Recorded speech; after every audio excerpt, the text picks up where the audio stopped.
Welcome to Sleepy Time History.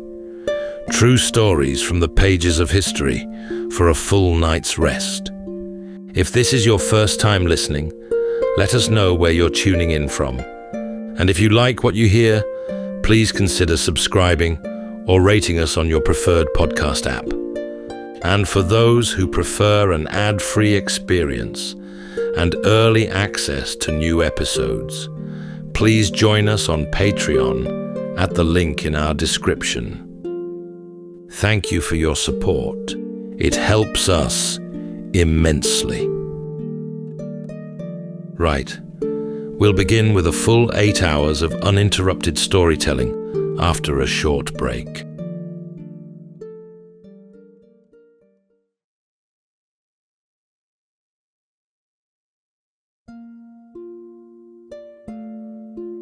All right, it's time to settle in, relax, and take a wander through the pages of history and storytelling.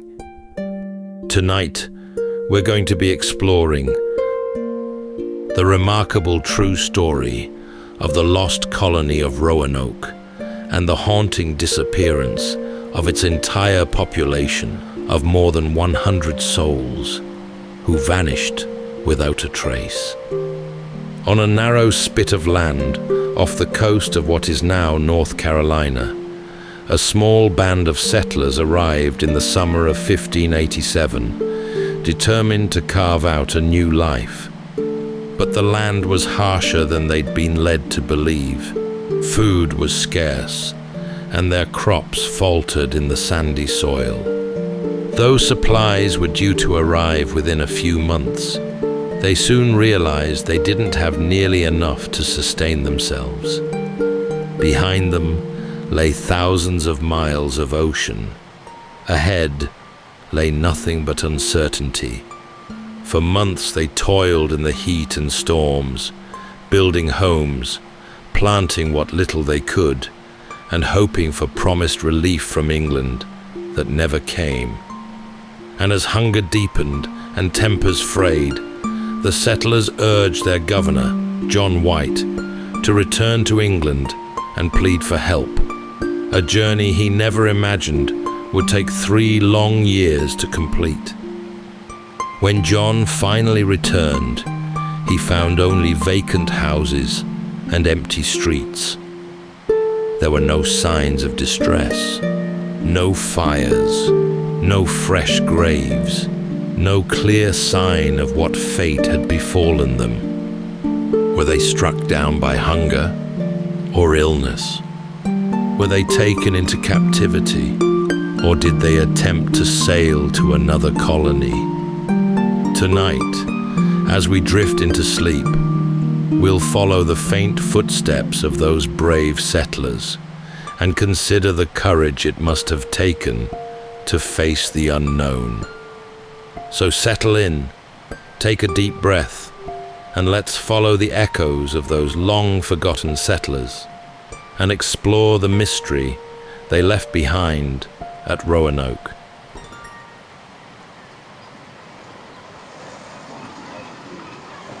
In the waning years of the 16th century, England looked across the Atlantic and imagined an empire. Spain's grip on the Americas was strong, but Elizabeth's court wanted more than trade and naval victories. It wanted land. It wanted power and wealth. It wanted a foothold on the new continent. So when Sir Walter Raleigh proposed planting a colony on the distant shores of North America, the idea was met with a mix of caution and excitement. It was dangerous, yes, but the rewards could be immense. Raleigh was granted a royal patent, and plans were drawn for an English presence in the New World.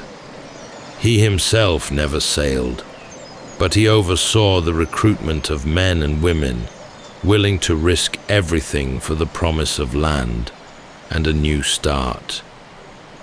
Some came for the adventure, others for the chance to escape their debts or the rigid confines of English society. Families, soldiers, craftsmen, all packed into the holds of 3 small ships, They left behind the crowded streets of Portsmouth in the spring of 1587, heading for a place few of them could even picture. The crossing was long and unforgiving. The Atlantic in summer was no gentle friend. Winds tore at the sails, storms battered the decks, and the stench of damp wood and unwashed bodies filled the air below. At night, the ships groaned as they pitched over black waves, the passengers clutching one another in the dark. Days stretched into weeks. Food grew stale and water soured. Yet through it all, they clung to the belief that what lay ahead was worth enduring. Stories told of forests rich with game, rivers alive with fish, and fertile ground that would welcome the plough and yield abundance. At last, they reached the islands of the Outer Banks. Through the morning mist, they caught sight of Roanoke, a narrow stretch of land ringed by marsh and forest. The settlers stepped ashore, weary from the crossing, but stirred by the strange beauty of the place. The air was warm and heavy, with the scent of pine. Birds wheeled above the reeds, and the trees swayed as though whispering among themselves. Their task was clear: build a settlement, plant crops, and claim this land in the name of England before the Spanish could reach it. The work began at once. Trees were felled, homes raised, and a small fort took shape on the edge of the forest. There was no time to dwell on how far they were from home, or how fragile their position here truly was. For a moment, it almost felt as though they belonged. The ocean was behind them now, and the wide green continent stretched ahead, full of possibility. But as the sun sank behind the tree line on those first nights, more than one settler must have wondered what they'd truly stepped into, and whether England's dream would become their own undoing. When the settlers awoke on their first full morning in the new world, the horizon stretched before them like a painted dream, vast, green, and utterly foreign. Roanoke Island was unlike anything they had left behind in England.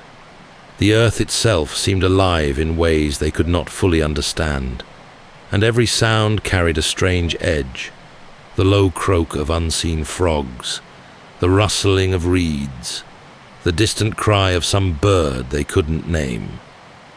There was little time to marvel, though. The governor, John White, urged them to begin the hard work of making the island habitable. They unloaded what supplies they had: barrels of meal, salt pork, a few tools and weapons, and set about clearing brush to raise walls and simple timber homes. Yet even in those first days, there were signs that the land would not yield easily to their efforts.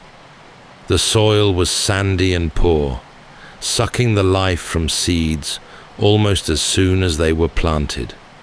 The summer heat hung heavy over the island, and swarms of biting insects tormented them as they worked.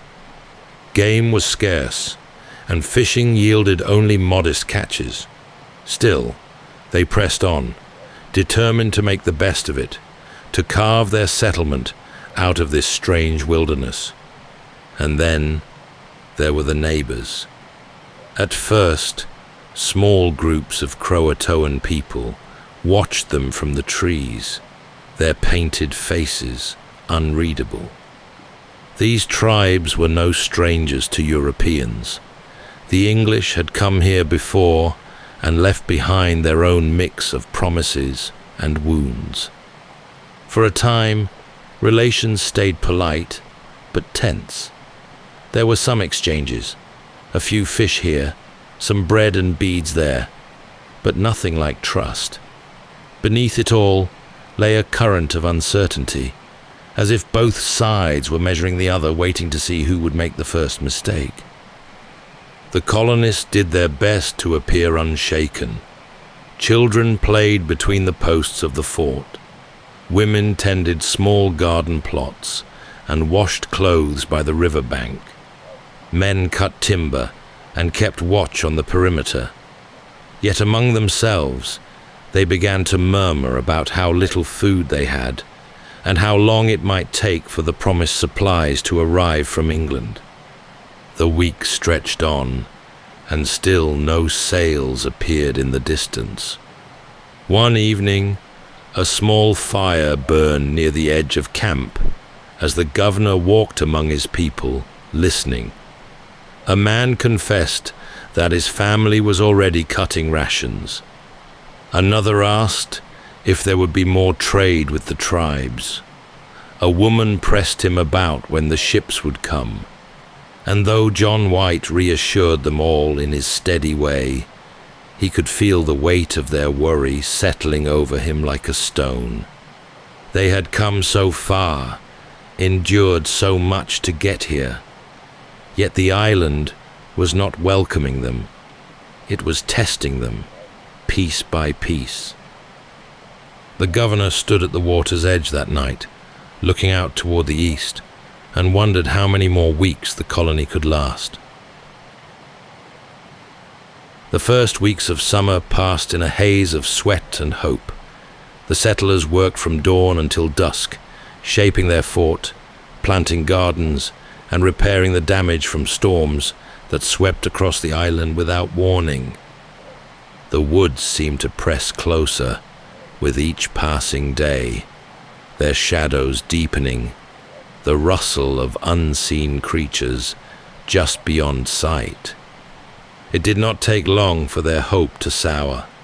The soil yielded little but stunted corn and wilted beans.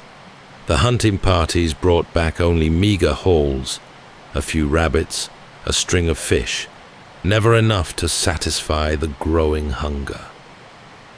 The air hung hot and heavy over Roanoke, making the work slow and grueling. Skin blistered under the sun and cracked in the salt winds. Worse still was the feeling of being watched. At first, the Krakatoan people had approached openly, standing at the edge of camp and offering a fish or two in exchange for beads and cloth. But when one exchange soured, an argument over stolen tools, they withdrew. Now their presence was felt only in fleeting glimpses, a figure between the trees, a sound in the brush, and the unshakable feeling they were being watched. Inside the wooden palisade, tempers began to fray. Families argued over food. Children cried themselves to sleep on empty stomachs. There were whispered complaints about John White, about whether he'd misled them, about what to expect here. He tried to reassure them, reminding everyone that relief ships were surely on their way. But even he could feel his own confidence slipping as the weeks wore on. By midsummer, some among them had already given up planting altogether, convinced nothing would grow here. They foraged along the marshes, dug for shellfish, and stretched their rations thinner and thinner. But no matter how hard they worked, the stores kept dwindling. Each barrel of meal emptied faster than the last. There were nights when the wind would rise and whistle through the trees, carrying with it strange calls and the smell of distant fires. Around their own hearths, the settlers spoke in hushed tones of what lay beyond the island. Other tribes, other dangers. Some wondered aloud if it would be wiser to try their luck inland, to strike out and find better ground before they all starved. But most clung to the promise of England. Supplies would come, they told themselves. They had to. And still, no ships appeared. On one weary evening, as the sun sank behind the forest, John White stood at the edge of camp and watched the sky darken over the water. He could see the doubt in his people's faces, hear it in hushed conversations. The settlement had begun as a bold dream. Now, he feared, it was unraveling faster than he could hold it together. By the end of summer, the colony was holding together by little more than determination.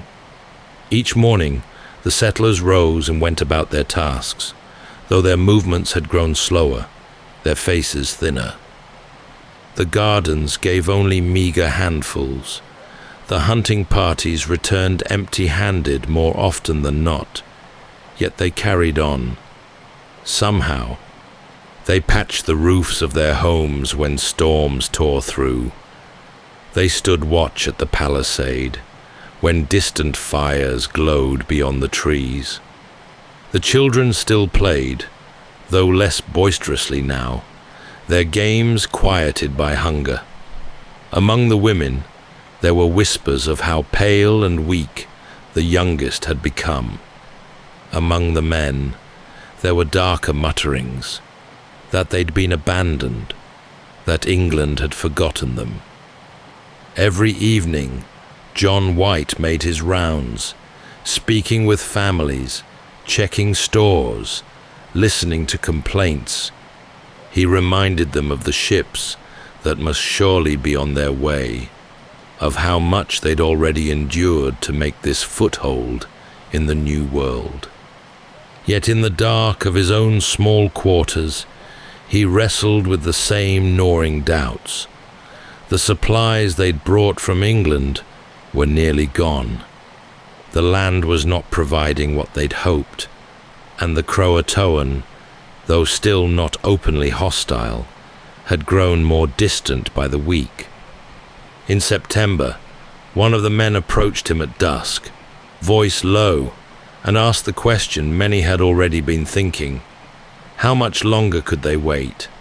If no help arrived, how much longer could they survive?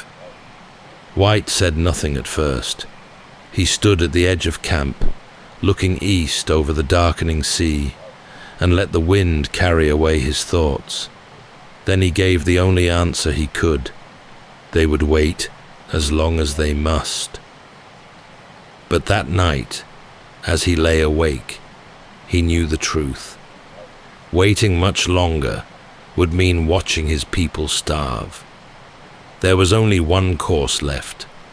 He would have to sail back himself, plead with the court for more ships, more provisions, more men to reinforce the colony before it collapsed entirely.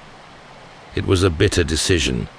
To leave now, knowing how much the settlers already feared abandonment, was to risk breaking their spirits entirely. Yet to stay, with nothing left to give them, would seal their fate, all the same.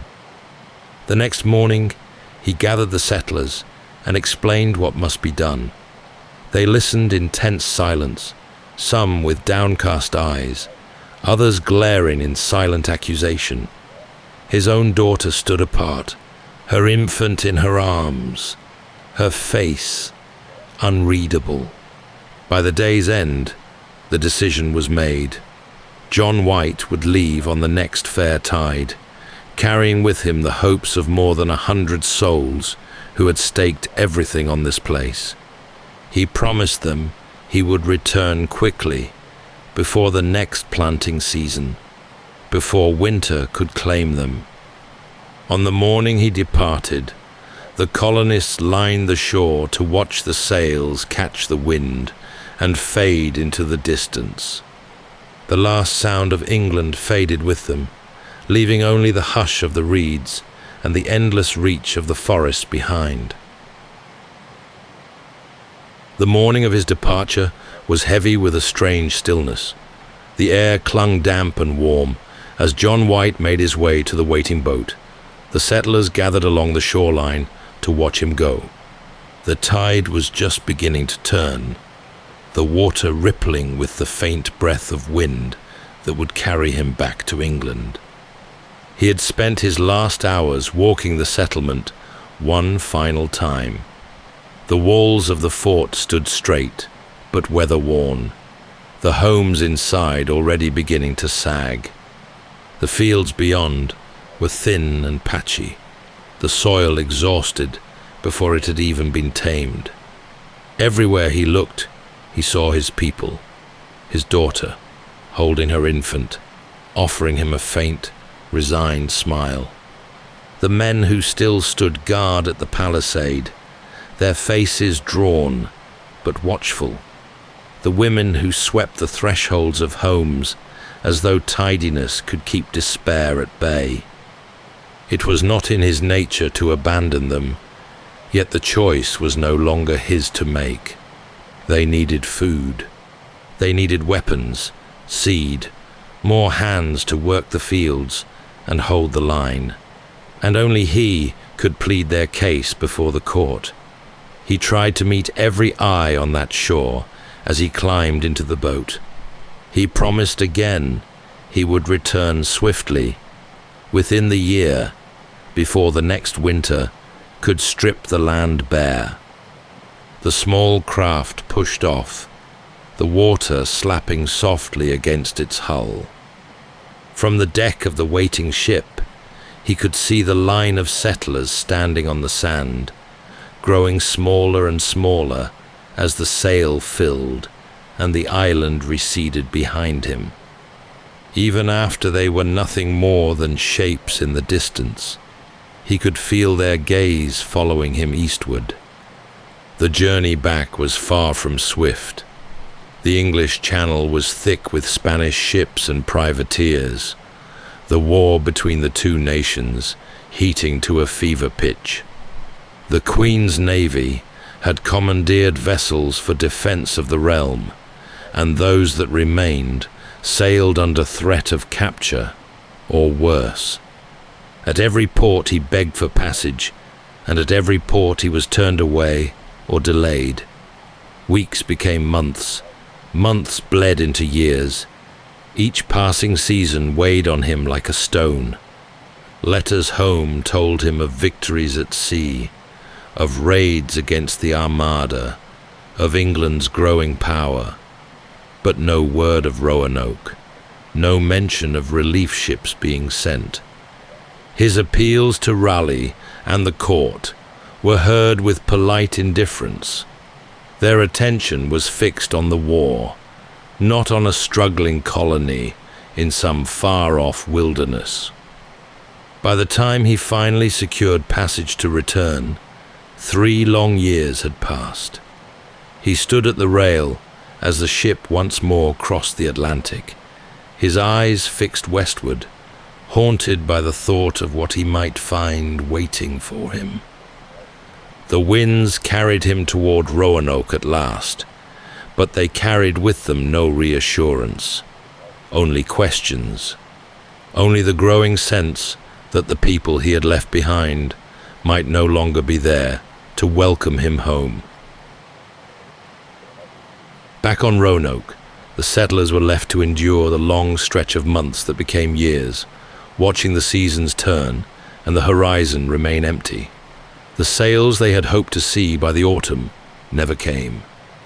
By winter, the winds grew colder and sharper, bending the trees and stirring the marshes into grey stillness. The settlement clung to life, but it was a fragile, fraying thing.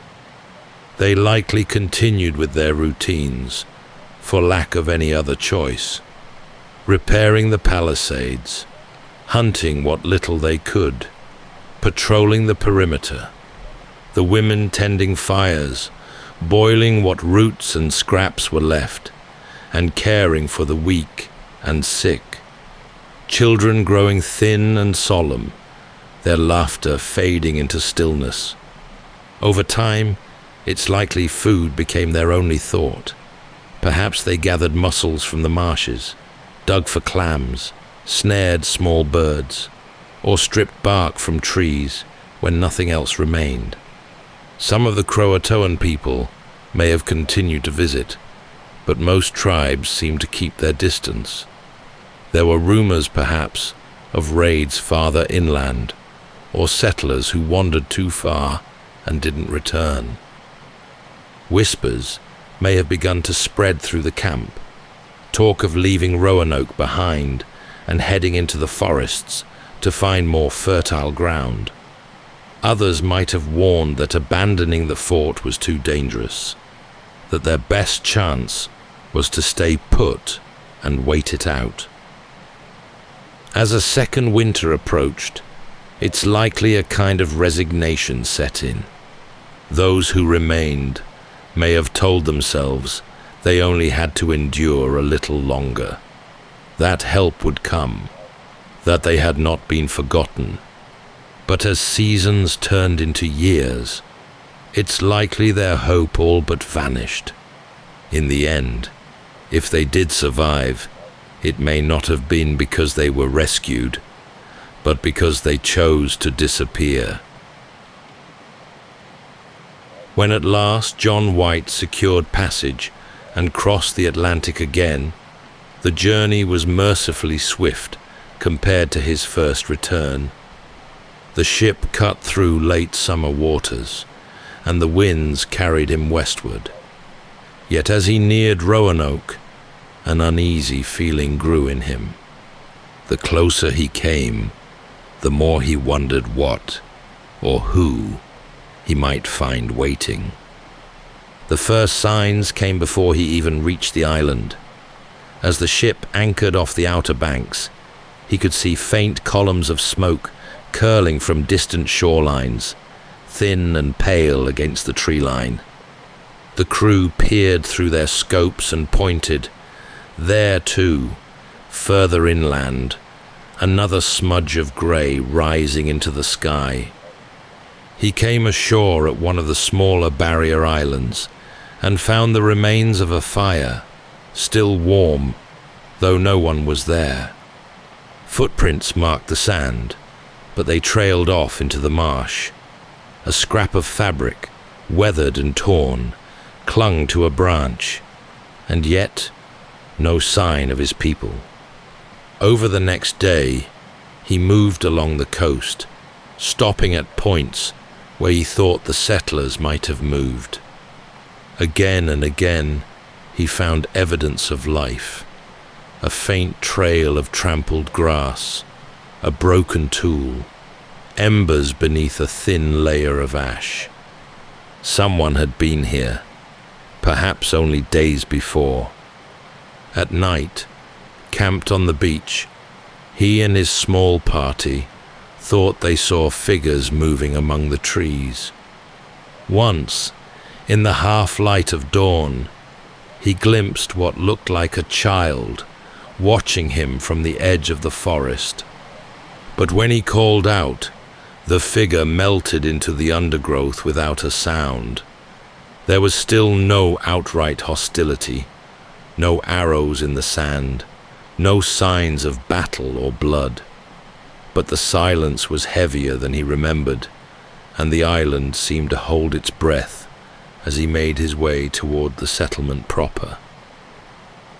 On the second evening, his men spotted carvings on a tree near the water's edge, letters scratched deep into the bark, though weathered by sun and rain. He leaned close and read them aloud. C-R-O. Further on, another.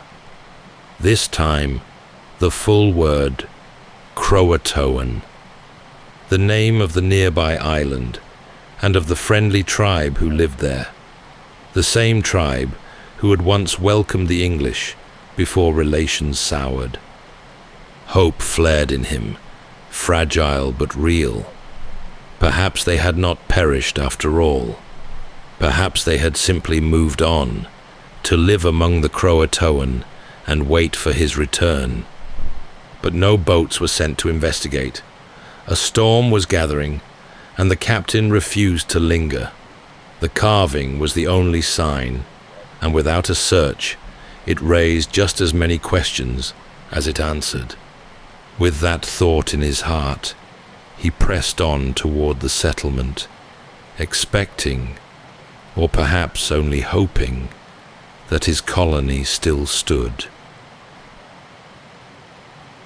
By the time John White and his men reached the fort at Roanoke, the sun was low on the horizon, casting long shadows through the trees.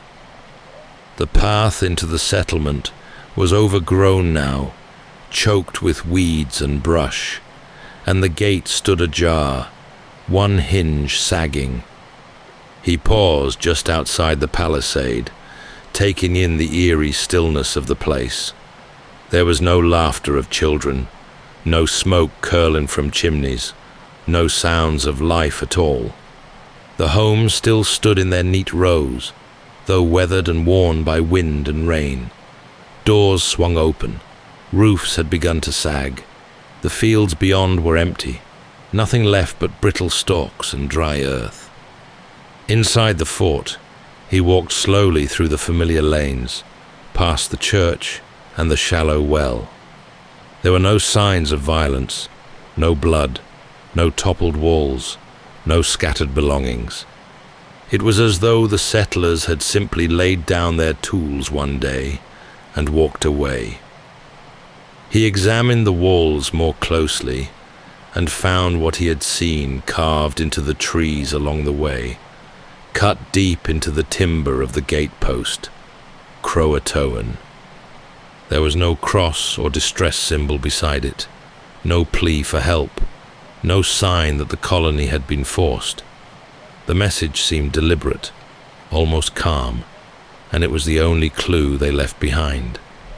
He walked among the houses, peering into darkened doorways. Beds still stood in place, though stripped of blankets. A few empty barrels lay on their sides. The gardens had long since gone to seed. Even the graves at the edge of the fort were undisturbed, marked with their simple stones. That night, he sat by the shore and tried to make sense of what he had seen. His own daughter, his granddaughter, they were gone, along with all the others. Taken where? To Croatoan Island, as the carvings seemed to suggest, or deeper inland, away from the endless hunger and fear that had haunted them here. The next morning, strong winds rose suddenly from the sea, lashing the coast and forcing his ship to pull anchor before they could search further. Against his wishes, the captain refused to risk his crew and vessel any longer.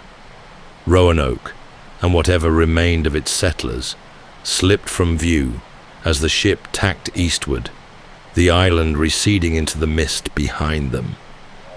He left with no answers, only that single, haunting word carved into wood, and the memory of a settlement abandoned yet strangely intact. For centuries since, the mystery of that empty village has endured, as stubborn and inscrutable as the day he found it.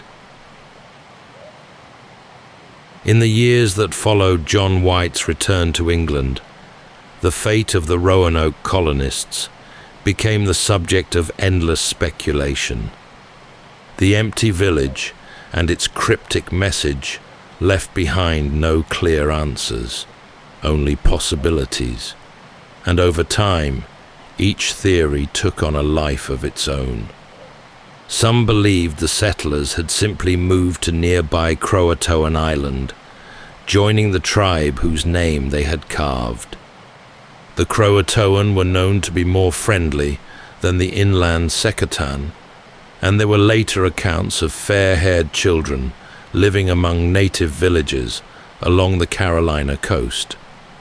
Tools and pottery of European origin were even found at some of these sites, fueling the belief that at least a few survivors may have found refuge there. Others held darker suspicions. Tensions with some tribes had run high, and it's possible the settlers were ambushed, scattered, or killed outright. Yet no signs of violence were ever discovered at Roanoke, and no tales of a massacre surfaced from the local tribes. Another theory imagined them succumbing to the land itself. Hunger, disease, and exposure could have claimed them one by one, their bodies buried in unmarked graves or lost to the marshes.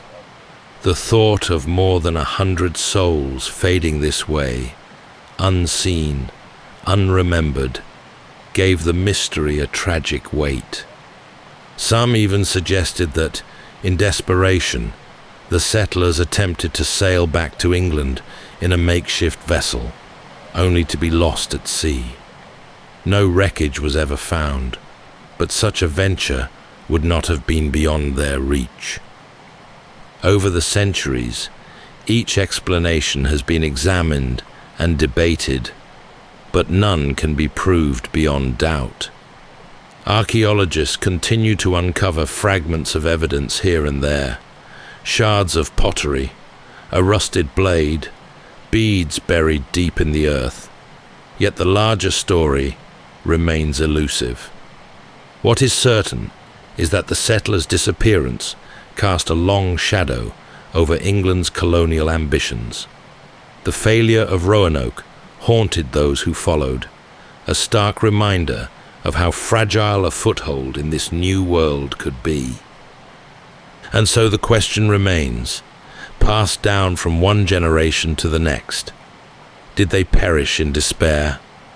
Or did they somehow endure, slipping into the forests and becoming part of the land itself?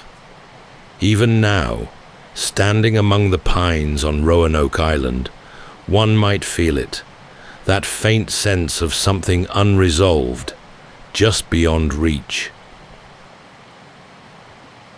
Decades passed, and still no certain trace of the Roanoke colonists was ever found. The story settled into legend. Then, in 1937, a strange stone was brought to light. Discovered by a tourist in a Carolina field, the slab bore a long inscription, said to be written by Leonardo, John White's daughter.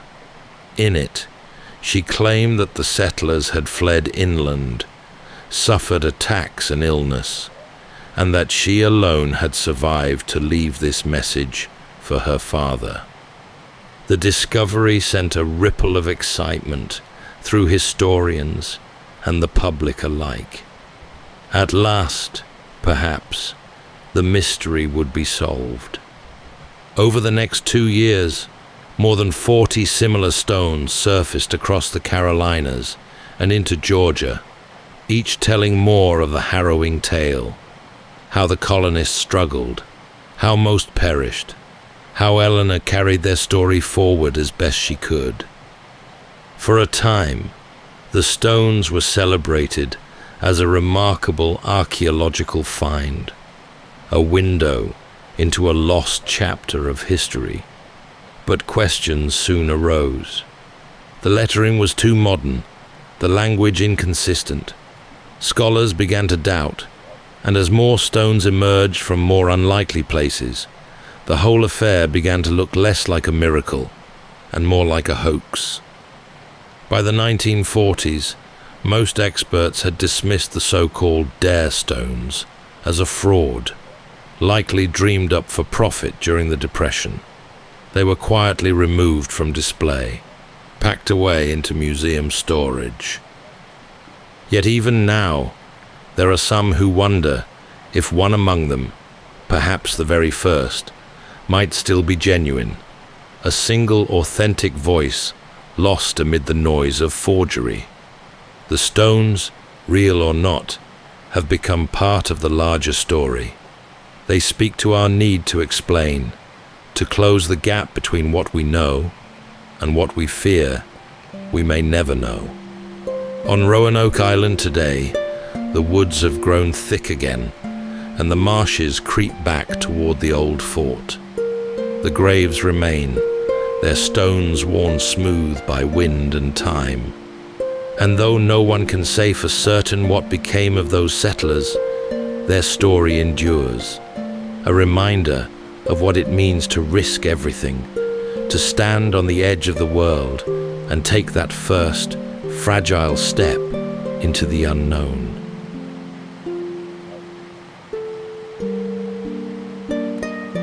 That's all for tonight's journey through history. Whether you're fast asleep or still drifting there, thank you for listening. And until next time, rest well.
Welcome to Sleepy Time History.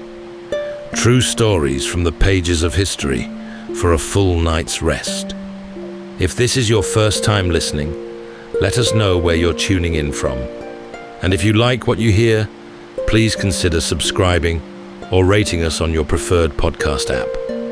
You can also help us choose an upcoming feature by voting in our Spotify poll. Thank you for your support. It helps us immensely. All right, it's time to settle in, relax, and take a wander through the pages of history and storytelling. Tonight, we're going to be exploring the infamous and formidable Oregon Trail, a narrow line of wagon ruts stretching 2,000 miles into the unknown, where the promise of a new beginning was shadowed at every turn by danger, doubt, and the austere beauty of an untamed frontier. Drawn by the lure of rich farmland, the promise of gentler skies beyond the mountains, and the chance to claim something all their own, these hopeful dreamers followed the Oregon Trail through endless plains, boiling deserts, and frozen peaks. They crossed rivers that swallowed wagons whole, prairies swept by ceaseless winds, and forests that whispered of both refuge and peril.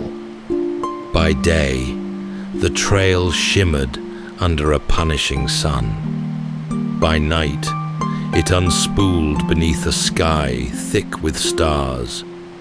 Campfires glowed against the darkness, casting long, watchful shadows across the plains, while the distant cry of wolves trailed the wagon trains from camp to camp.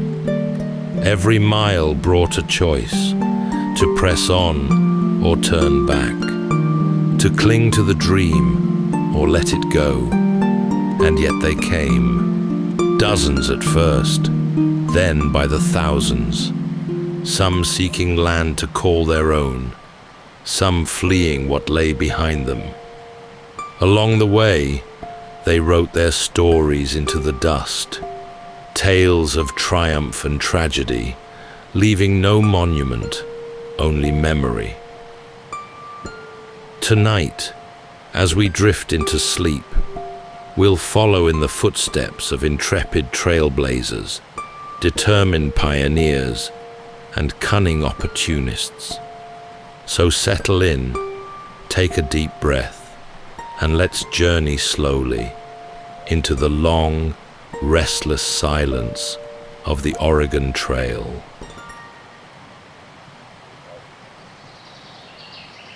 In the spring of 1804, Meriwether Lewis and William Clark set their sights on a horizon no American had yet dared to cross. Commissioned by President Jefferson to chart a route through the unclaimed western lands to the Pacific Ocean, their mission was as much about survival as it was discovery.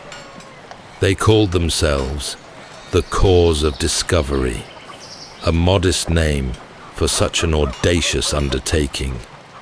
Nearly 4 dozen men gathered on the banks of the Missouri River. From the very first miles, the river showed its teeth. Heavy rains swelled the waters and made footing treacherous. Mosquitoes rose in thick clouds, tormenting both man and beast. Each bend of the river revealed another challenge: submerged snags, steep muddy banks, shifting sandbars. The men were soaked through day after day, their hands blistered from oars and ropes, their muscles aching from endless toil. Even so, night after night, they pressed onward. The promise of uncharted lands and the weight of the president's charge kept them moving. Beyond the familiar prairies, the terrain grew rougher. Herds of bison thundered across open plains, their presence both a marvel and a reminder of the untamed wilderness they faced. Encounters with native tribes brought moments of tense silence and cautious diplomacy. There was no guarantee these meetings would end in peace, but Clark's maps began to fill with names, landmarks, and the delicate threads of relationships that would help guide them west. As the seasons turned, the journey took its toll. Provisions spoiled, game became scarce, and frost crept into the air. Men fell ill, and one, Sergeant Charles Floyd, died of what they believed was a ruptured appendix, the first and only fatality of the expedition. His burial mound rose above the river, a stark reminder of what each of them risked with every mile. At last, they reached the Rocky Mountains, their snow-capped peaks looming like a wall against the western sky. The sight was both magnificent and daunting. The Missouri, their lifeline until now, splintered into tributaries and then into nothing but rushing streams. It would take everything they had and the help of Sacagawea, a young Shoshone woman who joined them with her infant son, to find a way through the passes and down to the Columbia River. When they stood on the edge of the Pacific, waves crashing against black rock and gray sand, they did not shout for joy. There was no grand celebration, just relief, a few tears, and the steady scratch of pens in their journals, capturing the sight for those who would one day follow. The map was no longer blank, but the road home still stretched long before them. The way home from the Pacific coast was no less punishing than the trek west. With their mission complete, Lewis and Clark turned their battered party eastward in the spring of 1806, their canoes slicing back through the swollen Columbia. Yet even as they retraced their steps, the work of discovery was far from finished. Every day they stopped to measure, to observe, and to record, the men filling page after page with notes on the rivers, the wildlife, and the people they encountered. Their maps began to take shape, the once blank spaces of the continent now stitched together with rivers, mountains, and the faint suggestion of a path. Spring rains made travel miserable. The party slogged through mud, their clothes rotting on their backs, their boots worn through. Spirits frayed as hunting proved difficult and rations dwindled. At one point, Clark wrote grimly of living for days on roots and dried fish, his men growing weaker. But still, they continued on, driven by duty and by the knowledge that what they carried home would change everything. Their journals were more than words. They were proof that the land beyond the Mississippi was real and reachable. At every turn, they found themselves reminded of the fragility of their success. Horses were stolen in the night. Sudden snow squalls forced them to take shelter in makeshift camps. Lewis himself was shot accidentally in the hip by one of his own men and nearly bled to death before they could tend the wound.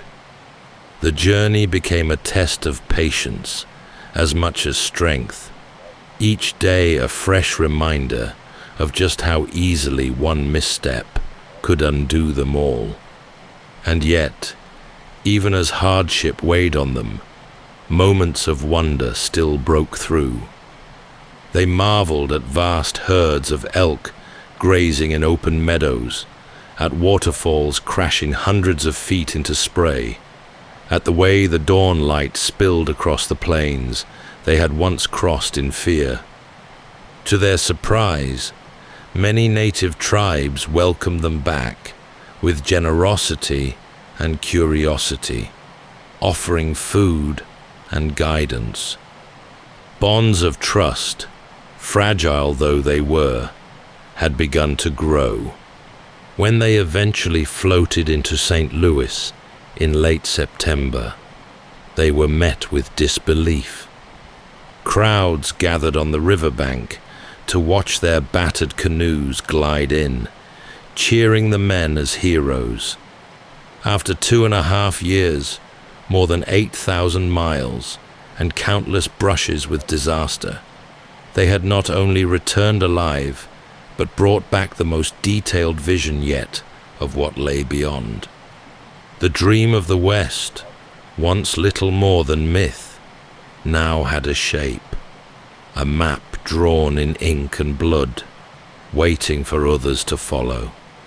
Soon, wagon wheels would begin to cut that map into the earth itself, one cautious family at a time, setting out along the faint lines Lewis and Clark had traced toward the horizon. In the summer of 1836, a small wagon party left Missouri with an ambition that would seem almost foolhardy by the standards of the day. Among them were Marcus Whitman and his young wife, Narcissa, a pair of determined pioneers with a vision that stretched far beyond their own lives. They were bound not merely for land or fortune, but for a mission, to establish a settlement among the Cayuse people of the far west. And perhaps even more audaciously, to prove to the world that women too could make the journey. The Whitman's wagon creaked westward across endless grasslands, pulled by patient oxen and followed by a handful of others who dared the same gamble. The sun beat down on the prairie, and dust hung in the air for miles behind them.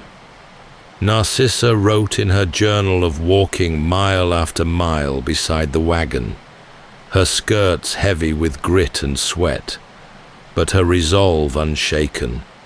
She would later recall watching the sunrise over the plains, writing that she had never seen a sky so vast, or felt so far from everything she knew. It was a hard road. Wheels broke and had to be mended in the dust.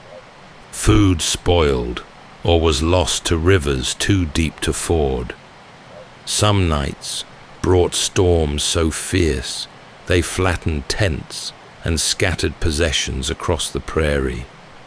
But Narcissa's presence itself was revolutionary, her endurance proving to others who saw her that this was no longer just a trail for trappers and soldiers.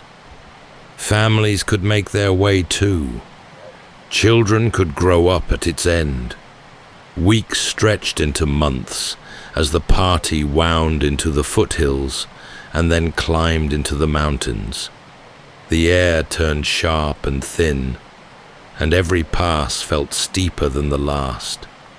Still, Narcissa walked on, writing of flowers she saw even in the highest meadows, and of her determination to carry her faith westward. When at last they descended into the valleys beyond the Blue Mountains, she became one of the first white women to cross into what would become Oregon country.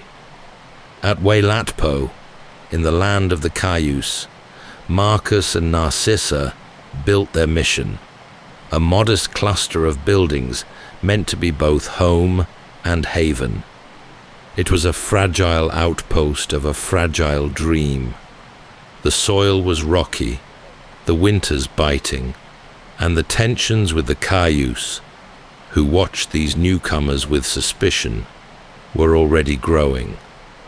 But for now, the Whitmans had shown what few dared to believe, that families could cross the breadth of a continent, and that this path, though merciless, could be endured by more than just the strong and the wild. The mission at Wailatpo stood as a lonely outpost on the edge of two worlds, a fragile bridge between the settlers, who arrived full of faith and ambition, and the Cayuse people, who had called this land home for generations. Marcus and Narcissa Whitman poured their energy into building more than just walls and roofs. They planted gardens, taught lessons, tended the sick, and held services. To them, the mission was a light in the wilderness, but to many of the Cayuse, it was an intrusion, a steady encroachment on their way of life. At first, there was a kind of wary cooperation. Cayuse children came to the mission school. Men traded horses and game for tools and cloth, and the two groups shared meals around campfires. But beneath it all, unease simmered. The Whitmans' ways were strange, their religion foreign, their customs rigid, their presence increasingly permanent. As more settlers arrived in the valley, bringing their wagons, their fences, and their herds of livestock, the balance began to tilt.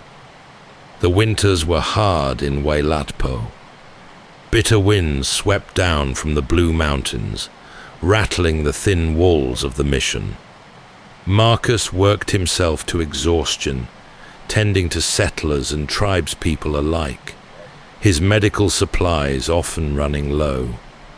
Narcissa grew increasingly withdrawn, writing less in her journal, her words more subdued. The joy she had once found in flowers and sunrise gave way to a constant weariness. Then, came the sickness. Measles swept through the valley in waves, striking the cayuse especially hard. Children grew feverish and weak. Elders wasted away. The mission's small infirmary overflowed. Marcus did what he could, but his medicines failed to stem the tide. To the cayuse, it seemed the white man's presence had brought death to their people. Whispers of anger and betrayal spread from camp to camp. That winter of 1847, the tension finally broke. A group of Cayuse men, convinced the Whitmans had cursed them, descended on the mission. In the space of a single day, the work of years was undone. Marcus and Narcissa were killed, along with several others, and the mission was left in ashes. The Cayuse War followed, years of bloodshed sparked by a moment of violence, born from fear and mistrust. The story of the Whitmans became another cautionary tale, a reminder that the West was not simply a canvas to be painted, but a land already rich with its own stories, its own people, and quiet warnings for all who came seeking to make it their own. Still, the wagons kept coming, each new train of settlers believing they might fare better, even as whispers of hardship and loss gathered like storm clouds ahead. By the early 1840s, the trickle of wagons heading west had begun to swell. In the spring of 1843, what became known as the Great Migration saw nearly 1,000 settlers gather on the banks of the Missouri River, their wagons lined up in neat rows. This was no longer a lonely road for trappers and missionaries. This was a river of humanity, flowing westward, carrying whole families, their belongings, their hopes, and their fears toward a new life. They set out together, forming a single long caravan that stretched for miles. The air was thick with dust, the mornings alive with the clatter of harnesses and the shouts of drivers urging animals onward. At night, wagons circled into a great ring, fires dotting the prairie as children played at the edges and parents quietly worried over maps and dwindling supplies. Some families sang hymns to keep their spirits up. Others sat silently, staring at the flames, already worn thin by the weight of the journey still ahead.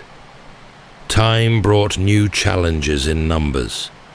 When the river rose too high to ford, dozens of wagons lined the banks, waiting their turn to cross, often watching helplessly as neighbors lost oxen or possessions to the currents.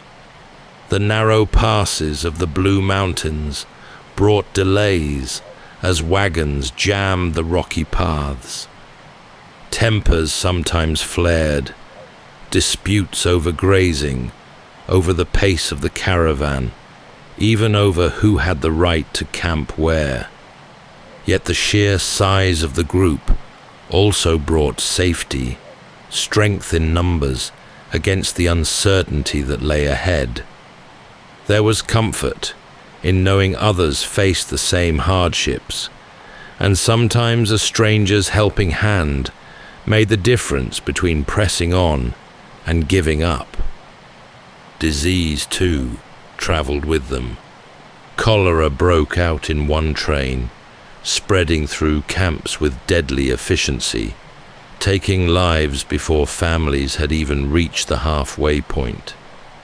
Children were buried by the roadside in hastily dug graves, marked with simple wooden crosses or a pile of stones. Some mornings began with the sound of a hammer driving a final nail into a coffin. For each of them, there was a silent lesson. No amount of preparation or faith could fully shield you from the whims of this land. But for every loss, others kept walking, eyes fixed westward, carrying the memory of those they left behind. The elements punished them daily. Rains turned the trail into sucking mud. Winds scoured faces raw and lifted entire tents into the air. Summer sun baked the plains until water barrels ran low and animals collapsed in their traces. The prairie seemed endless at times, stretching so far ahead it was easy to lose hope. But even in the bleakest moments, there were glimpses of beauty, wildflowers that brightened the grasslands, herds of antelope cresting distant ridges, and the comfort of a starry sky that reminded them they were still moving forward. Still, they pressed on. Every morning, the great caravan creaked back to life, wheels turning, oxen straining against the harness, drivers calling out to one another. Each mile carried them farther from everything they had known and closer to something they could only imagine. And as they descended into the green valleys of the West at last, many believed that the long ordeal had been worth it, that the Oregon Trail, for all it took, gave them the chance to begin again. In the spring of 1846, a group of families gathered near Independence, Missouri, eager to make the way west before winter. Among them were George and Jacob Donner, along with James Reed and their families, well off and determined to claim new land in California. They set out with wagons newly built and oxen freshly shod, convinced that careful planning and resolve would see them through. For weeks, they followed the established route in good spirits, their progress steady. As they reached Fort Bridger in present-day Wyoming, a man's name began to ripple through campfire conversations: Lansford Hastings. His guidebook promised a shortcut through the Wasatch Mountains and across the salt flats of Utah, shaving precious weeks from the journey. Time was already pressing as summer slipped by, and the thought of beating winter's snow was too tempting to ignore. Hastings himself had left notes along the route, urging travelers to take his route, claiming it was faster and more direct. Despite warnings from others, the Donners and Reeds decided to follow Hastings' advice. The so-called Hastings Cutoff proved far worse than they could have imagined. The route through the Wasatch Mountains was steep and choked with dense brush, forcing them to cut their way through by hand. Days were lost as wagons overturned and animals exhausted themselves, pulling through treacherous passes. By the time they emerged into the Utah desert, supplies were already dwindling and tempers beginning to fray. The salt flats stretched out like a white sea under the blistering sun. Wagons sank into the crust, animals collapsed from thirst, and the party trudged on, their shoes ruined and lips cracked from the heat. Weeks of delays turned into despair as the shortcut cost them valuable time rather than saving it. At every stop, they counted the days left before snow would begin to fall in the Sierra Nevada, the final barrier to California. Tensions mounted within the group. Arguments flared over who was to blame, over how much food to ration, over whether to turn back. At one point, James Reed killed another man in a quarrel and was banished from the group, forced to ride ahead on his own. The wagons limped forward through Nevada, each mile heavier than the last, until at last they began their climb into the Sierra in late October, weeks behind schedule. The first snowstorm came sooner than anyone expected. Snow fell thick and heavy, blanketing the road and burying it from sight. The wagons stalled near Truckee Lake, unable to move forward or back. As more storms swept through, they built crude cabins and lean-tos and settled in to wait for rescue. But food supplies ran out quickly, and the bitter cold began to take its toll. The dream of California faded with each passing day, replaced by a grim fight simply to stay alive. Even then, some still clung to hope, watching the ridgelines for signs of help. But they could not have known yet how dark that winter would become, nor how high a price they would pay for believing in a shortcut through a land that was never meant to be easy. As November deepened, the Sierra Nevada trapped the Donner Party in a relentless, white stillness. The snow kept falling, week after week, until drifts rose higher than the wagons themselves. The families huddled in their makeshift shelters, 2 cabins and a few lean-tos, while the wind howled through the trees. Fires burned low as wood became scarce, and every scrap of food was rationed with shaking hands. At first, they survived on what little remained of their provisions: dried beans, flour, and strips of bacon. Then oxen were slaughtered one by one, their hides boiled into a kind of gluey soup. When even the last scraps of meat were gone, the children grew quiet, too weak to play, and the adults' faces hardened into grim masks of endurance. Blame hung in the air. Many whispered the name of Lansford Hastings. His shortcut had lured them into this fate, but there was no undoing the choice now. Arguments flared, then died as energy waned. A handful of men and women decided there was no other way but forward. They bound pieces of oxhide to their feet as makeshift snowshoes and set out over the drifts, hoping to reach settlements in California and bring back help. They became known as the Forlorn Hope. The snowshoe party staggered through the mountains for days, battling frostbite, exhaustion, and starvation. One by one they fell behind, their bodies claimed by the snow. Those who survived stumbled into a ranch weeks later, nearly unrecognizable, their story sending shockwaves through the valleys below. A rescue party was quickly organized to reach those still stranded. Back at Truckee Lake, the families endured the unendurable. Wood ran out.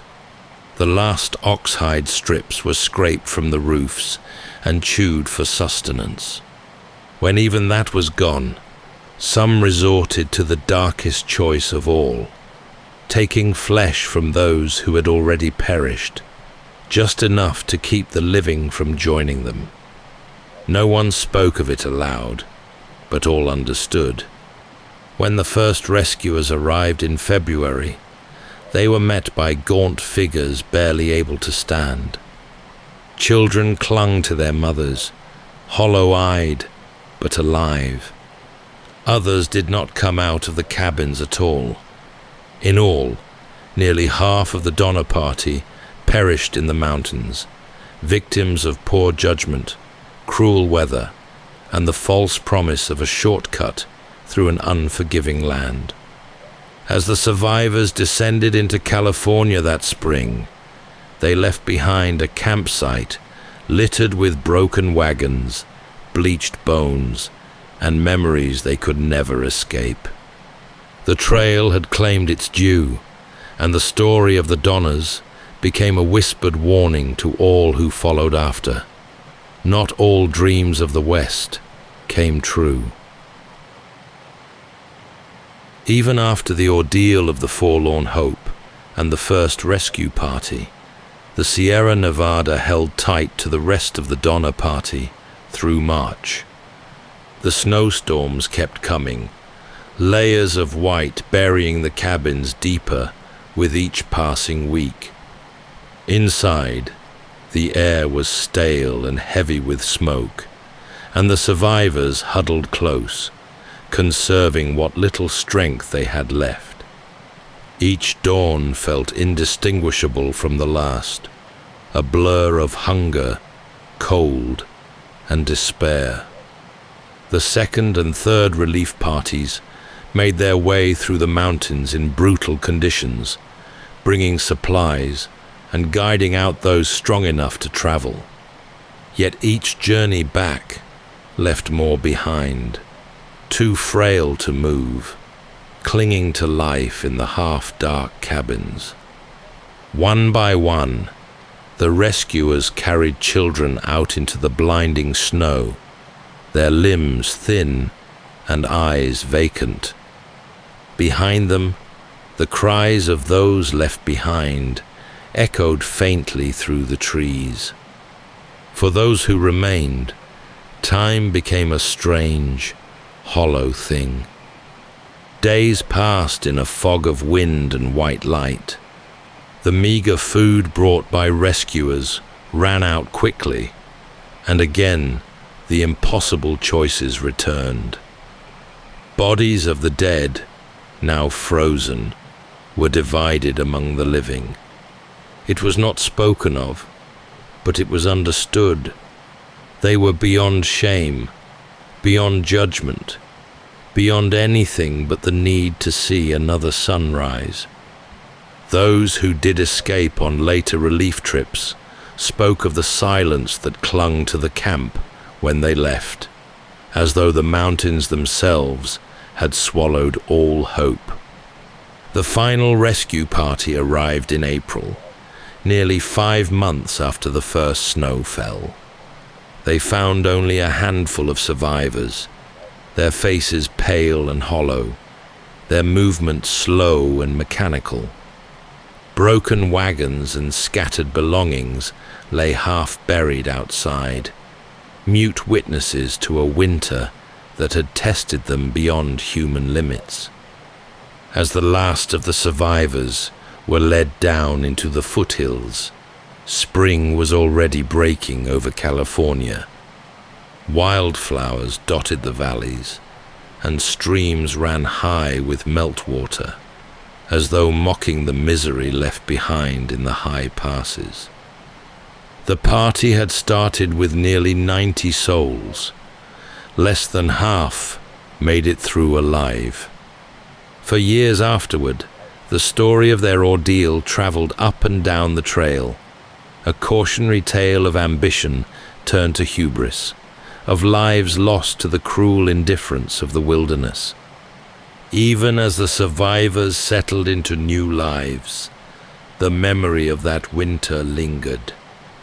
They would carry it silently to their graves, the bitter taste of Hastings' false promise, the sound of snow on cabin roofs, and the weight of all they'd endured to see the sun rise again. And still, others would come, drawn by the same promises, only to find new hardships, and yet another guide whose confidence would lead them into ruin. The trail still had new ways to punish overconfidence. Snow had broken the Donnas.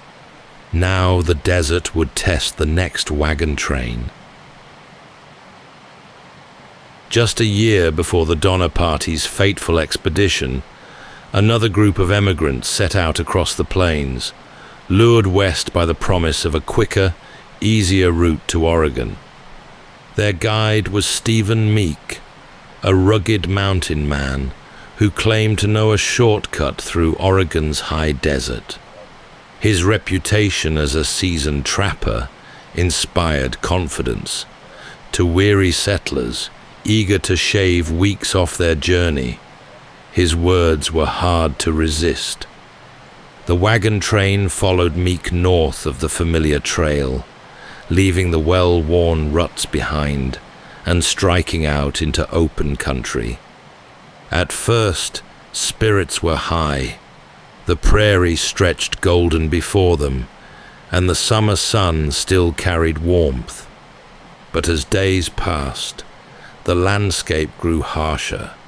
The grass thinned to sagebrush and rock, and the soil turned dry and dusty beneath the wheels. It soon became clear that Meek's route was no shortcut. Water grew scarce. Springs marked on his mental map turned out to be dry. Wells of hope ran as empty as the desert basins they crossed. Oxen collapsed where they stood, their ribs showing through their hides. Mothers tried to soothe crying children as dust coated their throats and lips cracked in the dry wind. The sky above offered no shelter, only an endless expanse of heat by day and chill by night. Some began to question Meek openly. His confident demeanor faltered, and he started riding at a distance from the wagons, as though he could escape the accusations whispered behind him. The train slowed to a crawl, every mile harder than the last. Graves appeared by the roadside as illness and exhaustion claimed the weakest. Tempers flared. Fights broke out over the smallest of slights, over the dwindling supplies, over who would be allowed the last sips from a shrinking barrel of water. More than once, desperate families abandoned wagons, loading what they could onto their backs and pressing forward on foot. Even Meek himself began to look worn and defeated, the proud guide, now just another lost traveler. When at last they stumbled into the Willamette Valley, weeks behind schedule, many had nothing left but the clothes on their backs and the memories of those they'd left behind in the desert. The route became known as Meek's Cutoff, and its name was spoken with bitterness in the years that followed. A quiet warning passed among those who would later dare make the trip. Ambition and overconfidence, the settlers learned, could be as deadly as snow or starvation. Meek, for his part, faded into history, but the path he left behind remained a scar across the desert, a lesson carved into the earth for those who chose to look. By the time the last great wagon trains rumbled westward in the late 1860s, the long road had become more than a line of ruts through grass and dust. It had become a story, written in hardship, in graves and triumphs, in the determination of thousands who dared to cross it. The trail was no longer simply a path. It was a testament to what ordinary people were willing to risk for the chance to begin again. As the railroad pressed westward, iron rails cutting the journey from months to mere days, the world changed, but the land itself remembered best. Long after the last wagons passed, the earth bore their traces, faint ruts etched deep into the prairie grass, stone cairns marking forgotten graves, and the remains of way stations where travelers once found a warm fire. Sometimes a lone wagon wheel, half buried, would turn up in the dirt, a reminder of the millions of steps that wore the trail into the earth. Even today, if you stand at certain places along its length, you can feel its presence. The horizon seems to pull you forward. The wind carries faint echoes of hooves and wheels, and weary voices calling to one another through the dusk. A reminder that the trail was never just a road, but a proving ground for the human spirit. Some found their dream waiting at the far edge of the mountains, acres of green valley to call their own. Others left their names behind on wooden markers, carried forward in the memories of those who walked on, and the trail holds them all.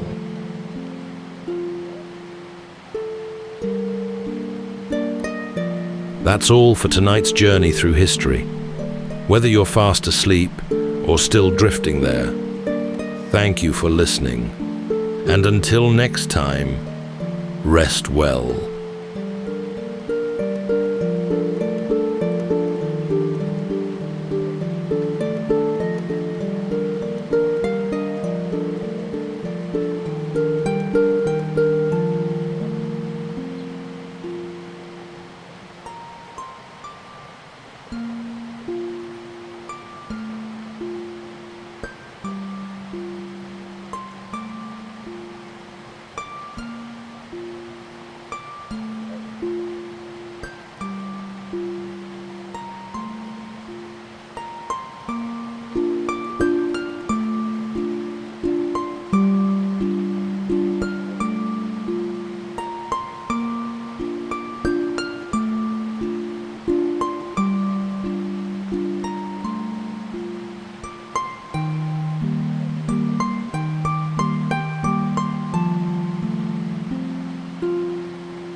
Welcome to Sleepy Time History.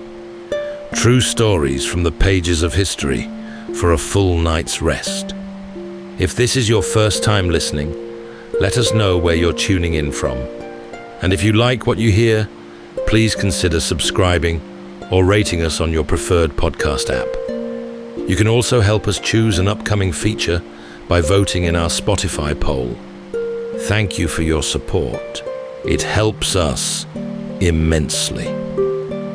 All right, it's time to settle in, relax, and take a wander through the pages of history and storytelling. Tonight, we're going to be exploring the remarkable true story of Leonardo da Vinci, a visionary painter and inventor whose boundless curiosity and imagination made him arguably the most prolific creative mind in history. Born in the gentle warmth of a Tuscan dawn in the mid-1400s, Da Vinci emerged into a world awakening to the boundless possibilities of human ambition. Neither noble nor humble, his origins were comfortably ordinary. Yet from this commonplace soil, an extraordinary mind blossomed. Defying labels, Leonardo was a painter, engineer, anatomist, and inventor who steadfastly refused to be confined to any discipline. His footsteps traced a path through the luminous yet treacherous landscape of Renaissance Italy, a land of opulence and peril, governed by dukes and kings whose demands for power and prestige shaped every chapter of his life. He painted the souls of his patrons with tender precision, fortified their cities, and devised intricate instruments of war whose elegance belied their lethal purpose. Leonardo crafted wondrous inventions centuries before their time: horseless carriages, flying machines, and most astonishing of all, a robotic knight animated by gears and levers, a mechanical marvel unmatched for generations. Yet despite his brilliance, Leonardo famously left many masterpieces unfinished, including a 70-ton bronze statue whose 24-foot-tall clay model was tragically shot to pieces by an invading army. Tonight, as we drift into sleep, let's follow Leonardo da Vinci through the bustling workshops of Florence to the glittering courts of Milan, and into the brilliance of a mind ever restless, ever dreaming.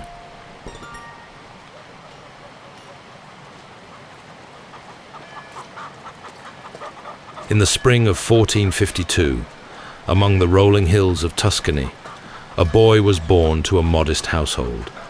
His father, a respected notary, and his mother, a peasant girl.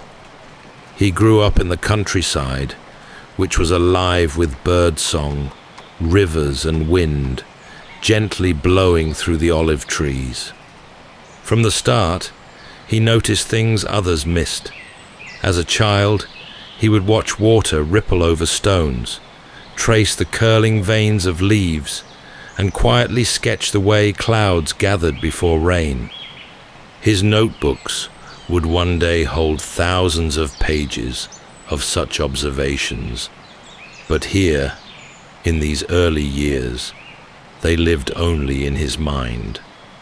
Though born out of wedlock, the boy faced no hardship for it.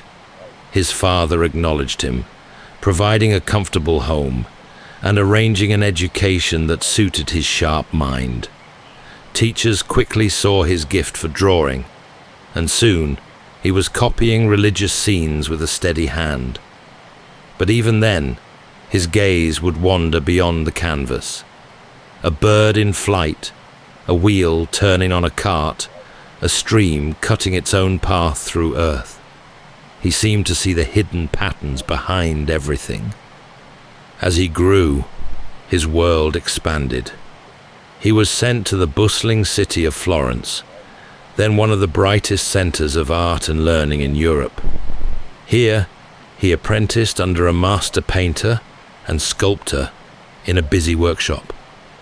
The boy from Vinci, as he was sometimes called, learned to grind pigments, stretch canvas, and carve wood. But what set him apart was his ability to observe, to look closer and longer than anyone else. When he painted, faces came alive. When he designed, machines seemed to almost work on paper alone. Even in those early days, his ambition stretched beyond the easel. He would linger by the Arno River, sketching bridges and imagining ways to harness its power. There was already a sense of restlessness in him, an urge to know more, see more, create more than the narrow world of commissions and church murals. By his teenage years, his master had begun letting him finish parts of larger works, trusting his keen eye and steady touch. In one painting, it said, he painted an angel with such delicacy and life that the master himself declared he could not improve upon it. Yet even then, the young artist looked uneasy at praise. He would slip back into his own thoughts, dreaming of things he hadn't yet built, scenes he hadn't yet painted, questions he hadn't yet answered. The boy from Vinci had found his footing in Florence, but his path would soon lead far beyond the walls of any workshop. The city of Florence in the late 15th century was a place alive with ambition. Its streets bustled with merchants and artisans, its chapels glowed with frescoes, and its squares echoed with the hammering of stone and bronze. Here, in the heart of the Renaissance, the young apprentice honed his craft in one of the city's most esteemed workshops. He shared benches with other pupils, learning to mix vivid pigments, carve delicate ornaments, and draw the human form with precision. But there was always something about him, an intensity in the way he worked, a habit of staring just a little longer, as if waiting for the world to give up its secrets. He became known for his astonishing drawings. He filled pages with studies of hands, eyes, and folds of fabric. Animals, too. He sketched cats mid-pounce, horses straining against harnesses, and birds in flight. Even the most ordinary objects were given new life under his gaze. Visitors to the workshop sometimes stopped to watch him at work, struck by the delicacy and confidence of his lines. Soon, his talent was impossible to ignore. His master began giving him more significant parts of commissions to complete. First, a landscape in the background of an altarpiece, then the intricate wings of an angel. On one famous occasion, he painted an angel with such grace and lightness that it made the figures around it seem clumsy by comparison. His master is said to have stepped back, shaken his head, and quietly conceded that the pupil had surpassed him. But even with praise, there was a restlessness that hung over him. After long hours in the workshop, he would wander the city streets and bridges, watching the swirl of people and water. He made notes of gears and pulleys in the markets, observed the flight of birds over the river, and sketched strange contraptions in the corners of his pages, ideas for things no one had asked him to build. He seemed equally fascinated by beauty and by mechanism, as though to understand how a thing worked was as important to him as how it appeared. In time, his reputation spread. Patrons began to notice his promise, whispering his name in the grand halls and chapels of Florence. Yet instead of settling comfortably into the life of a successful painter, he began to dream of what might lie beyond the city. Already, he imagined grander commissions, more complex projects, and the chance to test his designs on a larger stage. For now, though, Florence remained his home, a city of light and shadow, where his ideas began to take shape, while his determination grew sharper by the day. When Da Vinci finally left Florence, it was in response to a letter offering his services to the most powerful man in Milan. The Duke there ruled a city of gleaming stone and intricate intrigue, a place where art and war intertwined in equal measure. He needed men who could paint his triumphs, fortify his walls, and dazzle his guests with grand spectacles. The young Florentine presented himself not only as a painter, but as an engineer, designer, and visionary. And so he was welcomed into the Duke's court, and into a world as glittering as it was dangerous. Milan was larger, colder, and more calculating than Florence. Its narrow streets led to vast piazzas where soldiers drilled, merchants shouted, and the scent of iron hung in the air.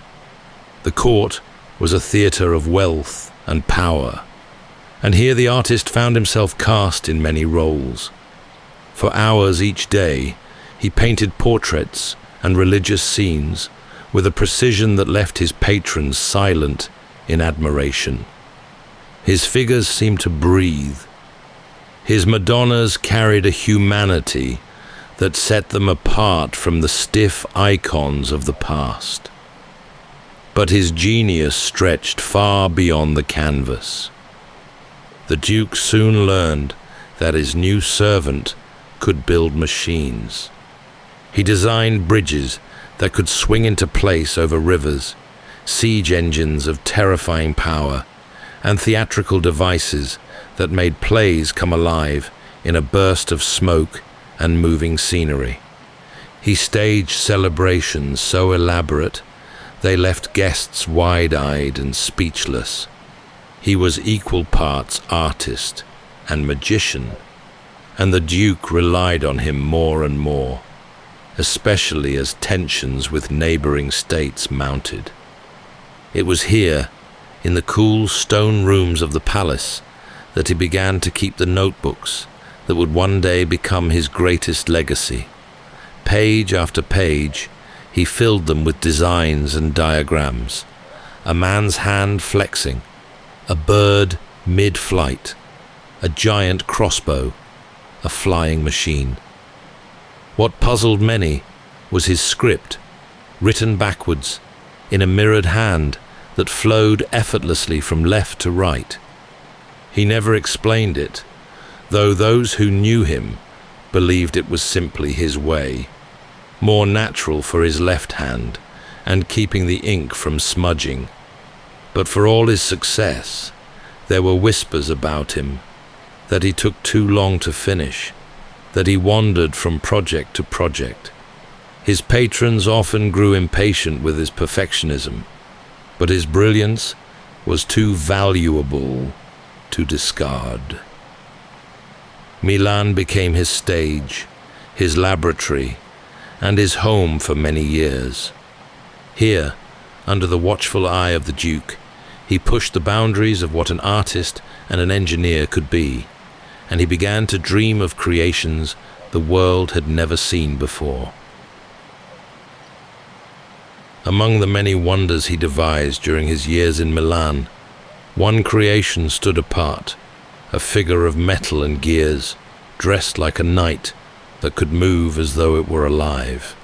It was 1495 when he unveiled the contraption to the Duke and his courtiers. They gathered in a great hall, lit by torches, and watched as the armor-clad figure sat upright, raised one arm, then the other, and even turned its head with a slow, deliberate motion. Its jaw opened and closed, as though it might speak. No one in the room quite knew what to make of it. Some laughed, some applauded, and more than a few shifted uncomfortably at the sight of a human form controlled by nothing but cogs, pulleys, and weights. But the Duke was delighted. To him, it was a spectacle worthy of his court, another display of power and refinement to impress his guests and intimidate his rivals. For the inventor, however, the mechanical knight was much more than a party trick. It was the embodiment of an idea he had sketched in his notebooks for years, that human motion could be understood, copied, and even improved upon. The design was deceptively simple in appearance. Hidden beneath its armor, the mechanism was a marvel of engineering. Its movements were powered by a system of cranks and cables that mimicked the pull of tendons and the turn of joints. Even the fingers of its gauntlets could flex and curl. He never claimed the creation was meant for war, though many assumed it was a glimpse of what armies of the future might look like. For him, it was an experiment. One more way to explore the question that had haunted him since childhood. How does motion happen? And how might a human shape be given motion by something other than flesh and will. The mechanical knight returned to its corner after the evening spectacle, but its maker continued to refine the idea in private. In his pages, he sketched new designs for other automata: lions that walked, birds that flapped their wings, even carriages that moved without horses. The court soon turned its attention to other diversions, but in his mind, these machines lived on. To those who saw him at work in his chambers late at night, hunched over parchment and surrounded by tiny gears and wires, it seemed there was no line between art and engineering in his world. Both were ways of understanding life, and both demanded patience and precision. The knight never spoke, of course, nor did it ever walk on its own. But in the quiet of his workshop, it stood as a promise, proof that what he imagined could, one day, become real. In the dark hours after the city settled into sleep, he would make his way to the hospitals and morgues. There, by the faint glow of oil lamps, he set to work on his most unsettling and remarkable study: the human body. He had long believed that to paint or build anything truly lifelike, one had to understand what lay beneath the surface. And so, with a surgeon's calm and an artist's eye, he began to dissect the dead. His notes tell of more than 30 human bodies carefully opened and examined, each revealing its own intricate map of muscles, tendons, and bones. At first, he concentrated on the obvious: arms, legs, the arch of a foot. But soon, his curiosity deepened. He sketched the spiraling fibers of a heart, the delicate fold of a lung, even a fetus nestled in its mother's womb. The work was not easy. Bodies were not always easy to come by, nor were the conditions pleasant. The cold stone tables, the still air heavy with the scent of linen and decay. These were not places most men lingered. Yet night after night, he returned. And when asked why, he simply replied that the secrets of life were worth knowing, no matter how grim the setting. Those who saw his drawings found them astonishing. Muscles coiled like ropes across pages. Veins and arteries branched like rivers through the contours of a human form. Even now, centuries later, these sketches are considered some of the most accurate anatomical studies ever made. But in his own time, his work earned little more than raised eyebrows. Few understood the value of what he was doing, and some dismissed it outright as morbid indulgence. In his notebooks, he left observations far ahead of his age. He described how the valves of the heart opened and closed because of swirling vortices of blood. No one believed him at the time, but that insight would be confirmed centuries later. The hospitals and morgues became, in a way, his second studio, a place not of sorrow, but of discovery.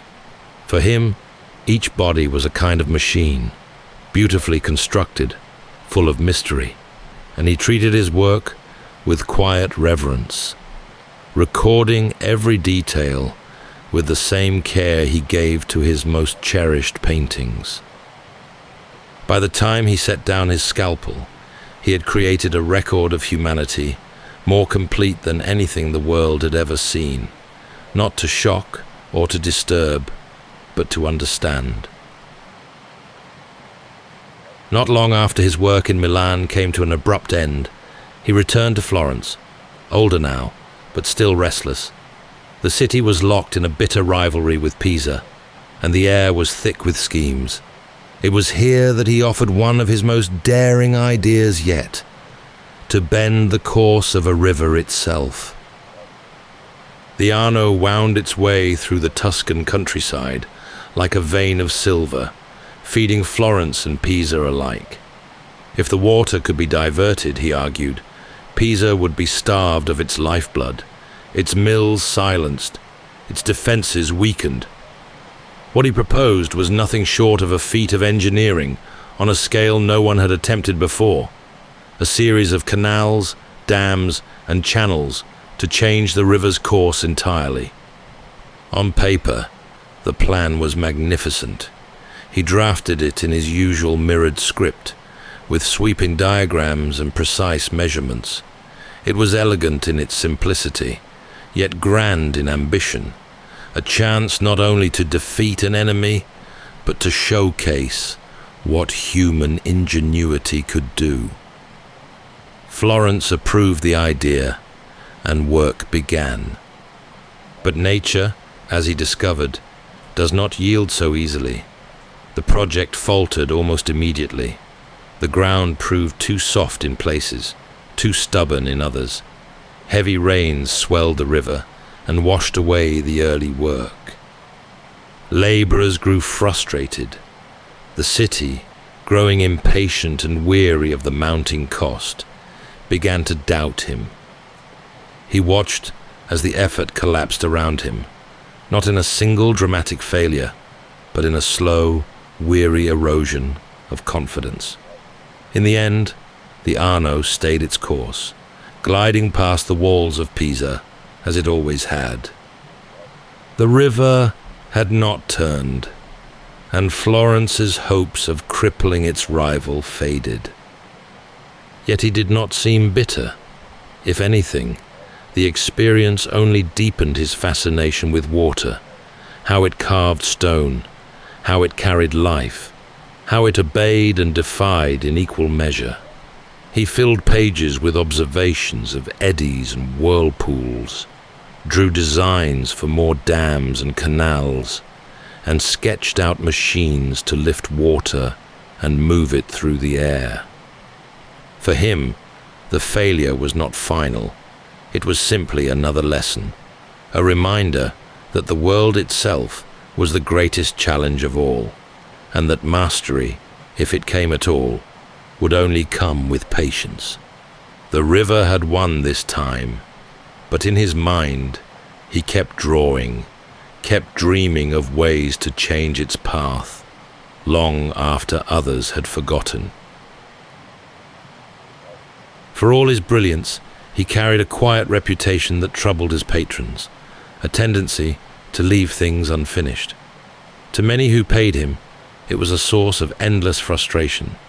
To him, it was simply the way his mind worked, always reaching beyond what a canvas, a wall, or even a lifetime could contain. One of his most famous commissions came soon after his return to Florence, a vast mural of a battle scene meant to commemorate a Florentine victory. It was to cover an entire hall, alive with charging horses and clashing soldiers. He threw himself into the planning. He sketched warriors with grim faces, studied the movements of riders and steeds, and experimented with new techniques for painting on plaster. But as the weeks turned into months, cracks appeared, not only in the wall, but in his patience. The pigments dried too quickly, the colors faded, and his perfectionism became a burden. He eventually walked away, leaving behind only a powerful sketch and a fragment of the mural itself. The unfinished work would later inspire other artists, but in his own lifetime, it was simply another promise left incomplete. This pattern had followed him for years. Even earlier in his career, a grand altarpiece for a church had been abandoned midway. His patrons complained that he was too easily distracted, that he took on more than he could finish. But those who knew him better understood. It was not distraction, but dissatisfaction.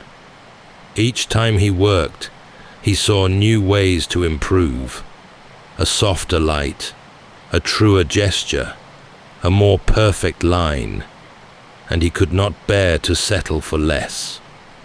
Of course, he did finish some things.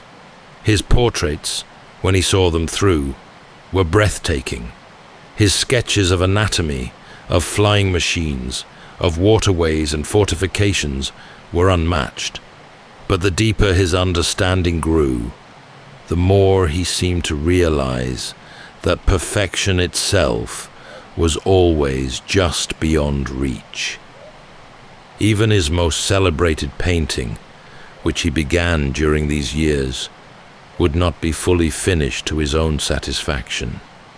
He carried it with him wherever he went, adding a stroke here, softening a shadow there, never quite able to let it go. Those who criticized him for leaving things undone may have missed the point entirely. To him, each creation was part of a larger pursuit, a lifelong effort to capture the truth of the world, knowing full well that no single work could ever hold it all. And so, the battle mural faded, the altarpiece gathered dust, and the famous portrait remained ever so slightly in progress. As the years went on, his restlessness deepened. He moved from city to city, carrying his notebooks, his sketches, and the faint weariness of a man who had seen too many patrons come and go. The commissions still came.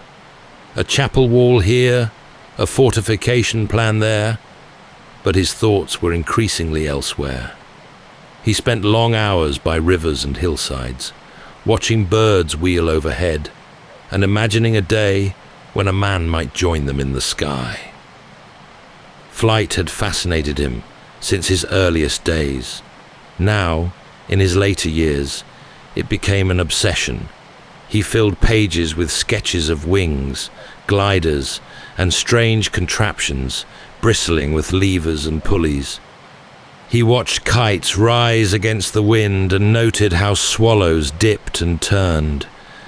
In his mind, flight was not a fantasy. It was a problem to be solved. He even built prototypes, testing them in private. He designed a great screw-shaped device that he believed could lift itself into the air, and a set of wings large enough for a man to strap to his back. There are stories, though none confirmed, that he once persuaded a young assistant to try one of these machines, launching him from a hillside to see if the dream could hold. If true, the flight must have been brief, and the landing hard. The frustration showed in his notebooks. He scrawled reminders to himself to study the nature of wind, to test the strength of different materials, to watch birds more closely.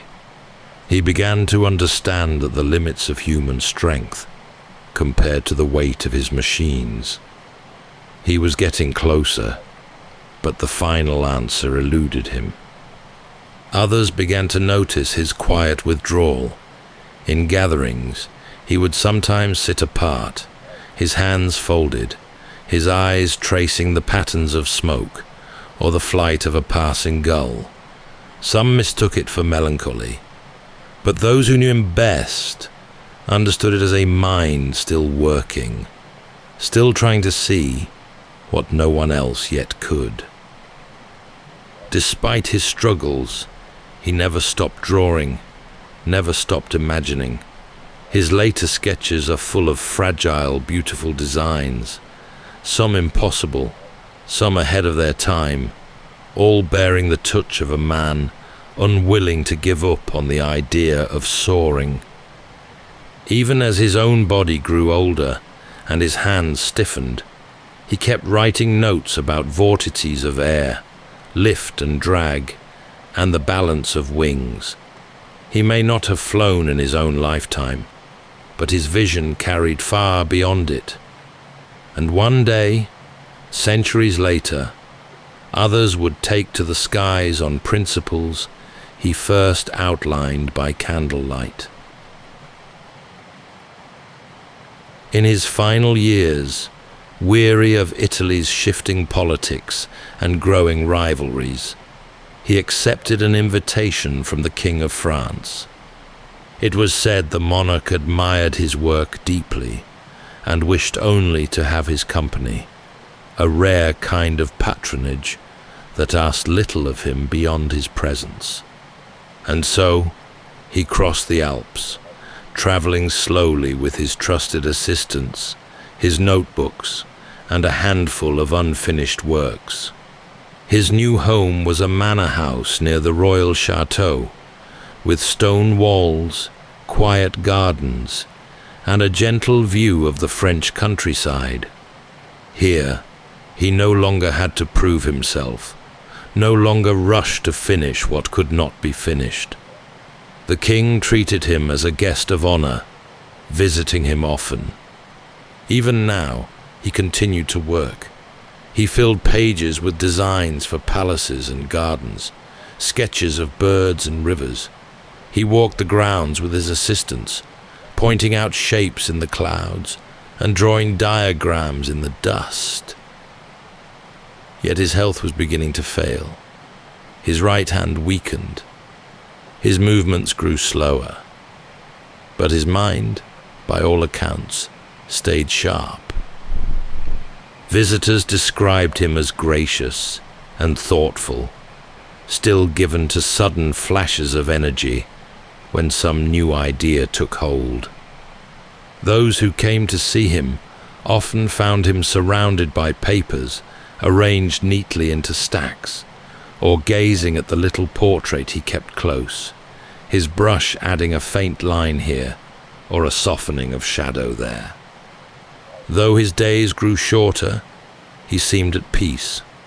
Here, in this final chapter of his life, he was no longer caught between patrons or pressured by deadlines. He spoke freely with the king, walked the gardens in the morning light, and allowed himself to reflect on all he had tried to create. He died peacefully in that house, surrounded by his closest companions. Some say the king himself came to his bedside to pay his respects. His belongings, his manuscripts, his sketches, and his few finished works passed into the hands of those who had worked by his side. He left behind no great monument, no single masterpiece to define him. What he left instead was a body of work so rich, so full of questions and beauty, that it would take centuries to understand. And even now, the full measure of his genius still seems just out of reach, as though some part of him never quite stopped dreaming. After his passing, the world moved on, as it always does, but his notebooks and scattered works remained, quietly waiting to be rediscovered. Many of his ideas were so far ahead of their time that they were misunderstood, tucked away on dusty shelves, dismissed as curiosities. Yet over the centuries, as others pored over his papers, it became clear just how much he had glimpsed long before anyone else. His designs for bridges, canals, and fortifications showed an ingenuity that modern engineers still marvel at. His notes on water, on air, on the flight of birds, hinted at the physics of a world that was just beginning to be understood. Today, we know him as much for what he imagined as for what he completed. His paintings, though few, remain some of the most beloved in history, but his legacy is something larger and more elusive.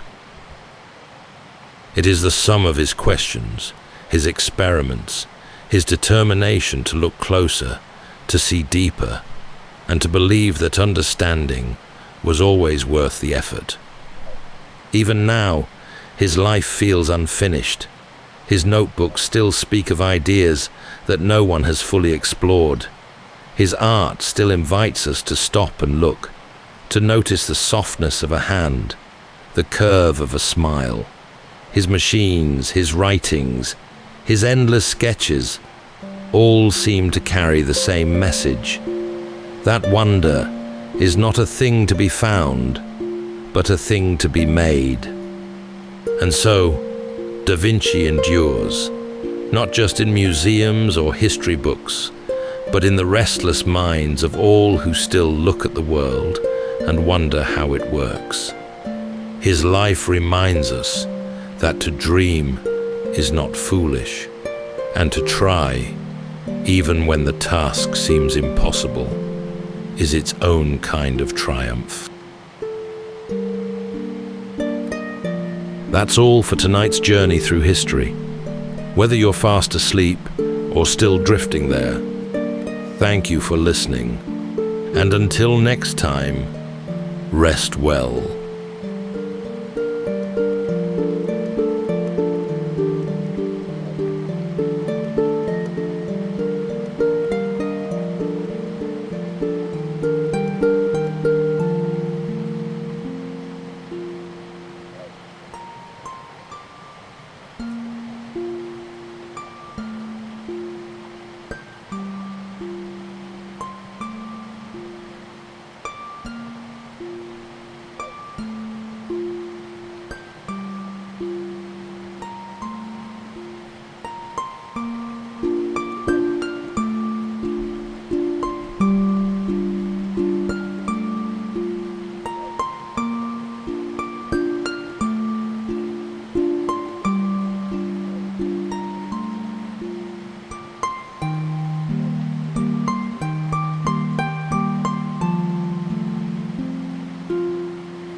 Welcome to Sleepy Time History.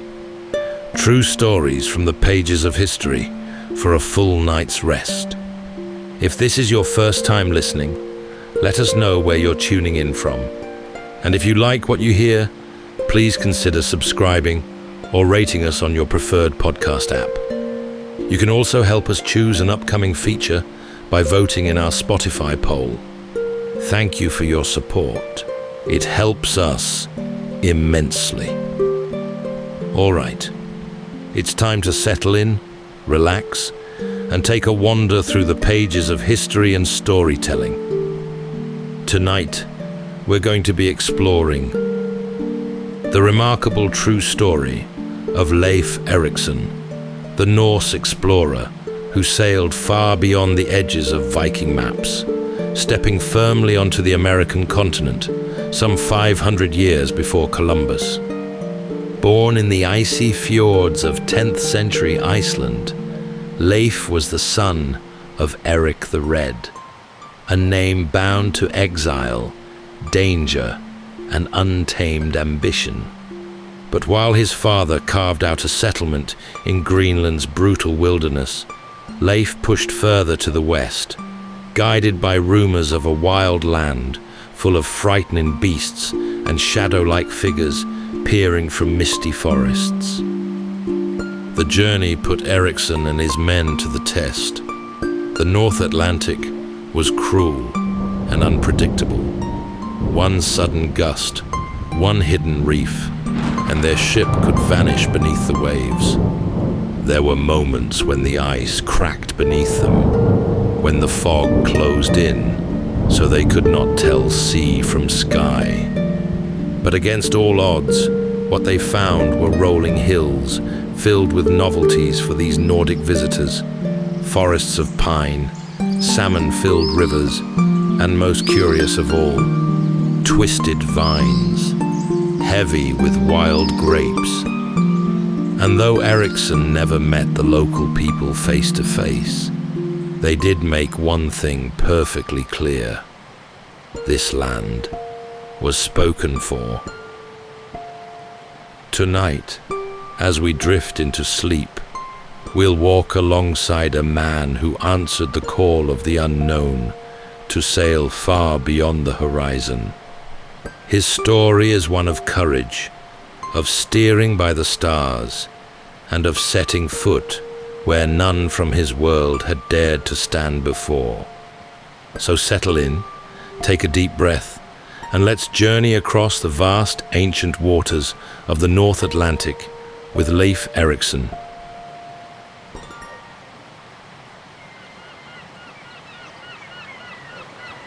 The wind struck low along the fjord that morning, lifting the sea spray in long sheets against the rocks.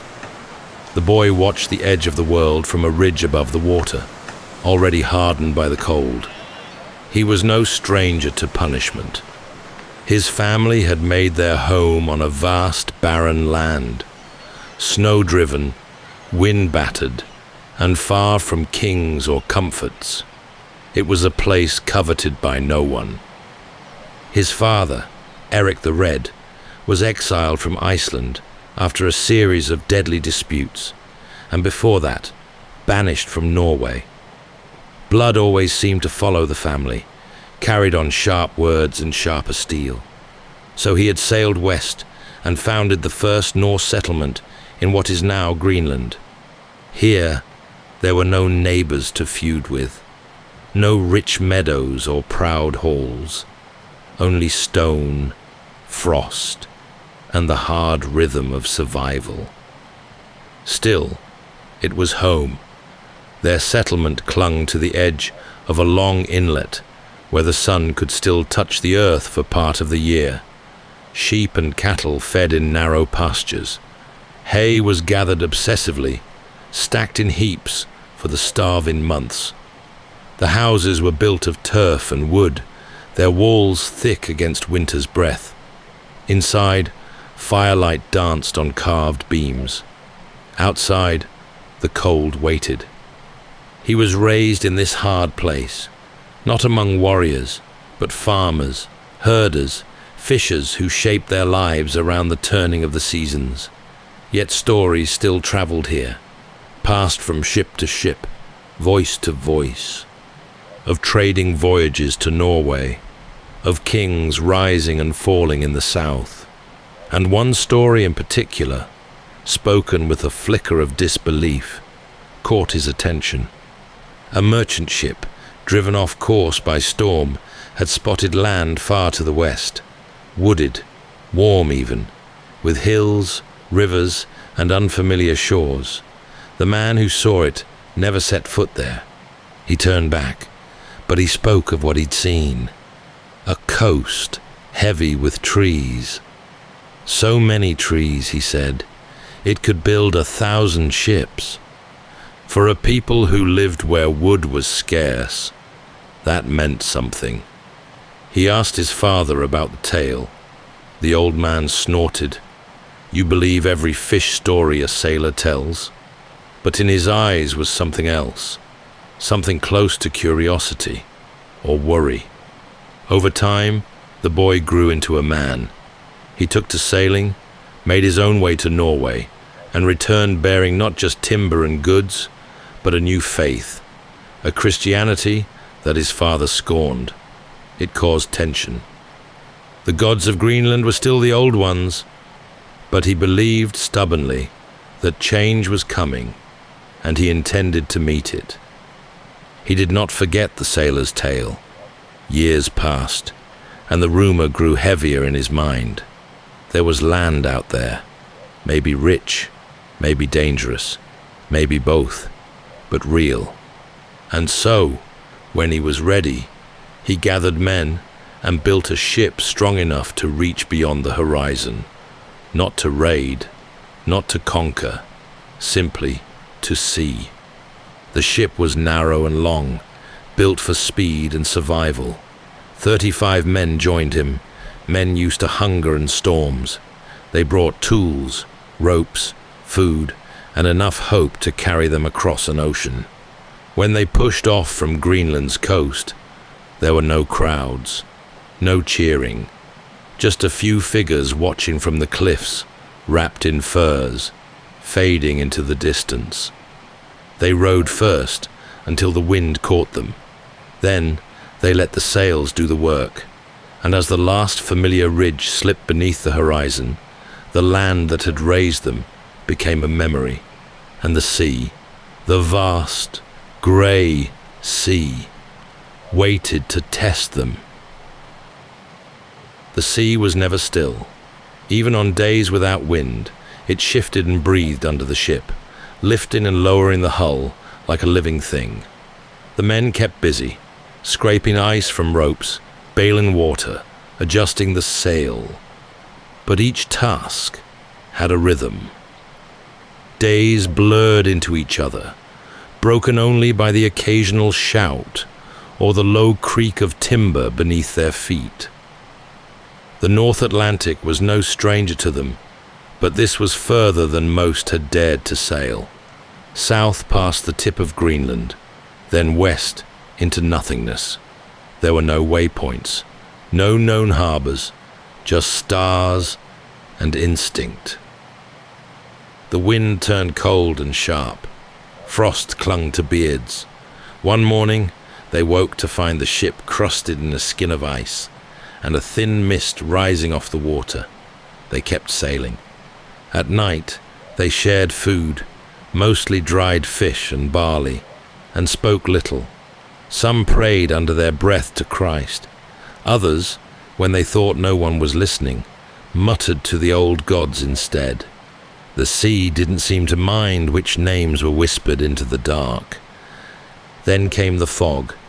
Thick and sudden, it swallowed the horizon. The men moved deliberately, voices low. They could no longer see the sea around them, only the slick grey walls pressing close.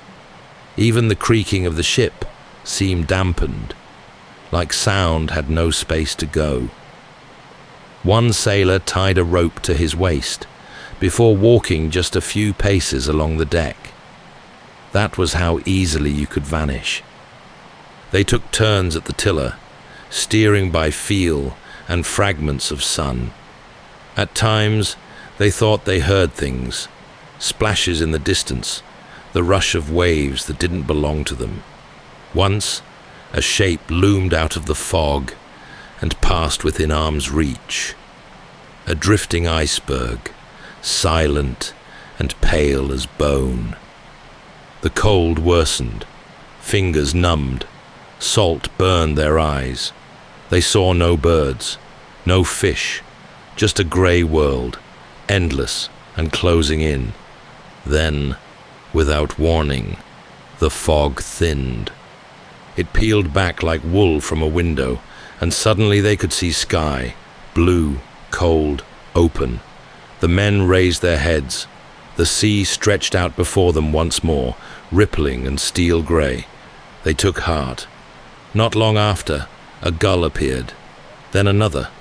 The men began watching the water with more urgency, pointing to floating driftwood, even patches of seaweed. These were signs. And then it came. A dark shape on the horizon, low, still, unmoving. The men gathered, squinting. It grew larger. Trees, hills, a coastline that rose gently from the water. They let the sail down slowly, approaching under oar. No shouts, no noise, just the soft dip of wood into water. As the ship glided toward land none of them had ever seen before. They reached a shore lined with pebbles, and beyond it, forest. Tall trees, thick and unfamiliar, stretching deep inland. Not like the stunted brush of Greenland. These were real woods, the kind their ancestors had spoken of in old stories. Trees you could build with, trees that sheltered things. The men stepped onto land and stood in silence. The breeze moved through the branches, and something unseen stirred deeper in the forest. They had done it, crossed the ocean, found the rumored land. But as they looked into the trees, each man wondered to himself, were they alone? The first task was simple: build shelter, not for comfort, but for survival. The nights were growing longer, and though the air was milder than Greenland's, the chill still crept in with darkness. The men set to work quickly, choosing a flat stretch of ground near a bend in the coast where fresh water trickled down from the hills. They cut timber from the nearby trees, straight-trunked and tall, with thick bark and unfamiliar scents when split. Some groaned about the weight of the logs, others about the unfamiliar ground. But they worked with purpose. By the end of the first week, they had a longhouse half buried in turf, its walls strong against wind, its roof thick with grass. Smoke could rise from the hearth, and warmth lingered near the stone-lined pit. In the center, days took on rhythm, hunting, fishing, repairing tools, watching the woods. The rivers nearby were thick with salmon, some so large they could barely lift them from the water. The men salted what they couldn't eat, packing the fish into barrels. They gathered berries too, and what looked to be wild grapes, dark and sweet. None among them had seen such fruit in Greenland. Game moved through the trees, deer, birds, smaller creatures that darted between the shadows. Once, 2 men claimed to have spotted a great bull-like beast in the distance, its head heavy with antlers, its legs long and slow-moving. But no one saw it again. They spoke less as the days passed, not out of tension, but watchfulness. The forest was rich, yes, but it held a weight to it. It was too still sometimes. The men noticed how animals moved differently here, how birds would take flight all at once without reason. Now and then, they'd find signs, broken branches, markings in the earth, things that didn't quite fit the habits of animals, but no one said it aloud. At night, they posted sentries, not because anyone had seen people, but because the feeling grew stronger, that they were not the first to stand here, that someone, or something, was watching. One evening, as they sat by the fire, a low howl rose from the woods. Not a wolf, not quite. It faded quickly, but the men looked at one another in the firelight and didn't speak. Still, they stayed. They gathered more timber. Some began cutting down trees to bring back across the sea, for building back home. Others mapped the coastline, marking coves and inlets, testing the tides. They were explorers, yes, but also settlers, in their own small way. Winter came slower here. The earth didn't freeze so quickly. Snow fell in patches, rather than deep blankets, and yet the air felt heavier with each passing week. They repaired the ship and checked their stores. The plan was never to stay long. This was a place to test, to taste, to see, not to claim. And as the days shortened, the sense that the land was turning inward grew stronger. The trees no longer seemed still. They seemed waiting. They saw it first from the edge of the tree line, a shape moving along the far side of the beach, low to the ground, quick, then gone. One man pointed, said it was nothing. Another wasn't so sure. They'd seen deer before, but this didn't move like any deer. The days were colder now. Frost clung to the grasses in the morning, and the longhouse felt smaller, with the fire always lit. They took turns standing guard in pairs, watching the woods at dusk. The sense of being watched no longer came and went. It settled on them like a weight in the air. Once, returning from the river with their catch, 2 men found footprints in the mud, bare feet, smaller than their own. They called for the others. No one spoke for a long moment. Then the prints were washed away by the tide. No one had seen the ones who left them, but they were no longer wondering if they were alone. Still, they stayed. Leif was steady, careful not to let fear grow unchecked. They carried on as before, cutting wood, drying fish, marking the terrain, but their voices grew lower and their work quicker. Some wanted to leave, but no one said it aloud.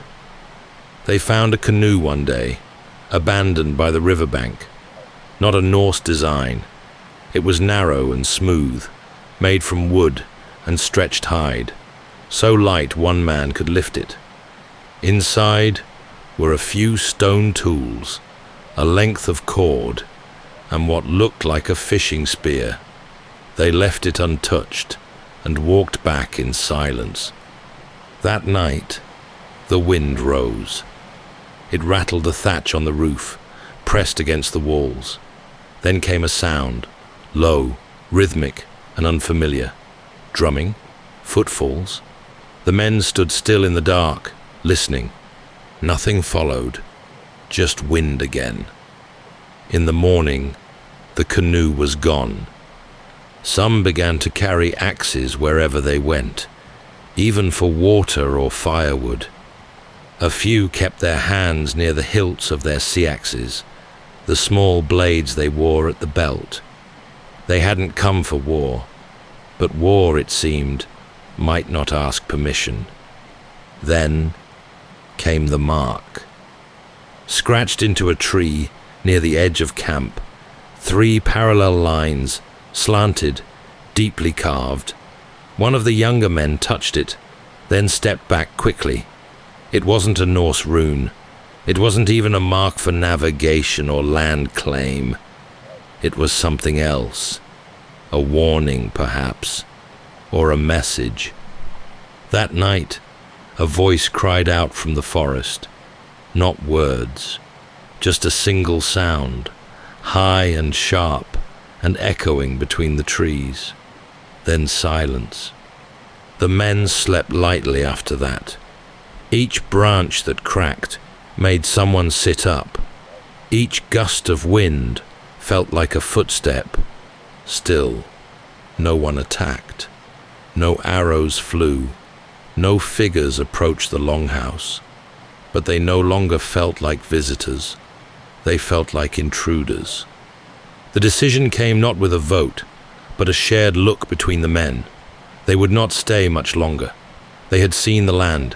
It was rich, and it was real, but it belonged to someone else. The air carried a new edge now, the kind that crept into joints and warned of deeper cold to come. The men moved with urgency, packing supplies into the longship, testing rope and sail. The timber they'd harvested was stacked and bound with care. It would be a gift to Greenland, proof that the land across the sea was no myth. They had stayed through a full season. They had seen the land's generosity, fish, game, sheltering trees, fruit unlike any known to them. They had also felt its warning. It was no place to settle, not yet, not with such a presence moving unseen through the trees. The final days were calm, even strangely still. No more shapes on the shoreline, no sounds in the night, as if the land itself had turned its face away, indifferent to their leaving, or satisfied. The longship pushed off just after dawn. The tide was with them, and the sea for once was kind. Mist rolled low along the water's surface, but the sky above was clear.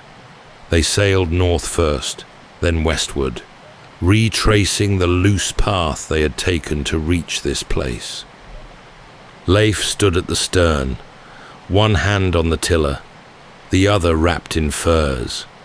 His eyes stayed fixed on the shrinking line of trees behind them. He didn't speak, but the set of his jaw told the men what they needed to know. He would remember this place for the rest of his life. The voyage home was long, but uneventful. The wind stayed steady. There were no storms, no ice to battle. It was as if the ocean had accepted their journey, now that it was ending. When at last Greenland came into view, low and white along the horizon, they didn't cheer. They simply let out breath they hadn't realized they'd been holding. Word of their return spread quickly. The logs were admired. The grapes, preserved in bundles, were passed from hand to hand with amazement. Children gathered to hear the tale. Elders asked for details. Where was this place? How far? How safe? He answered with care. The land was real, beautiful, full of promise, but not empty, not peaceful. He did not speak of the markings on the trees or the shapes in the woods, but his silence on those details carried its own weight. He never returned, but Leif's name endured, not as a conqueror nor a colonist, but as a pathfinder, a man who heard whispers of a far-off shore and followed them. He lived the rest of his life in Greenland, serving as a leader, tending to his people, and carrying in his memory the sight of tall forests rising from a foreign shore. It was Torvald who pressed forward after Leif's return. He had listened carefully to every account, every detail of the land, the rivers, the timber, the unease. But he saw opportunity. Where Leif had explored, Torvald intended to settle. Not forever, perhaps, but long enough to test the land's boundaries, to claim a piece of it. He used Leif's ship and brought a new crew, eager, strong, and hopeful. They followed the same route, using the stars and Leif's recollections to guide them, and reached Vinland without difficulty. The land remained unchanged. They returned to the settlement, finding the turf walls mostly intact, the roof partially sunken. They repaired it quickly and settled in with the confidence of men who believed they were ready for anything. For a time, all went well. They fished the rivers, they hunted inland, they explored the coast. Torvald took detailed notes, marking good harbors, stretches of flat land, places where the forest met the sea. Then, on a northern shore, they found something unexpected. 3 small skin-covered boats drawn up on the beach. No people, just the boats, pulled well above the tide, with tools and stones left nearby. The crew searched the area, but found no tracks. Still, they burned the boats, perhaps out of fear, perhaps as a warning. The next morning, they came. A group of local people emerged from the woods, smaller in stature than the Norse, armed with bows and slings. The clash was fast, chaotic. Arrows flew, stones whistled through the air. 2 Norsemen fell. The rest fled to the ship and pushed off quickly. Torvald was struck as they escaped. An arrow pierced his side beneath the arm. He said little, only that he needed to lie down. They brought him below deck, but it was clear the wound was deep. He asked to be buried there, on that land. They did as he asked, choosing a small rise overlooking the sea, and marked the spot with stones. The saga says they prayed, though what words they used is lost. Perhaps it was a Christian blessing, perhaps something older. After Torvald's death, the expedition lost its shape. The men stayed a little longer, unwilling to leave too soon, yet no longer sure what they were meant to do. They explored further inland. One man claimed to see a strange building, half covered in vines, but no one else saw it. Eventually, they gathered what supplies they could and made their way home. News of Torvald's death spread quickly. Leif received it without ceremony, only nodding once before returning to his work. The brothers had shared the same sea path, but now only one would grow old. From that point on, Vinland became a place of caution. Its richness was undeniable, but so was its resistance. The land was not empty, and those who lived there did not forget the burning boats. The dream of colonization dimmed. The stories grew softer, half believed. Maps left its coastline blank again. But in Leif's lifetime, and in the lifetimes of those who sailed with him, the memory held. Somewhere across the sea, beneath unfamiliar stars, his brother lay beneath a mound of stones. The years that followed Torvald's death saw fewer ships heading west. The whispers of Vinland still stirred imaginations in Greenland, but they came with shadows now. Not just tales of riches and rivers, but of unseen watchers, sudden arrows, and narrow escapes. Still, a few tried. One such voyage was led by a man named Thorstein, another of Erik the Red's sons. He set out to retrieve Torvald's body, though he never reached Vinland. His ship was caught in storms and driven off course. He died not long after returning to Greenland, and with him died the last strong push from the Erikson line. But others came, drawn by the hope of land. The most ambitious of them was a merchant named Thorfinn Karlsefni. Unlike Leif or Torvald, Thorfinn brought settlers, men, women, even livestock. He hoped not just to explore, but to establish a foothold, a true colony. He followed Leif's route and arrived at the same familiar shore, the forest still waiting, the rivers still full. They rebuilt the houses, cleared the land, and planted. For a while, it seemed possible.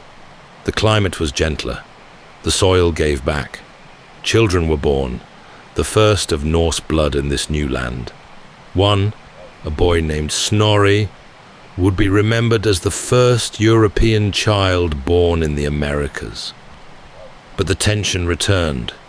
As before, it started with glimpses, shapes in the trees, canoes in the distance.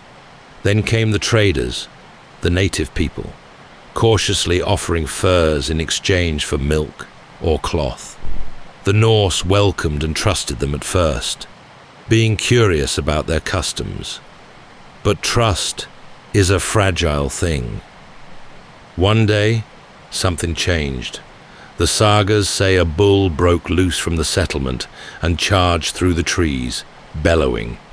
The sound startled the visiting natives, who fled in panic. They returned in greater numbers, armed this time. The attack came swiftly, stones hurled from slings, arrows whistling through the air. The settlers scrambled to defend themselves. A few were killed. Others escaped inland or took shelter behind logs and barrels. After a long and harrowing day, the natives withdrew. The Norse regrouped, counting the wounded, burying the dead. No one slept much that night.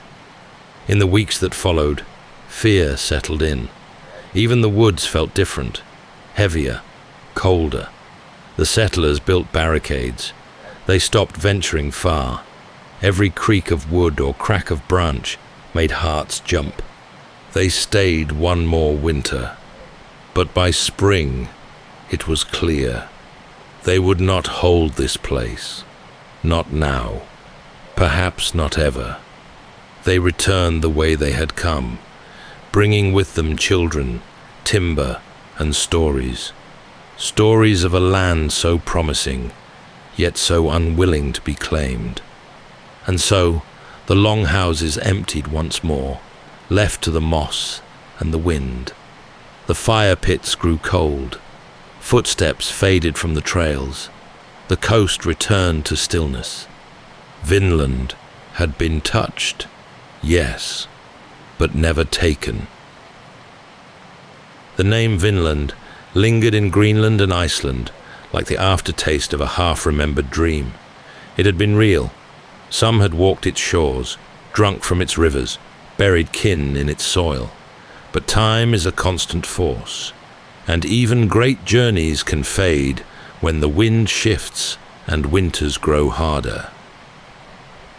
Back in Greenland, life returned to the familiar grind of tending sheep, scraping lichen from stone, and counting every coil of rope before the sea froze shut.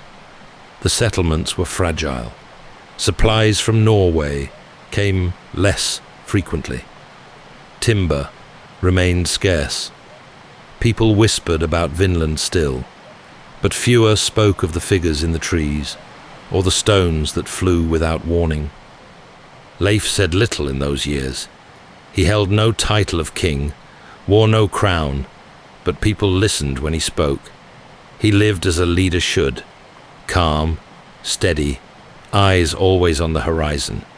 When pressed about Vinland, he answered plainly, it was there. The land was good, but it was not theirs. He never made a second voyage. Whether it was the danger, the cost, or the weight of his brother's death, no one knew. But he left the path open. Others could follow if they wished. He would not stand in their way. And some did. Small groups, scattered attempts, traders, adventurers, dreamers. A few ships made it. Others were lost. No great colony rose. No fort was built to last. The sagas grew thinner on detail, and the memories settled into story. By the time the Christian kings of Norway began demanding taxes from Greenland, Vinland had become something else, not a destination, but a legend, a place people wanted to believe in, even if they weren't sure it still existed. The land itself never changed. It remained where it always had been, coastal, forested, rich with fish and animals, known well to the people who had lived there long before the Norse arrived. To them, the visitors were just another brief ripple along the shore. What was left behind? A few broken tools, a carving perhaps, the bones of a fire pit, long cold, and in one place, beneath a mound of stones, the remains of a man who had died far from home. Centuries later, the sagas were written down in Iceland by men who had never seen the Western Sea. They captured the shape of the stories, the names, the great voyage, but the edges blurred. Which brother did what? What happened in which season? Memory bends in ink. And still, the name Vinland survived. 500 years after Leif's voyage, new ships arrived from across the Atlantic, larger, heavier, bearing flags of empires. They landed further south and never knew who had come before them. No one told them about the long, narrow ship that had cut across the waves centuries earlier, carrying men raised on ice and wind, searching not for gold or glory, but simply to know what lay beyond the sea. Those later explorers drew maps, claimed lands, changed everything, but Leif had already been there, in a time when the world was still full of unanswered questions, and the edge of the map was a place you could sail toward with nothing but a steady hand and a strong heart. The winters grew longer in his later years. Or perhaps he simply noticed them more. Leif spent most days near the fjord at Brattahlid, the same place where his father had driven stakes into frozen ground decades before. The longhouse remained warm, smoke curling steadily from its roof. Livestock huddled in the sheds. The sea, grey and patient, waited just beyond the ice-crusted shore. Visitors still came, traders from Iceland, younger men seeking advice, messengers bearing scraps of news from far-off Norway. They asked him about Vinland, always Vinland. Was it real? Was it worth the voyage? Were the stories true? He would answer in short, measured words. Yes, the trees were taller than any in Greenland. Yes, the fish ran thick and fast in the rivers. Yes, there were people already there, sharp-eyed, quick-moving, not to be underestimated.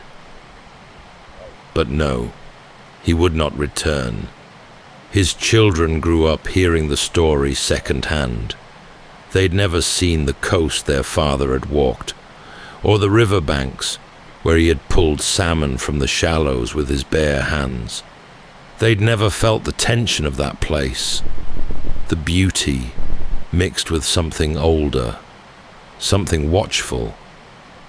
There was no monument to mark his voyage, no stone pillar, no carved plank nailed to a tree, just the timber he'd brought back, slowly worked into beams and barns, just the tale, passed from voice to voice. He spent time alone in those final years, walking the ridges above the fjord. His gaze lingered on the sea more often now, eyes drawn west. He'd stood on a different shore once, 500 leagues away, under a softer sun. He didn't speak of it often, but the memory lived behind his eyes. When he died, the settlement mourned him, not with songs or banners, but with simple words. He had been strong, he had been fair, he had gone farther than anyone before him, and returned to tell the tale. No saga ever captured him entirely. The ones who wrote them came long after. They remembered the voyage, the ship, the name of the place. But the man himself, his steady hands, the way he watched the horizon in silence, the weight of that knowledge, those things faded like breath in cold air. And yet, something remained. Each time a ship pushed west from Greenland's shore, it did so in the wake of his keel. Each time someone dreamed of a place beyond the known, his name echoed, faint but clear. No one would ever find his grave. No stone marked where he lay, but the path he opened remained. No one remembered the exact season when the longships stopped heading west. There was no final voyage, no declared end to the Vinland dream. It simply faded, like the smoke from a spent hearth, curling upward until it disappeared into sky. Years passed, generations too. Greenland's settlements held on, but barely. Storms grew harsher. Trade with Norway faltered. The timber Leif had once brought back was now old, part of barns, fences, broken tools. The last men who had stood on Vinland's shores were gone, but in Iceland, the stories survived. They were told by firelight, where old men leaned in and children listened wide-eyed. Not tales of dragons or gods, but of real men, of a ship that vanished over the horizon into legend. For centuries, the world forgot that anyone had reached the Americas before Columbus. Leif's name faded to the edge of maps and memory, but it never vanished entirely. Archaeologists uncovered the remains of turf houses near the northern tip of Newfoundland, structures built in the Norse style, far too old to belong to later settlers. There were tools, a hearth, the worn mark of hands that had worked timber long ago. It matched the saga in shape, if not in name. They had been there. Leif had been there. And so, 500 years before empires crossed the sea, before flags were planted and maps redrawn, a Viking ship with a carved dragon on its prow touched land in a place no European had ever known. Leif Erikson was the first European in history to look west with curiosity rather than conquest. He came across a land already occupied. He walked its shores, and when the time came, he knew it was best to leave it. He simply returned, safely home. That's all for tonight's journey through history. Whether you're fast asleep or still drifting there, thank you for listening. And until next time, rest well.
Welcome to Sleepy Time History.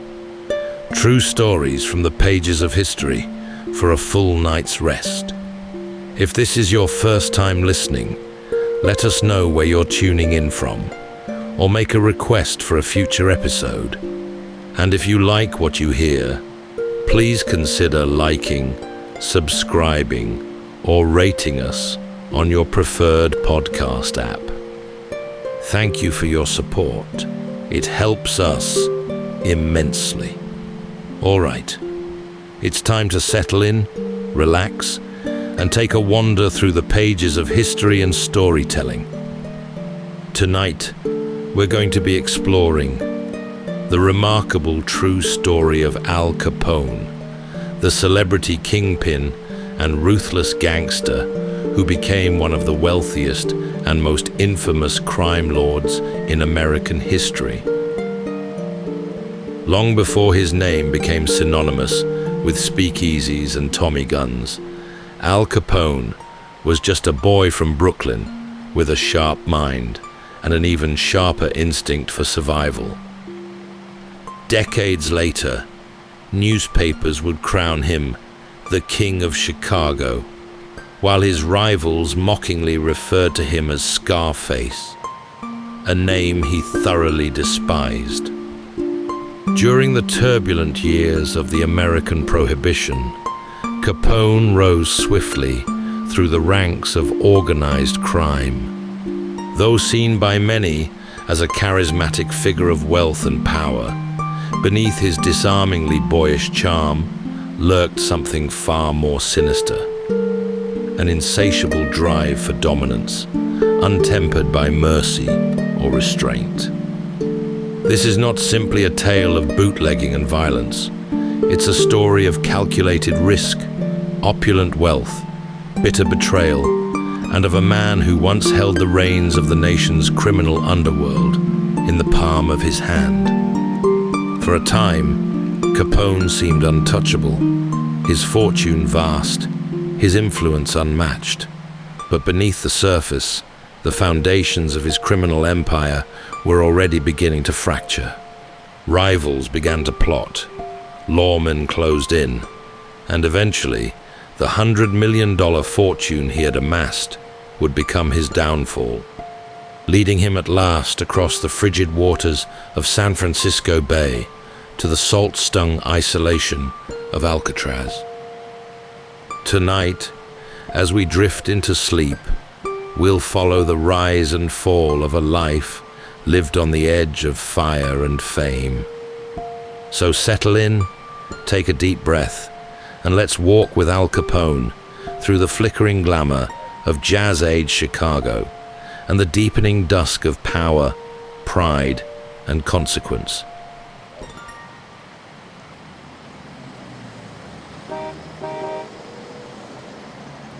The streets of Brooklyn in the early 1900s carried the clang and clatter of an immigrant life.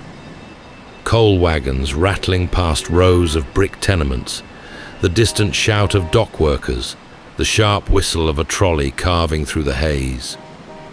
Among the crowd was a young boy with sharp eyes and a faster mouth, one of 9 children in a Neapolitan household where love was loud and discipline came quick. His parents, Gabriele and Teresa, had come across the Atlantic with little more than a trade and a dream, a barber's hands, a hope for education, and the belief that America would give their children something better.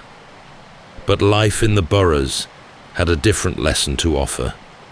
The boy learned early how to navigate its rhythms, the alley shortcuts, the power of posture, the importance of never backing down.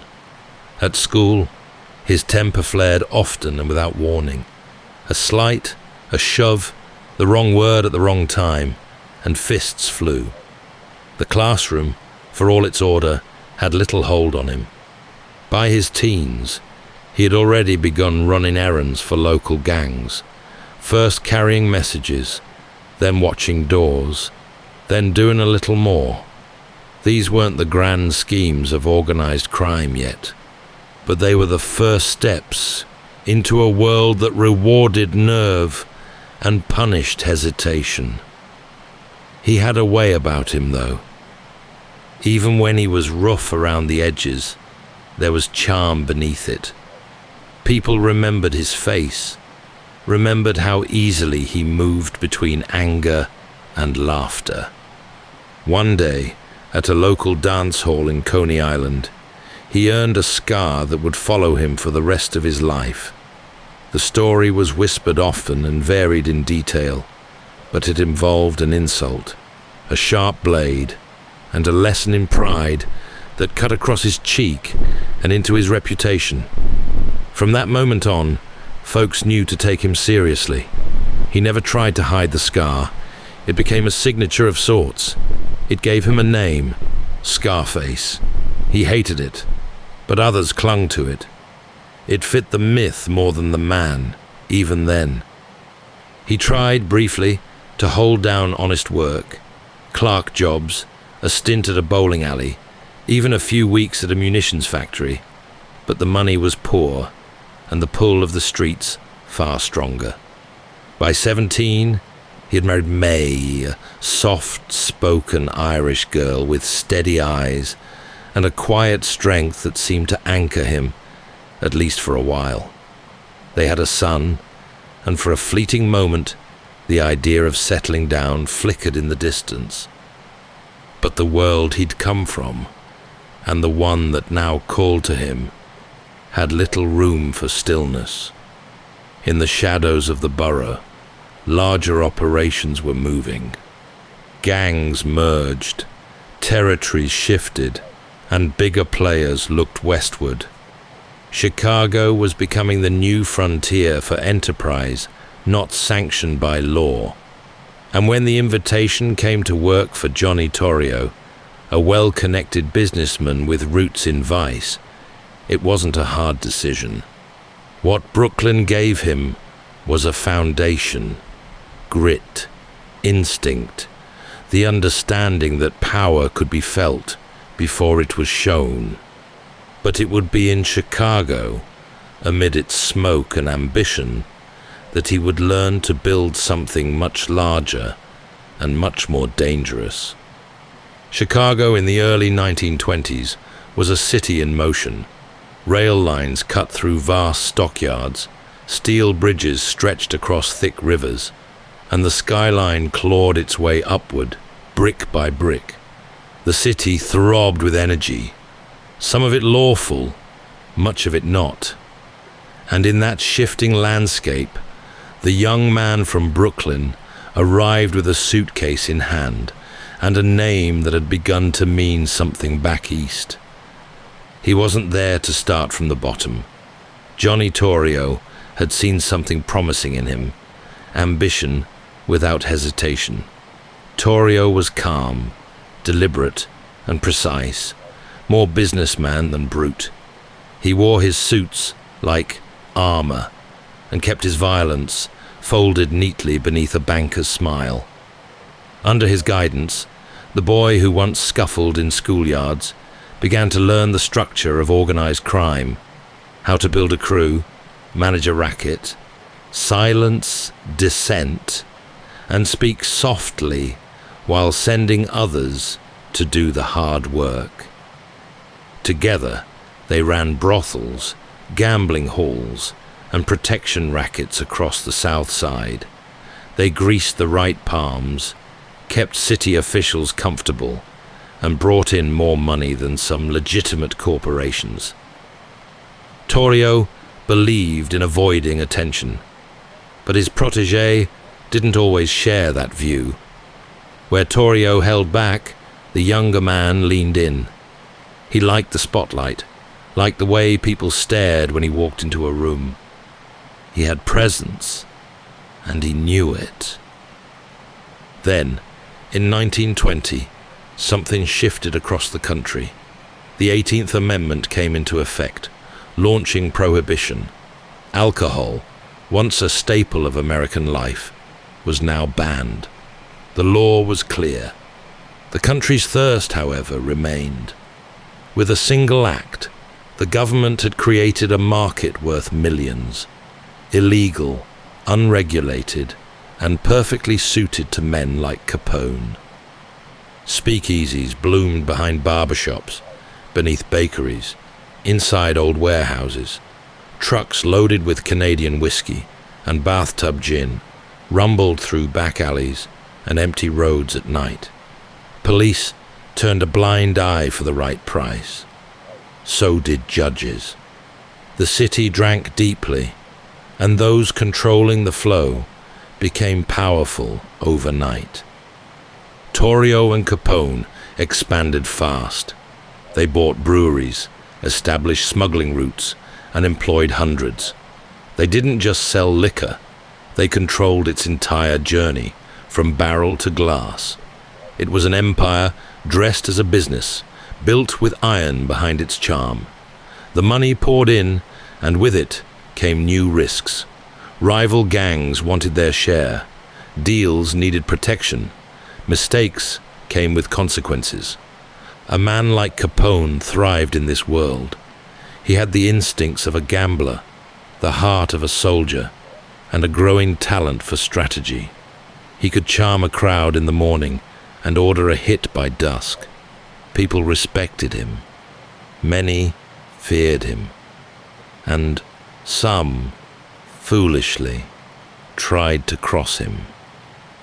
One of them was Jim Colosimo, a powerful figure who resisted Torrio's expansion into the liquor trade. He saw it as messy, volatile, too risky. But Torrio disagreed, and when Colosimo was found dead in his restaurant foyer, shot in broad daylight, the message was clear. The old world was gone. The new one was being built, fast, loud, and without hesitation. Capone didn't pull the trigger, but he understood what it meant. The rules had changed. This was no longer about running errands or guarding doors. This was about command, about territory, and about survival. He moved his family to a modest house in the suburb of Cicero, just outside the city's jurisdiction, but still close to the action. From there, he began to operate with growing independence, still loyal to Torrio, but more than ready to take the reins when the time came. And the time was coming. It began with a sermon, or something close to it. In small-town churches and city halls alike, preachers and reformers had raised their voices for decades, warning that alcohol was corroding the American spirit. They said it tore families apart, fueled crime, and kept the working man poor. The temperance movement had long argued for change, and in 1920, the nation listened. The 18th Amendment took hold, and with it, the Volstead Act, the legal muscle behind the ban on manufacturing, selling, and transporting liquor. Bottles were smashed, barrels drained into gutters, saloons shut their doors. For a moment, the country felt cleaner, more orderly, but that moment passed quickly, because a law, even when passed with moral certainty, means little if the appetite it aims to tame hasn't vanished. And America was thirsty. From the cracked sidewalks of Chicago to the clubs of New York, people didn't stop drinking. They just stopped doing it legally. Into the vacuum stepped men with muscle and money, men who understood logistics and leverage. Men like Capone. At first, Torrio had set the pace, sourcing booze from Canadian suppliers, bribing the necessary officials, and setting up the underground network. but it was Capone who gave it shape. He understood the city, not just as a map of streets and wards, but as a breathing, wanting thing. He saw opportunity in every pub forced to close, in every politician looking for re-election funds, in every officer who'd seen his wages frozen. Speakeasies, hidden behind soda shops and tailors, lit up with jazz and bourbon. Delivery trucks rolled out by night, loaded with false bottom crates. Rival gangs scrambled to keep up, but most didn't have the reach or the nerve. Capone didn't just sell liquor. He managed distribution, protection, and punishment. He fixed elections in Cicero, placing his people in key seats to create a buffer between the law and his operations. In one infamous incident, his men stormed polling places with clubs and guns, making it very clear which candidate the outfit favored. The city may have turned its face, but it could not ignore him. Money rolled in by the millions, and with it came attention, not all of it welcome. Capone tried to keep a low profile at first, letting Torrio absorb the limelight, but in 1925, everything changed. Torrio was ambushed outside his home, shot several times, and barely survived. It was enough. He recovered, then left Chicago behind, heading for Florida to live out his days in comfort and safety. And just like that, the empire was Capone's. He stepped into the role with surprising ease. He moved into the Lexington Hotel, taking over the top floor and transforming it into a fortress. Guards stood outside his door. Phones were tapped. Rooms were bugged. But he carried himself like a businessman, well-dressed, always polite, generous to those who showed respect. Yet beneath the elegance was steel. Deals were enforced.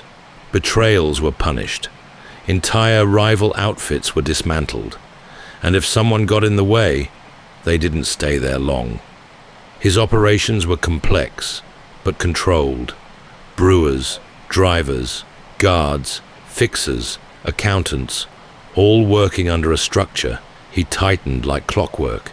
He paid his men well, demanded loyalty, and kept his name out of the paperwork. That last detail would matter more than he realized. Despite the growing risks, Capone lived publicly. He dined at expensive restaurants, tipped extravagantly, and granted interviews. Reporters loved him. He made headlines as often for his clothes as for his crimes. He seemed untouchable. Chicago, meanwhile, drank. Prohibition had created a new kind of tycoon, not one born of steel or rail, but of gin and blood. And in this thirsty, turbulent world, Capone stood at the very top. By 1926, the outfit's reach stretched across the city like a shadow, hard to trace, harder to escape. Breweries ran round the clock under fake names and friendly fronts. Trucks moved barrels of beer past crooked checkpoint guards, their schedules carefully staggered to avoid suspicion.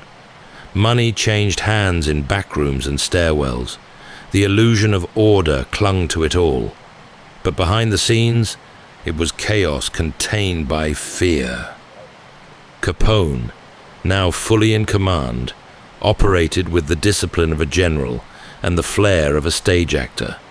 He hosted charity dinners, handed out coats to the poor in winter, and paid hospital bills for strangers. Newspapers began calling him a modern-day Robin Hood.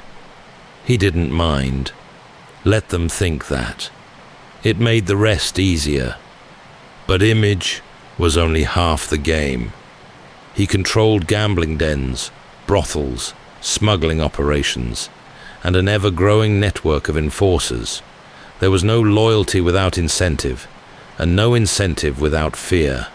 Those who crossed him didn't usually get a second chance. Still, he rarely acted impulsively. Decisions were measured, consequences weighed. His genius lay in how easily he moved between roles, charming dinner guest one moment, calculating strategist the next. The Lexington Hotel served as his fortress and his court. The top floor buzzed with meetings, messengers, ledgers, and murmurs. Outside, photographers waited, hoping to catch a glimpse of the man in his tailored grey suits and cream-coloured fedoras. Inside, he paced like a conductor, every movement deliberate, every nod a command. He made deals with politicians, paid off precinct captains, and knew the names of judges' children. In Cicero, his influence was law. He opened clubs with dancing girls and hired orchestras to play late into the night. Inside, glasses clinked and laughter echoed. Outside, the alleys stayed slick with blood. For rivals, the rules were simpler: comply, surrender, or disappear. When Dean O'Banion, a Northside competitor, refused to play along, his fate was sealed. He was shot in his flower shop, hands still clutching a pair of shears. The message was clear: territory would not be shared. The killing sparked a cycle of violence that hardened the city's underworld. Drive-by shootings became more frequent. Bodyguards became essential. Capone survived multiple attempts on his life, including a daylight ambush that riddled his car with bullets. He survived them all, and each time his legend grew. But even legends need structure. He promoted lieutenants with precision, each given a corner of the empire to oversee. They reported up the chain, passed on payments, enforced rules. Capone watched carefully, rewarding those who delivered and removing those who hesitated. His world was run like a business, but sustained by fear. Not overt, not always bloody, just ever-present. For all his control, though, there were problems no amount of planning could solve. The more visible he became, the more pressure mounted from federal agents and city reformers. His photos sold newspapers, but it also filled the desks of investigators. He dismissed them at first. After all, hadn't he walked out of worse? Still, he was careful. He changed addresses often, used code over the phone, never signed anything himself. His men understood. Loyalty was rewarded, but silence was essential. Yet despite the danger, there was something undeniably magnetic about it all. The money, the power, the rhythm of control. He didn't see himself as a villain. In his mind, he provided what the people wanted. He just did it better than anyone else. And Chicago, whether it loved him or feared him, kept opening its doors. Chicago had become a city balanced on the edge of two realities. By day, it moved like any great metropolis, steelworks humming, trains clattering down tracks, newspapers shouting headlines from kiosks. But by night, it danced to a different rhythm, one written in whiskey and wound tight by men like Capone. He was no longer just a name in the underworld. He was its center of gravity. Local officials deferred to him. Celebrities sought him out. Even those who disapproved could rarely look away. His face appeared in gossip columns beside film stars and heiresses. He hosted reporters at restaurants and tipped in stacks of crisp bills. There was theater to it all, and he was the star performer. But power like his doesn't remain unchallenged for long. Rival gangs, particularly the North Side outfit, led by George Bugs Moran, had not vanished. They'd simply grown more cautious. The truce between factions was brittle, more ceasefire than peace. Small skirmishes broke out, bombings, ambushes, killings in alleyways. But the real battle was for control of the liquor trade. And Capone wasn't interested in compromise. He ran his empire from the shadows of downtown and the relative safety of Cicero. City inspectors were bribed to overlook his breweries. Shipments moved on a timetable, tighter than any railroads. His lieutenants ensured everything ran smoothly. Money flowed up, orders flowed down. Yet even with everything in place, there was no such thing as complete control. One of the most brazen challenges came in the form of a gangland assassination attempt. After leaving a meeting one afternoon, Capone's car was peppered with machine gun fire by rival gunmen. Dozens of bullets tore through the vehicle. He escaped unharmed, but the message was unmistakable. The throne was contested. In response, his grip tightened. More guards, more surveillance, more calculated strikes against those who dared to defy him. He didn't just retaliate, he erased. Warehouses went up in flames. Trusted associates turned up missing. And still, he smiled for the cameras, all charm and gold rings. The violence never touched him directly. That was the brilliance of the structure he'd built. He never carried weapons himself. He didn't sign orders. He gave nods, made suggestions, expressed preferences, and things happened. Those below him knew the cost of missteps. The machine had been oiled with fear and wealth for years now. It ran without squeaks. But the image he projected wasn't only intimidation. There was warmth too. He'd pull stunts like opening soup kitchens during the worst days of the Depression. Lines of hungry men stood beneath signs that read, "Free soup for the unemployed," by Al Capone. To the press, it was either shameless self-promotion or genuine generosity. Either way, it worked. And for all the noise around him, he seemed untouchable. Law enforcement stumbled through cases that fell apart in courtrooms. Witnesses changed their minds. Paper trails vanished. Even his most violent days were dressed in plausible deniability.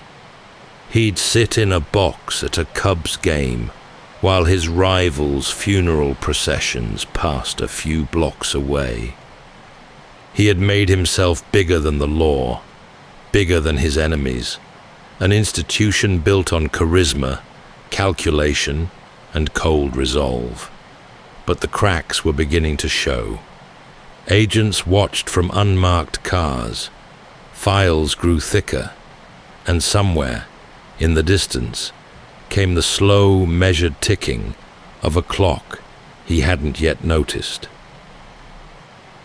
The snow fell gently that morning, softening the hard corners of Chicago. It dusted the rooftops, muffled the traffic, and clung to the collars of men as they walked hurriedly through the city's north side. It might have been any Thursday in February, if not for the 6 corpses and 1 dying man laid out in a brick garage on Clark Street, each dressed sharply, each cut down with cold precision. The papers would call it the St. Valentine's Day Massacre. 7 men executed in broad daylight by a team dressed as police officers. They'd lined up obediently against a wall, expecting a raid. What they got was a bloodbath. None of the bullets came from Capone's hand. He was in Florida at the time, nursing a supposed flu and fielding questions from reporters. But no one was in any doubt about who had ordered the strike. It was the most brazen act yet in a long, simmering war with Bugs Moran. The target had been Moran himself. A known rival, brash and persistent, he'd refused to be bought out or bullied into submission. Capone had offered him money to get out of town. Moran declined. He stayed. And so came the plan. Simple, brutal, and theatrical. But it failed in its one key objective. Moran, running late that morning, had seen the police car pull up and quietly slipped away. The men inside weren't real police, of course. They were gunmen in disguise, carrying Tommy guns beneath long coats. They gunned down Moran's men, most of whom had no chance to draw a weapon. One of them, Frank Gusenberg, clung to life for a few hours. But when the police asked who'd shot him, he managed just one defiant phrase. "Nobody shot me."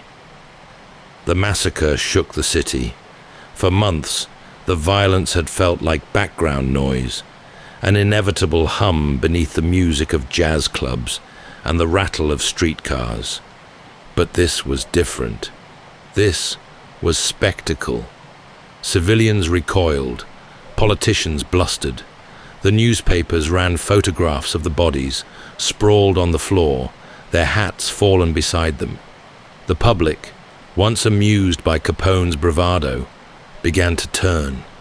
He felt the shift, even from Florida. Reporters grew more pointed in their questions. The attention, once flattering, began to carry weight. He returned to Chicago with fanfare, but tread carefully. For the first time in years, the air felt unstable. Yet he didn't retreat.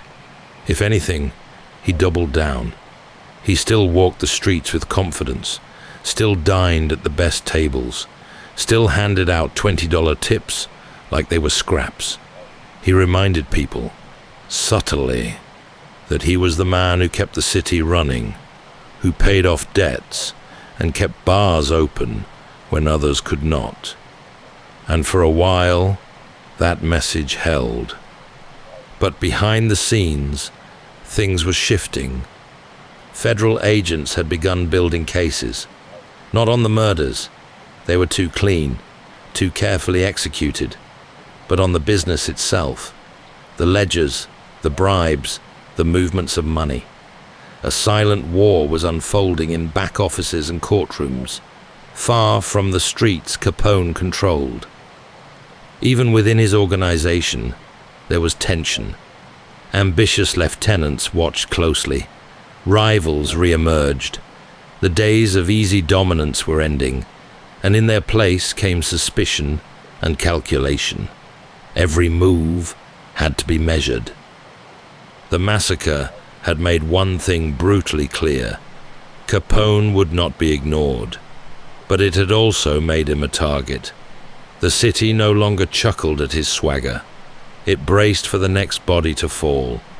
And somewhere, deep within the federal government, a small group of men began to ask a simple question. How do you catch a man who leaves no trace? The snow had melted, but the chill remained. Not in the air, but in the atmosphere around him. Something had shifted. The massacre had brought silence on the streets, but it had also stirred a new kind of noise. Whispers in Washington, cautious inquiries in City Hall, cautious fingers leafing through bank ledgers in dimly lit rooms. Capone sensed it. The old rhythms no longer held. Deals that once took a handshake now required layers of reassurance. Bribes needed doubling. Friends grew evasive. Some simply disappeared. It was no longer just rival gangs who posed a threat. It was men in suits, with warrants and typewriters. Still, the organization ran. Trucks moved on time, cash flowed, but the smooth machinery of his empire began to grind a little. There were more arrests, more headlines. Some of his men were caught and didn't come back.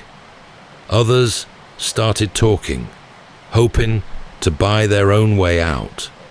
Nothing immediate, nothing fatal, but the cracks were there, hairline at first, just enough for light to get in.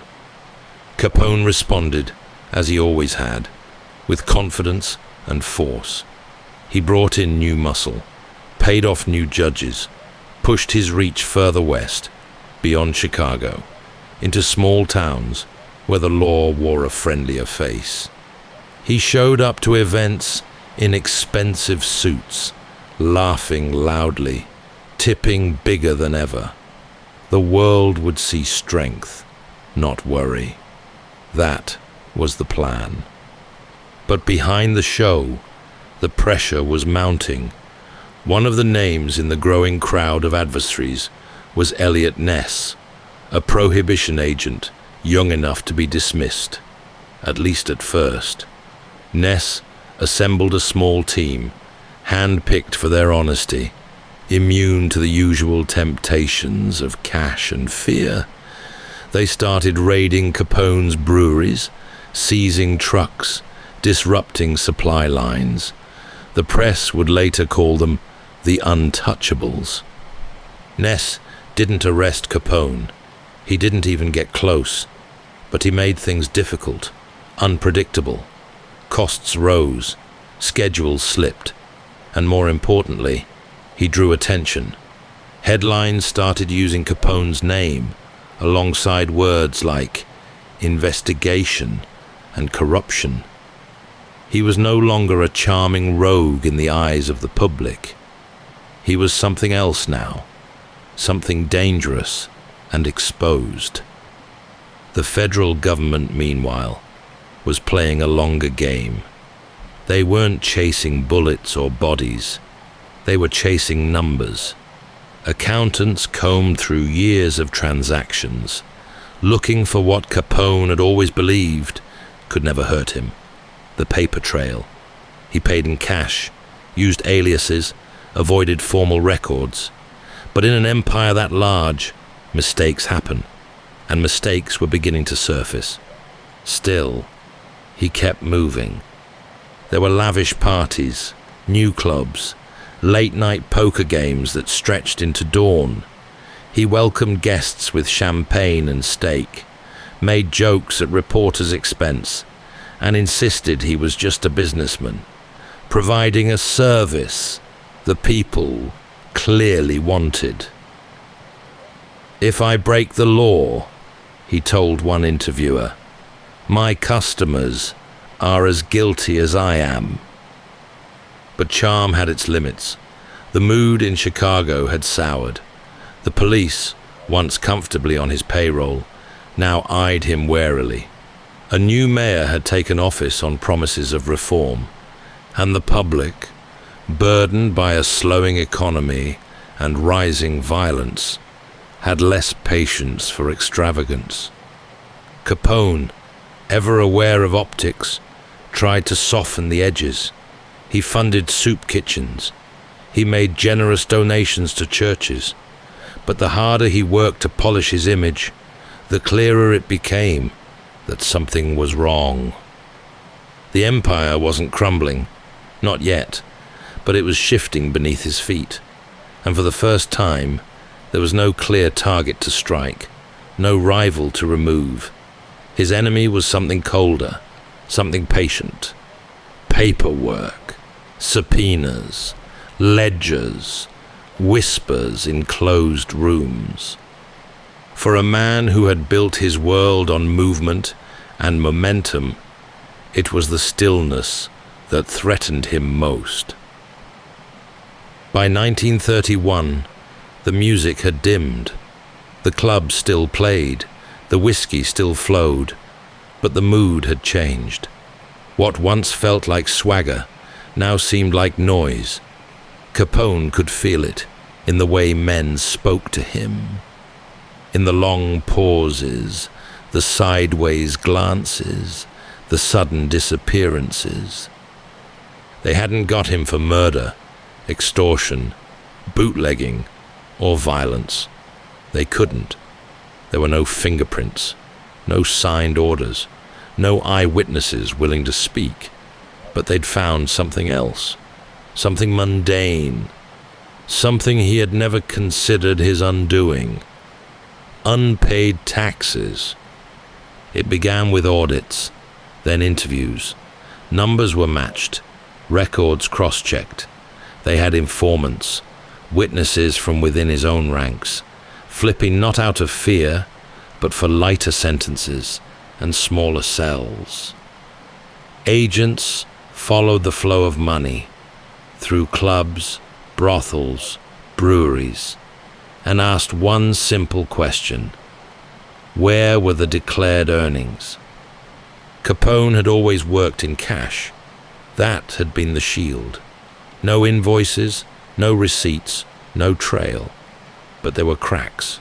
A few wire transfers, property records, lavish purchases that couldn't be explained by his official income, which, on paper, barely reached the level of a clerk. Meanwhile, he was living like royalty. Diamond rings, tailored suits, a fleet of cars. A grand jury was assembled. Indictments followed, first for tax evasion, then for multiple violations of the Volstead Act. There were murmurs that Capone laughed when he first heard the charges. Evasion. He thought they were bluffing, that they wanted a headline, a warning. But when the trial date was set, the laughter stopped. Still, he didn't panic. He brought in the best lawyers money could buy. He tried to buy the jury, as he'd done before, but the feds were watching closely. Jurors were swapped at the last moment. The courtroom was locked tight. At trial, Capone's defense claimed he had no clue about the bookkeeping, that he was too removed from the day-to-day, that he simply took care of his family and occasionally invested in property. But the prosecutors had paper. They had bank ledgers, wire records, testimonies, enough to lay a path from the beer barrels to his accounts in Miami. The conviction came quickly. 11 years in federal prison, plus heavy fines. Not for murder, not for racketeering, for taxes. It was almost absurd. A man who'd orchestrated an empire of vice and violence, brought down by arithmetic. He was first sent to the U.S. penitentiary in Atlanta. It wasn't easy, but it wasn't the end of the world. He still held some sway. Guards could be coaxed, routines bent. There were whispers he lived comfortably. Better than most inmates. But the government had expected this. And so, a year later, they made a move. Alcatraz. A new kind of prison, perched on a rock in the San Francisco Bay. Isolated, cold, unforgiving. Escape was said to be impossible. There would be no influence here, no favors, no sway. And that was the point. When Capone arrived, he wasn't greeted with fear or awe. He was given a number, 85. No name, no title, just another inmate on the rock. He cleaned floors, took orders, ate with murderers and thieves. The man who once ruled a city now moved on a bell, spoke only when told, and kept his head low. He wasn't broken, but he was changing. The disease that had long hidden in his body, syphilis, left untreated, was beginning to take hold.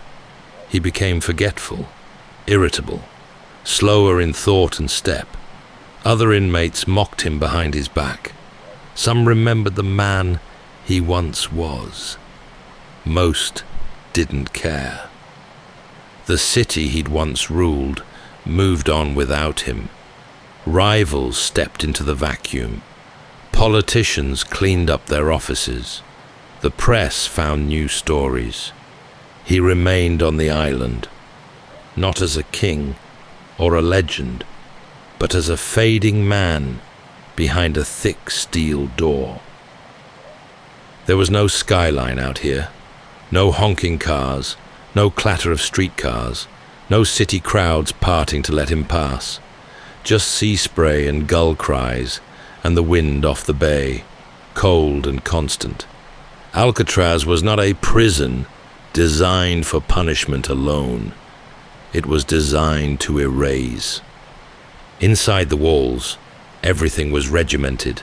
Cells 6 feet wide, lights out at 9, silence during meals, every movement accounted for, every sound monitored. The man who had once moved through ballrooms and backrooms alike with easy command now waited for his meals in line and swept hallways for hours each day. He had become a number, inmate 85, and the staff made certain he knew it. Capone tried at first to reassert some control. He offered advice, made polite overtures to the guards, tried to slip into a role of influence. But this wasn't Chicago. There were no favors here, no bribes, no leverage. His name held no weight on the rock, and when he pushed, he was met with nothing at all. The other inmates watched him, some with amusement, others with resentment.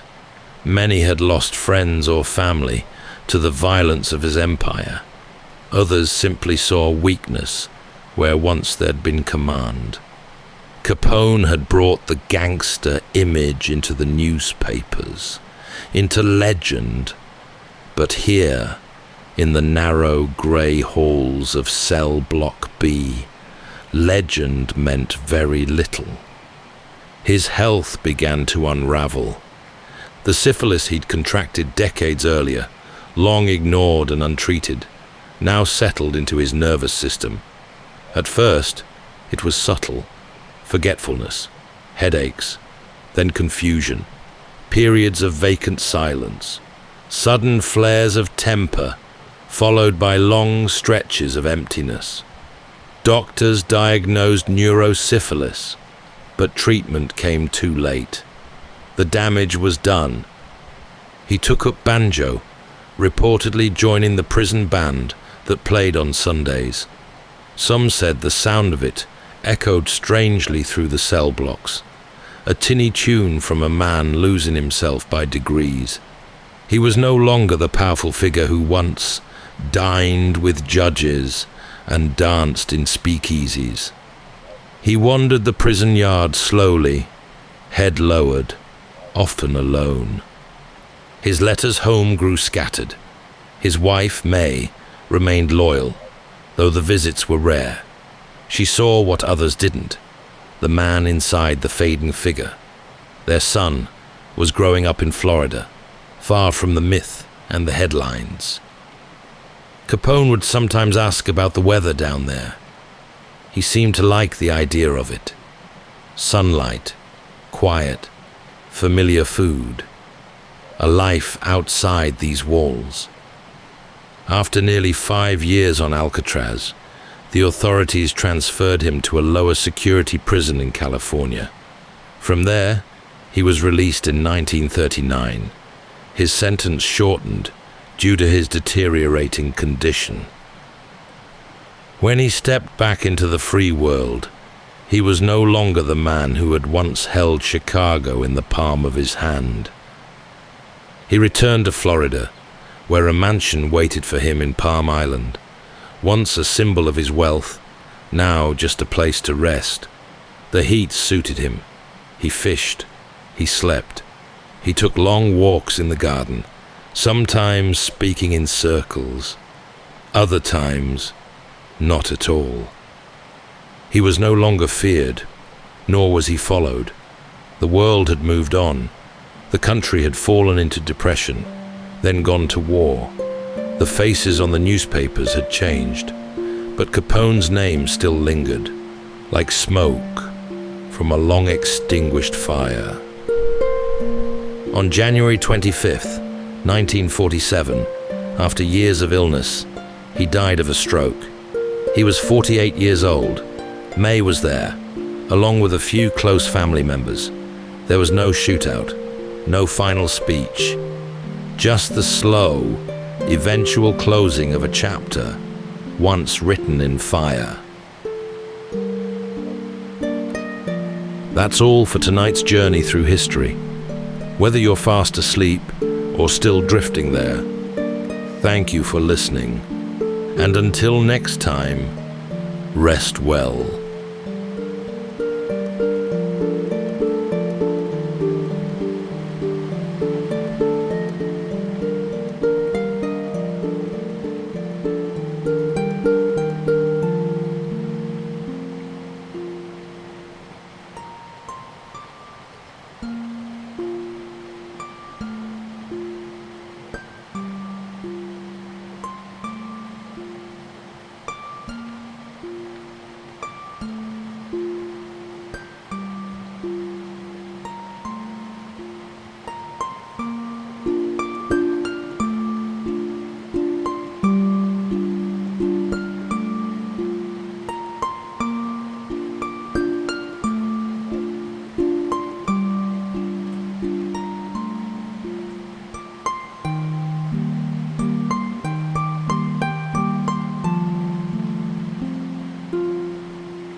Welcome to Sleepy Time History.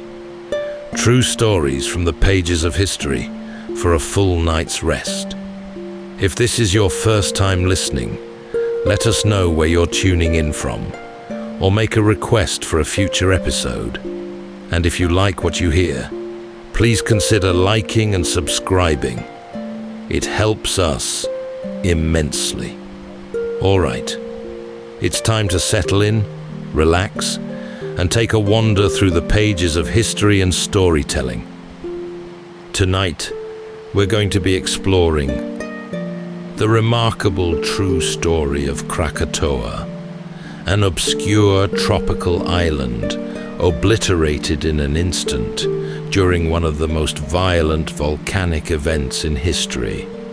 For centuries, the tiny island of Krakatoa led a quiet existence in the emerald waters of the Sunda Strait between the islands of Java and Sumatra. To the local communities, it was familiar and unremarkable. But by early 1883, it had begun to stir. Then in August, thousands witnessed a cataclysmic event, unlike anything in recorded history. The eruption of Krakatoa was one of the loudest sounds ever heard by human ears, rupturing eardrums over 40 miles away. Most of the island vanished entirely, with an explosion 13,000 times more powerful than the Hiroshima bomb. The earth rang like a bell, with audible shock waves that circled the globe over and over, taking nearly a week to subside.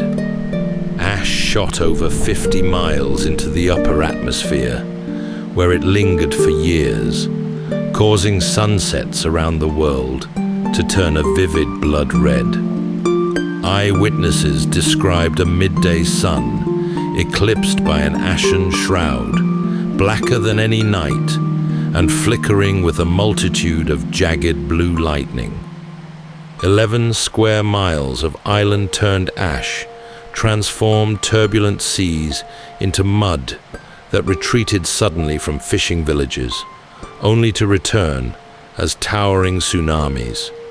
Tonight, as we drift into sleep, we'll reflect not just on the violent eruption of Krakatoa, but on the heroic acts and the resilience of those who faced the unknown with grace and courage.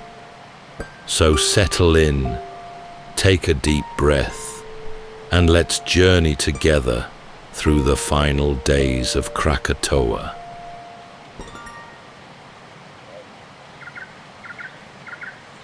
In the heart of the Sunda Strait, there once stood a cluster of volcanic peaks draped in green. Their slopes were thick with forest, where hornbills called from the treetops, and the scent of clove drifted on the ocean air. These were the islands of Krakatoa, steeped in mystery, quiet in demeanor, and long folded into the rhythms of local life. Long before maps were drawn or colonial names assigned, people from nearby coastlines knew these islands by older names, older stories. Among the Javanese, there were whispers of a cataclysm long ago, when the sea had risen to swallow the land. Some told of a time when fire had cracked the sky and thunder had rolled for days. Tales passed down like sea-worn stones, smooth but heavy with meaning. In the evenings, fishermen would watch the horizon and speak of the mountain that once vanished beneath the waves, as though Krakatoa carried a memory older than it let on. Centuries passed. Boats came and went, traders from Aceh, Makassar, and further still. They brought cinnamon, stories, and sometimes sorrow. The Sunda Strait was always busy with commerce, but the islands themselves remained sparsely visited. Though rich in bird life and ringed with coral, Krakatoa had no great port, no city to speak of, just thick jungle, curious rock formations, and a faint smell of sulfur that hung about the place like a secret. In the 17th century, the Dutch arrived, first as traders, then as rulers.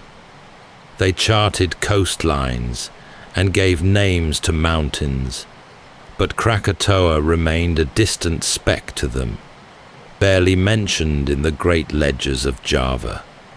It was known to be volcanic, certainly, but the Dutch, focused on crops and trade routes, saw little need to interfere with a sleeping mountain. Still, there were brief moments when the dormant volcano made its presence known.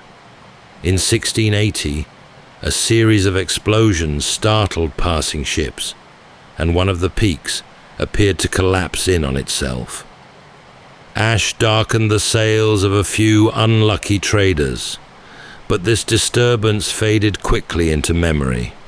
The jungle regrew, birds returned, and the world forgot. In the years that followed, Krakatoa grew wild once more. Dutch surveyors passed through from time to time, making careful sketches and collecting mineral samples. One, a German-born naturalist named Franz Wilhelm Junghun, visited in the mid-19th century and noted the broken, oddly shaped cliffs. Signs, he said, of something ancient and terrible. But no great eruption followed.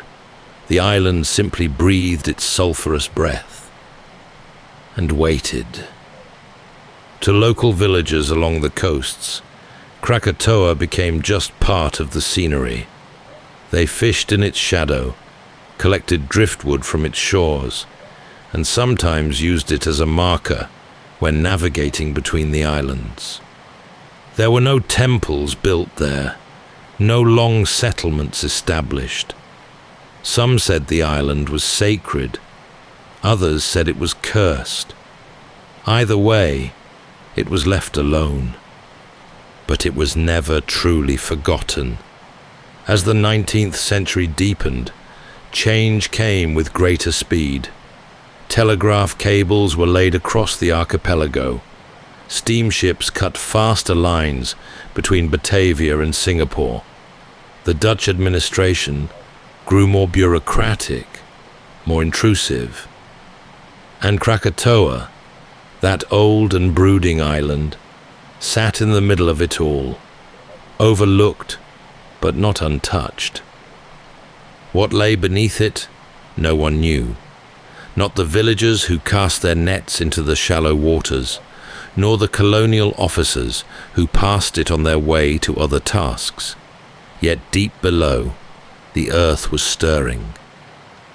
And above it all, the island waited, green, steaming faintly, and keeping its secrets in the folds of its rock. By the early 1800s, the islands of the Dutch East Indies were part of a vast, interwoven empire. One ruled from the halls of Batavia, where colonial officers wrote reports by lamplight and steamships moored in tight harbours. The Sunda Strait, narrow and windswept, became a crucial corridor for trade. Spices, rubber, sugar, and tin passed daily between Java and Sumatra.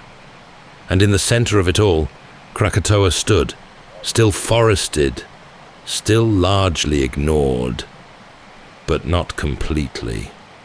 As European influence grew across the archipelago, so too did the appetite for exploration. Missionaries from the Netherlands Reformed Church came bearing scripture and schools. Traders brought not just goods, but stories of islands with strange birds, of earthquakes in the night, of fire seen flickering above distant trees. Naval officers recorded these tales in the margins of their logs, often uncertain of what to make of them. The island had no permanent inhabitants, but it was visited from time to time. Native fishermen would pull their boats ashore to gather timber or fresh water. A few Dutch officers attempted rudimentary surveys, often discouraged by the heat, the insects, or the general sense of unease that seemed to hover over the place. In 1851, a missionary passing through the area noted that locals would not stay overnight on the island. They spoke of dreams when they did, dreams of fire and drowning, of boats turned upside down, of voices calling from beneath the sea. The missionary wrote of these tales with the polite condescension typical of the era, but he recorded them all the same. By mid-century, Krakatoa's shape had been firmly charted, 3 peaks forming a rough crescent, with Rakata the tallest in the south. The jungle was thick but climbable. There were fumaroles, openings in the rock that hissed with steam, and patches where the earth felt unusually warm. Scientists were beginning to take a more serious interest in the geology of the region, and Krakatoa, while not active in living memory, was added to a list of potentially volcanic islands.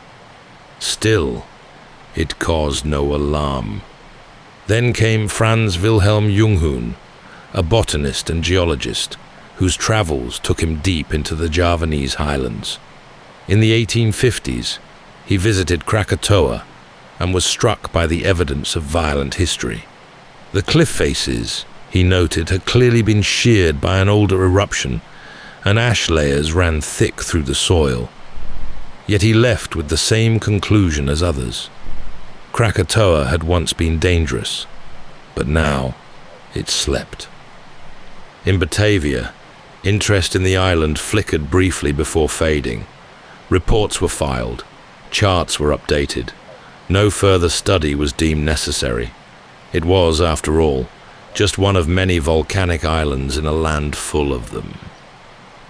Java alone had more than 40 active peaks, some of them much larger and more temperamental than Krakatoa. Meanwhile, along the coasts of Java and Sumatra, people lived their lives under the rhythms of tide and sun. Rice fields stretched inland. Children played near the shores. Sailors learned to read the sea by color and scent. To them, Krakatoa was just another part of the horizon, sometimes veiled in mist, sometimes bright and green, always there. Yet the memory of the mountain's past had never fully left the local consciousness. The legend of an earlier eruption, possibly centuries old, was still told in some villages, a tale of an island that had risen from the sea only to fall again in fire. And every so often, a fisherman would return with a story that he'd seen smoke rising from the trees or heard a rumble that came not from the clouds. Most dismissed it. Others listened more closely. In the 1870s, as steamship travel grew more regular and colonial governance became more structured, Krakatoa began to appear again in official correspondence. Dutch officers noted signs of erosion, minor collapses of cliffs, and the occasional puff of gas. But still, nothing that seemed truly unusual. The world moved forward. Telegraph lines stretched toward the Indies. Cameras were brought to Batavia. Postal routes were made faster. And Krakatoa, resting in its crescent of ocean, seemed content to be left behind. It had been over 200 years since the island had erupted with force. To the scientists and officers of the time, it was marked as dormant. To the native peoples who lived nearby, it was something more ambiguous, not forgotten or feared, but revered. Then, in the spring of 1883, a merchant ship passing through the strait noted a column of smoke rising from the island, dark and thin. The crew described it in their log as volcanic in character, but made no special report. Steamships had schedules to keep. Still, as the days passed, more smoke was seen, climbing higher, lingering longer. The Dutch colonial press picked up on the phenomenon briefly. A few lines tucked into a newspaper in Batavia. Unusual activity at Krakatoa, observed by sailors. Most readers likely skipped over it, but someone was watching more closely. Rogier Verbeek, a Dutch geologist working in the East Indies, had been monitoring volcanic activity across the region. When the initial signs were reported, he urged caution, not alarm, but attentiveness. His letters to colleagues described the island's renewed activity as interesting, though not immediately threatening. He planned a survey, but like so many in colonial service, he was bound by bureaucratic delays and the vast distances of the archipelago. For now, he could only collect second-hand reports. Meanwhile, the volcano's breath grew deeper. By late May, explosions could be heard faintly across the water, soft, distant booms like cannon fire far away. Villagers along the coast began to speak of strange things, the sea behaving oddly, the sky turning strange shades in the evening. On June 1st, a lighthouse keeper on a nearby island noted ash falling gently onto his porch. Still, no one sounded an alarm. Volcanic islands did this from time to time. Most eruptions in the Indies were small, smothered quickly by rain and distance. Yet Krakatoa was far from ordinary. By mid-June, Eruptions became more frequent. Columns of ash now soared miles into the air, darkening the sky for hours. Local boats reported difficulty navigating the strait due to drifting pumice, light, airy stones that floated in clusters on the waves. Fishermen steered wide of the island. A few ships changed course altogether. Still, the administrative response was minimal. The area was remote, and life continued much as before. Verbeek, however, grew more concerned. In his notes, preserved later in his extensive work on the disaster, he described the eruption's increasing intensity with measured clarity. He compared it to earlier volcanic events in Java and expressed hope that Krakatoa would release its pressure gradually. But even he did not yet grasp what was coming. In the coastal settlements of Anja and Ketimbang, people began sweeping ash from rooftops each morning. Some packed up their belongings, not out of panic, but due to the growing inconvenience. Ash fouled the drinking water. It coated crops and made the air dry and hot. There was a sense that the land was sick, restless, but there had been worse in living memory. Floods, earthquakes, storms. This, they believed, would pass too. Then, in July, Krakatoa fell silent. No more rumbles, no more ash. The skies cleared and the seas calmed. It seemed to many that the worst was over. Some Dutch officials even suggested that the eruption had run its course. Ships resumed normal routes. Tourists, fascinated by the reports, sailed past the island to catch glimpses of the blackened slopes. One group even landed and climbed partway up Rakata, photographing the scorched trees and still warm soil. Verbeek remained cautious. In a letter written that month, he noted, "The mountain sleeps again, but this pause may not bring peace." He was right. Beneath the surface, the magma chamber was building towards something vast. The island, fractured and hollowed by centuries of pressure, had been stirred awake, and now it was holding its breath. All around it, life continued. In Java, rice was planted and harvested. In Sumatra, trade moved through the ports as usual. Children ran barefoot along the beaches, their laughter mingling with the sound of distant waves. Krakatoa loomed just offshore, blackened but calm, as though exhausted by its own outburst. But it was waiting, and the world had not yet understood just how loud a mountain could scream. August began with strange colors in the sky.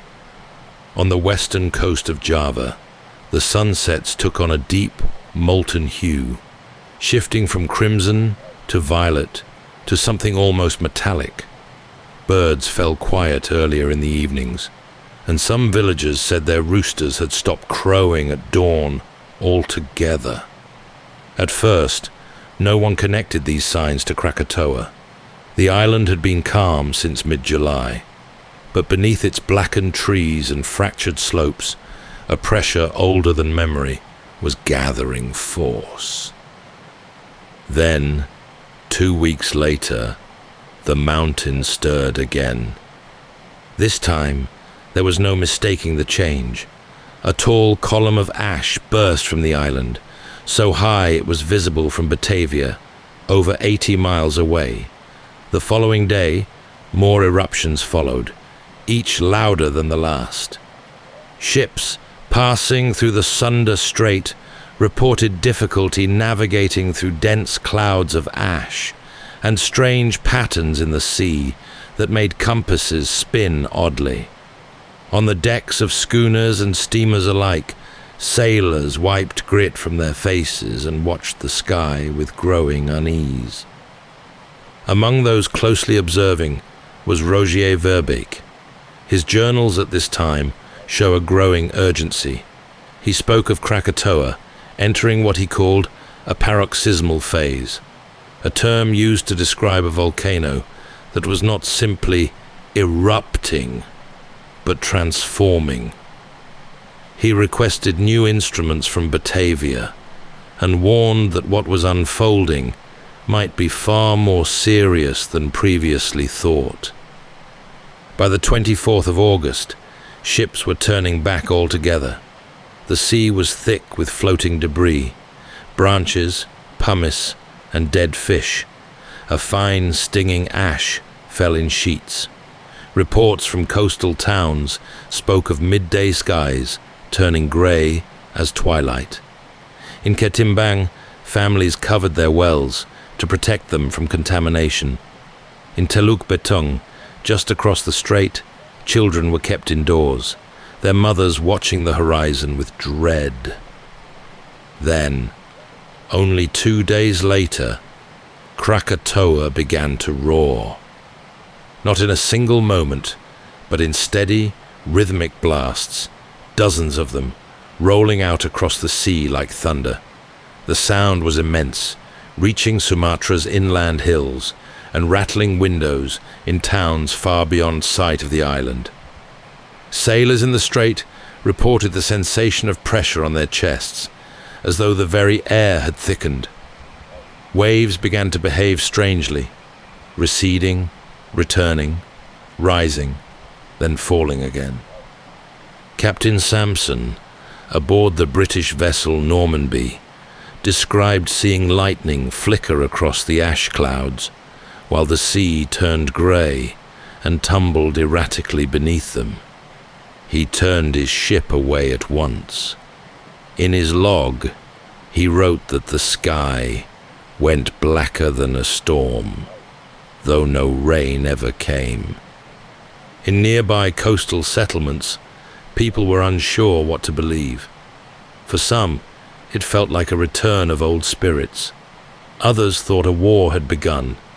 Few understood what the mountain was truly doing. In the village of Merak, a fisherman said the sea tugged at the shore like a beast trying to break free.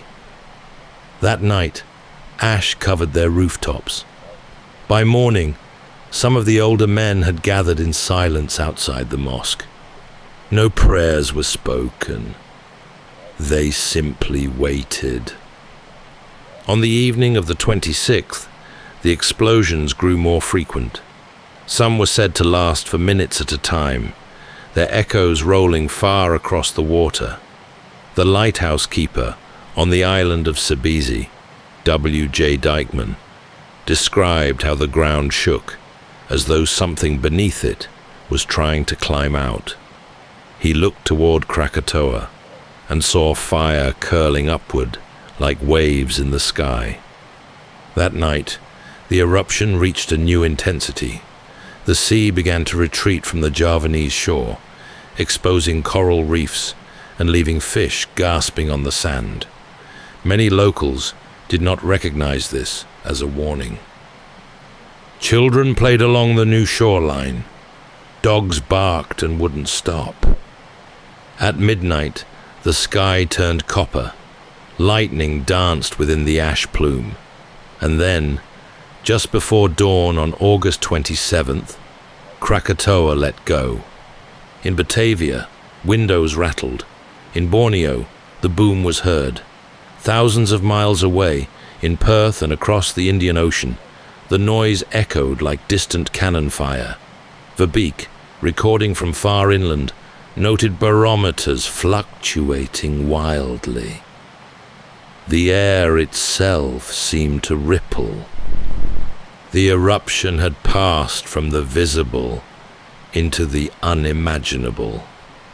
But on the coasts, where people still stood on beaches and rooftops, watching the strange, trembling sea, it was not over. It was just beginning. At precisely 10:02 a.m. on the morning of August 27th, 1883, the air above Krakatoa exploded with a force so vast, so sudden, that it altered the atmosphere of the entire planet. The final eruption tore through the heart of the island like a cannon through paper. It was not a single blast, but a series of them, each greater than the last, culminating in a detonation so fierce it is still considered the loudest sound ever recorded by human ears. It ruptured the eardrums of sailors 40 miles away. It was heard clearly in Perth, Australia, over 2,000 miles distant, and on Rodriguez Island in the Indian Ocean, more than 3,000 miles to the west. The sound circled the globe 4 times in under a day. Barometers around the world, from Calcutta to Washington, D.C., ticked with the shock waves. From the deck of the Charles Ball, a British ship passing well beyond the danger zone, a crewman watched the sky darken with alarming speed. Ash fell in hot flakes across the sails. The captain ordered the crew aloft into the rigging as the sea rose around them, and just in time, they barely escaped a massive wave that crashed across their decks moments later. He would later write that he had never known the sun to disappear so quickly in all my years at sea. Closer to the source, there was no time to climb. On Sebazi Island, the Dutch lighthouse keeper, W.J. Dijkman, was thrown into the sea as the waves shattered his post. He would later survive by clutching driftwood, describing how the water boiled beneath the surface, and the air itself seemed to burn his throat. On the coast of Sumatra, in the settlement of Ketimbang, villagers ran inland as the sea drained suddenly, exposing the seabed. Then it came back, roaring and towering. A wall of water more than 30 meters high raced toward the shore, dragging trees, homes, oxen, and people back out with it as it receded. The waves, triggered by the collapse of the volcano into the sea, were so powerful they carried a 1-ton coral block over 600 meters inland. Some were tall enough to sweep over the hills behind the shoreline. Entire villages vanished without a trace. Wooden homes splintered and scattered like leaves, boats hurled deep into jungles, mosques lifted off their foundations. Survivors clung to palm trunks or debris, battered by floating wreckage. Many never resurfaced. From Verbeek's vantage point inland, the horror was revealed slowly. At first, he could see only the towering cloud, a pillar of ash and gas 50 miles high, punching into the stratosphere. Then the ash began to fall, thick and choking. By midday, the sky had turned to near night. Lamps were lit in homes and public buildings. Horses refused to move. Verbeek noted in his journal how even indoors, the ash crept through shutters and under doors, coating every surface with a fine grey film. Ships that had been in the vicinity of the Sunda Strait vanished from records. Among them, the Berau, a Dutch gunboat, last seen steaming toward the coast near Telok Betung. It likely met the first tsunami head-on. In total, over 36,000 people lost their lives, the vast majority drowned or swept away by the waves. Others died later of disease or exposure, caught in a land stripped bare by the force of both sea and ash. By the evening of the 27th, Krakatoa itself was gone. What had once been a trio of peaks, forested and steaming, was now mostly ocean. The northern and central parts of the island had collapsed into a massive submarine caldera, leaving only the southern peak of Rakata standing, a shattered crescent of rock that smoked faintly against the red-streaked sky. The sea surged in and out of the void it had left behind, swirling with hot gases and fragments of pumice. For those who had survived, there was no understanding of what had truly happened. Villagers in Western Java said they had seen fire climb to the heavens. In Sumatra, the ash was so thick it muffled sound and stung the eyes. People wandered in silence, barefoot, through heaps of timber and shattered stone. In some places, they found nothing at all. No houses, no neighbors, no trees, just flat grey plains where life had once stood. That night, across the Indies, the world felt dimmer. A choking haze blanketed the islands. Stars disappeared from view. And even in Batavia, nearly 100 miles away, people stood in their doorways, wondering whether daylight would ever return. When the light returned, it was distorted, filtered through layers of suspended ash and sulfur, casting a peculiar yellow sheen over the land. For days after the eruption, the sun struggled to break through the haze.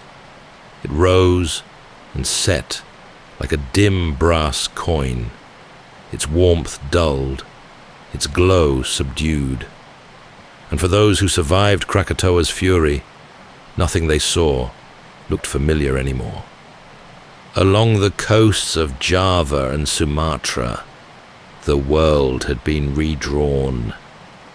What once were villages were now smooth, ashen plains, with only the odd charred stump to mark where trees had stood. Rice paddies were buried beneath a grey crust. Wells were filled with filth. In some places, bodies lay in lines wrapped in sailcloth or coconut mats, their identities lost beneath the layers of soot and seawater. In others, there were no bodies at all, just an eerie silence and a sweeping, unnatural flatness where life had once bustled. Inland, survivors emerged from jungles and hillsides, dazed, carrying little but their own breathless stories.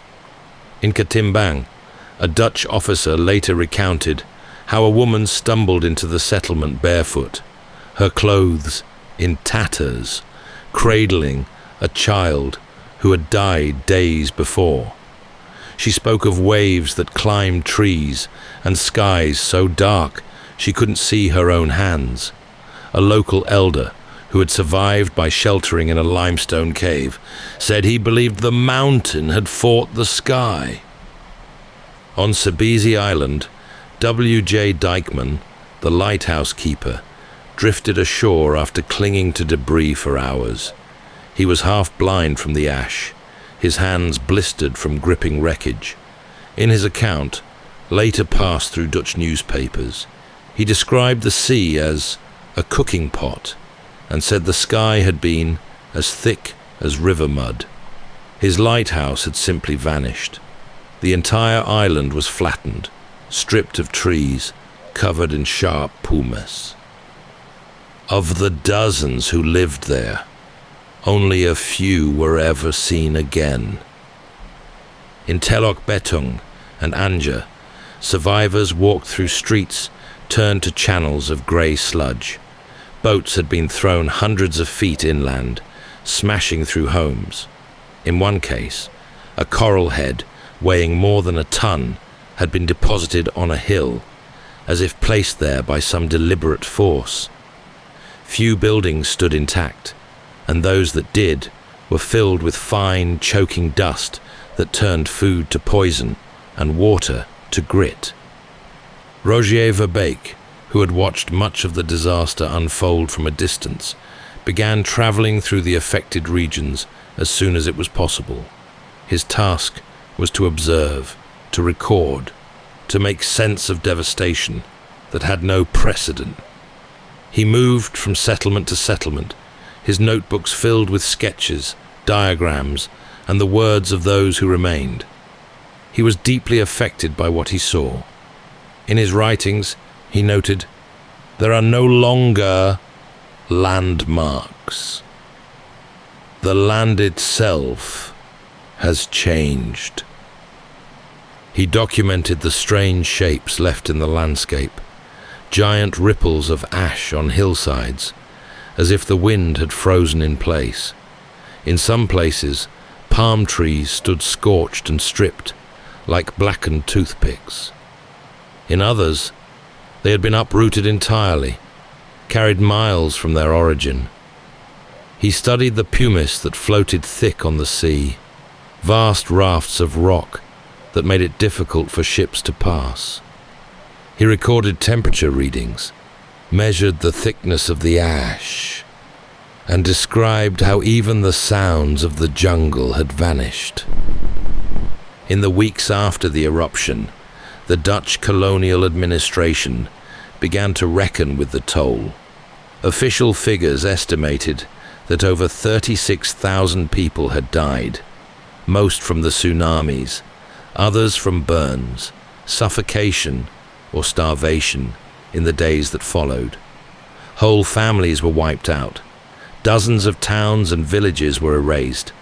The coastline of Western Java had been redrawn, and Sumatra's shores had shifted, reshaped by the fury of the sea. Relief came slowly.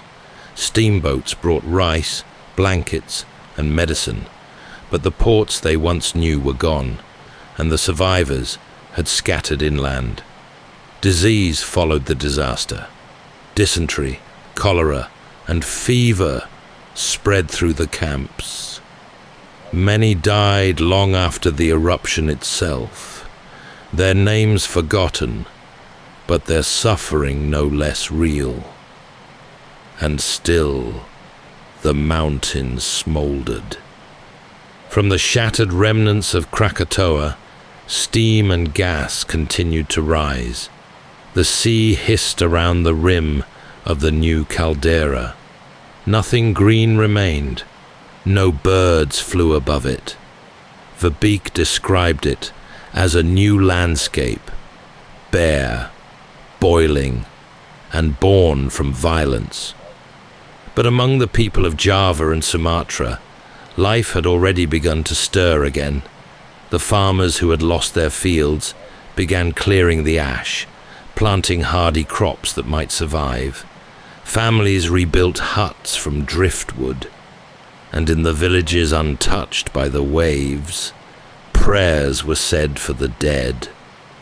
They had no monuments to erect, only stories to pass on.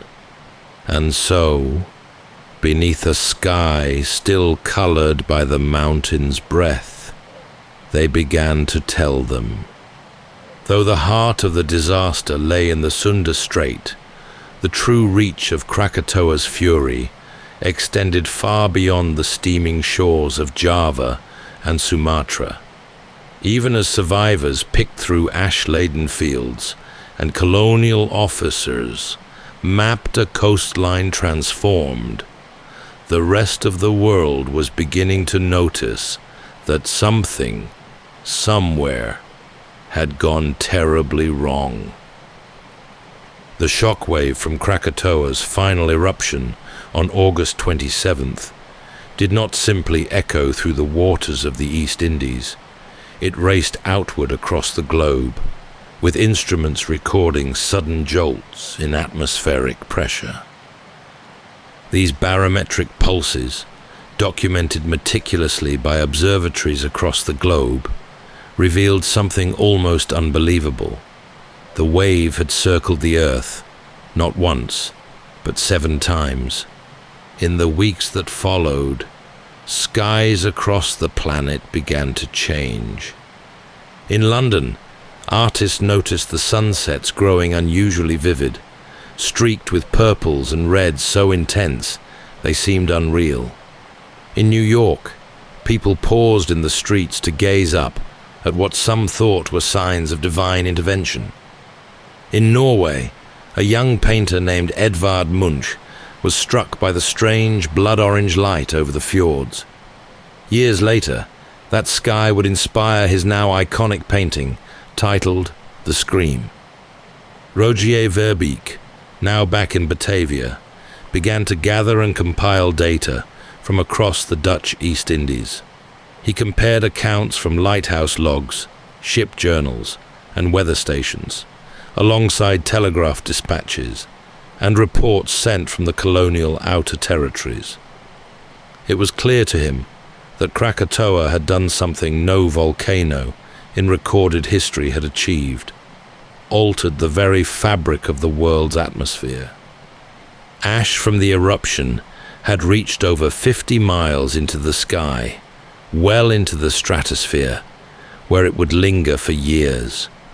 These fine particles scattered light in every direction, cooling the Earth by more than a degree on average, and shifting weather patterns across hemispheres. In 1884, global harvests suffered. In India, drought deepened. In Europe, heavy rains and snowfalls arrived off-season. Newspapers everywhere, particularly in Britain and the Netherlands, began printing stories of the vanished island. Artists tried to capture the color of the skies. Scientific journals reprinted fragments from blogs, some of which read like quiet confessions. "The sea turned to stone," wrote one British crewman, "and the sky burned, yet gave no heat."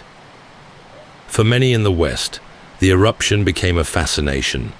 The idea that a single volcano, barely known outside of Indonesia, could send its shadow around the globe, stirred both fear and awe.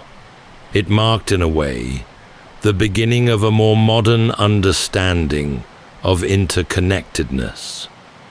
What happened in one corner of the Earth could now reach them all. Verbeek worked tirelessly, even as ash continued to fall in isolated regions. In 1885, he published his masterwork, a detailed volume titled Krakatoa. It contained maps, eyewitness accounts, geological assessments, and data from dozens of international observers.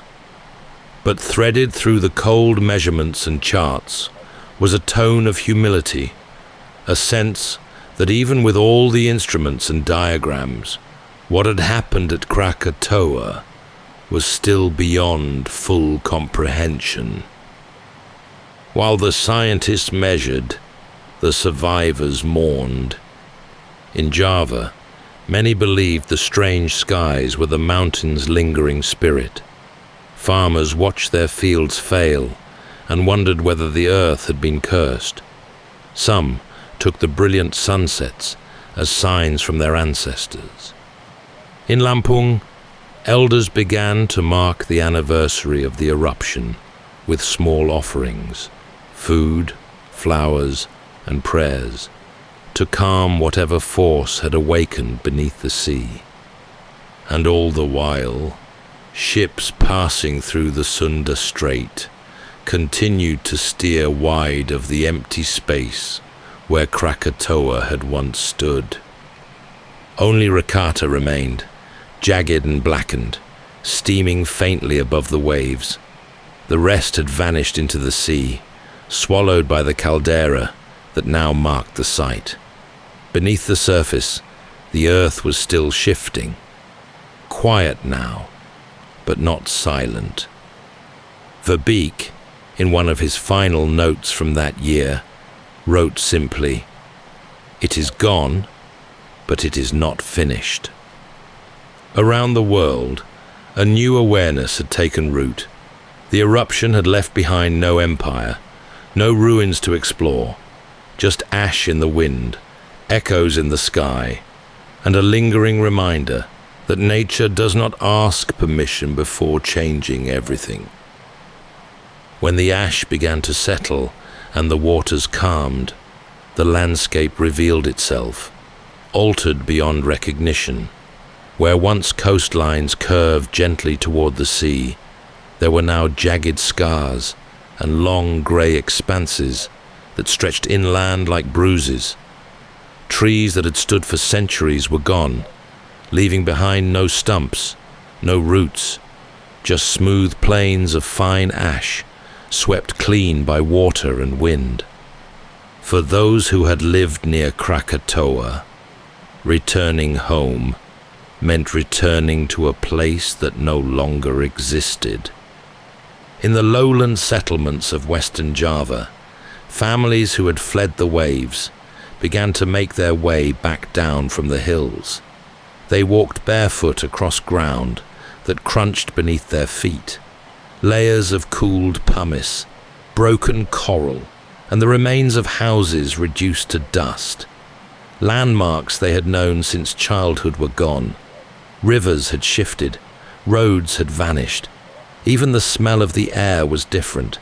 It held a sharpness, metallic and dry, mixed with decay. In the ruined village of Anja, once a lively coastal town with markets and mosques, only fragments remained. A shattered bell from a schoolhouse lay rusting beside a palm that had been snapped at its base. A steamer had been lifted from the harbour and deposited 3 streets inland, its hull torn open like fruit. Survivors scavenged what they could: nails, cloth, bits of timber. Most found little more than silence and grey powder. On the Sumatran side of the strait, it was the same. Entire fishing villages had been swept clean. In some places, only the stone floors of mosques remained, pressed into the earth like fossils. The survivors were few, and those who spoke often did so in hushed tones. One man described returning to where his home had been and finding only a single wooden spoon lodged in a tree, far above where the ground used to be. Another told of standing where his father's field once grew, unable to find even the smallest trace of it. The Dutch colonial authorities arrived slowly and with limited resources. Their first task was to count the living, then the dead. But in many areas, no records could be reconciled. Villages had ceased to exist. Entire family lines were extinguished. Local officials struggled to locate their jurisdictions. Maps had to be redrawn from scratch.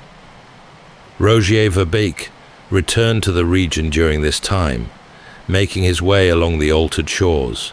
He noted in his field journals how the coast has been lifted and erased in equal measure. Fields once used for rice were buried beneath meters of ash. New hills had formed. In one location, the sea itself had pushed inland and remained there, forming an entirely new lagoon. He spoke with villagers, drew diagrams, and took careful measurements. But even he admitted the futility of trying to restore order to a place so fundamentally changed. Amidst the devastation, disease began to spread. Wells were fouled with ash. Stagnant pools of seawater bred fever and flies. Aid came in slow trickles from Batavia and Singapore. Rice, medical supplies, canvas for makeshift shelters, but the scale of the loss outstripped every effort. Families shared what they had. Some chose not to return at all, resettling deeper inland, where the ground still held its old shape. In local communities, stories began to evolve. The eruption was no longer just a natural event. It became a marker in time, a before and after.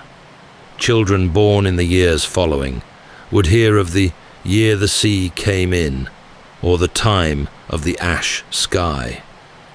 In some traditions, it was said the mountain had been angered by human arrogance. In others, it was a cleansing, a return to balance. These beliefs wove themselves into the rebuilding, not as superstition, but as understanding. For Westerners, the view was different. Krakatoa became an object of fascination. Verbeek's reports were reprinted in Europe. Scientific societies requested samples of ash, pumice, coral. The eruption was studied as a global phenomenon, an atmospheric event, a climatological case study. The island itself, however, was treated as an abstraction. Few in Europe could comprehend what it meant to have one's village erased by the sea.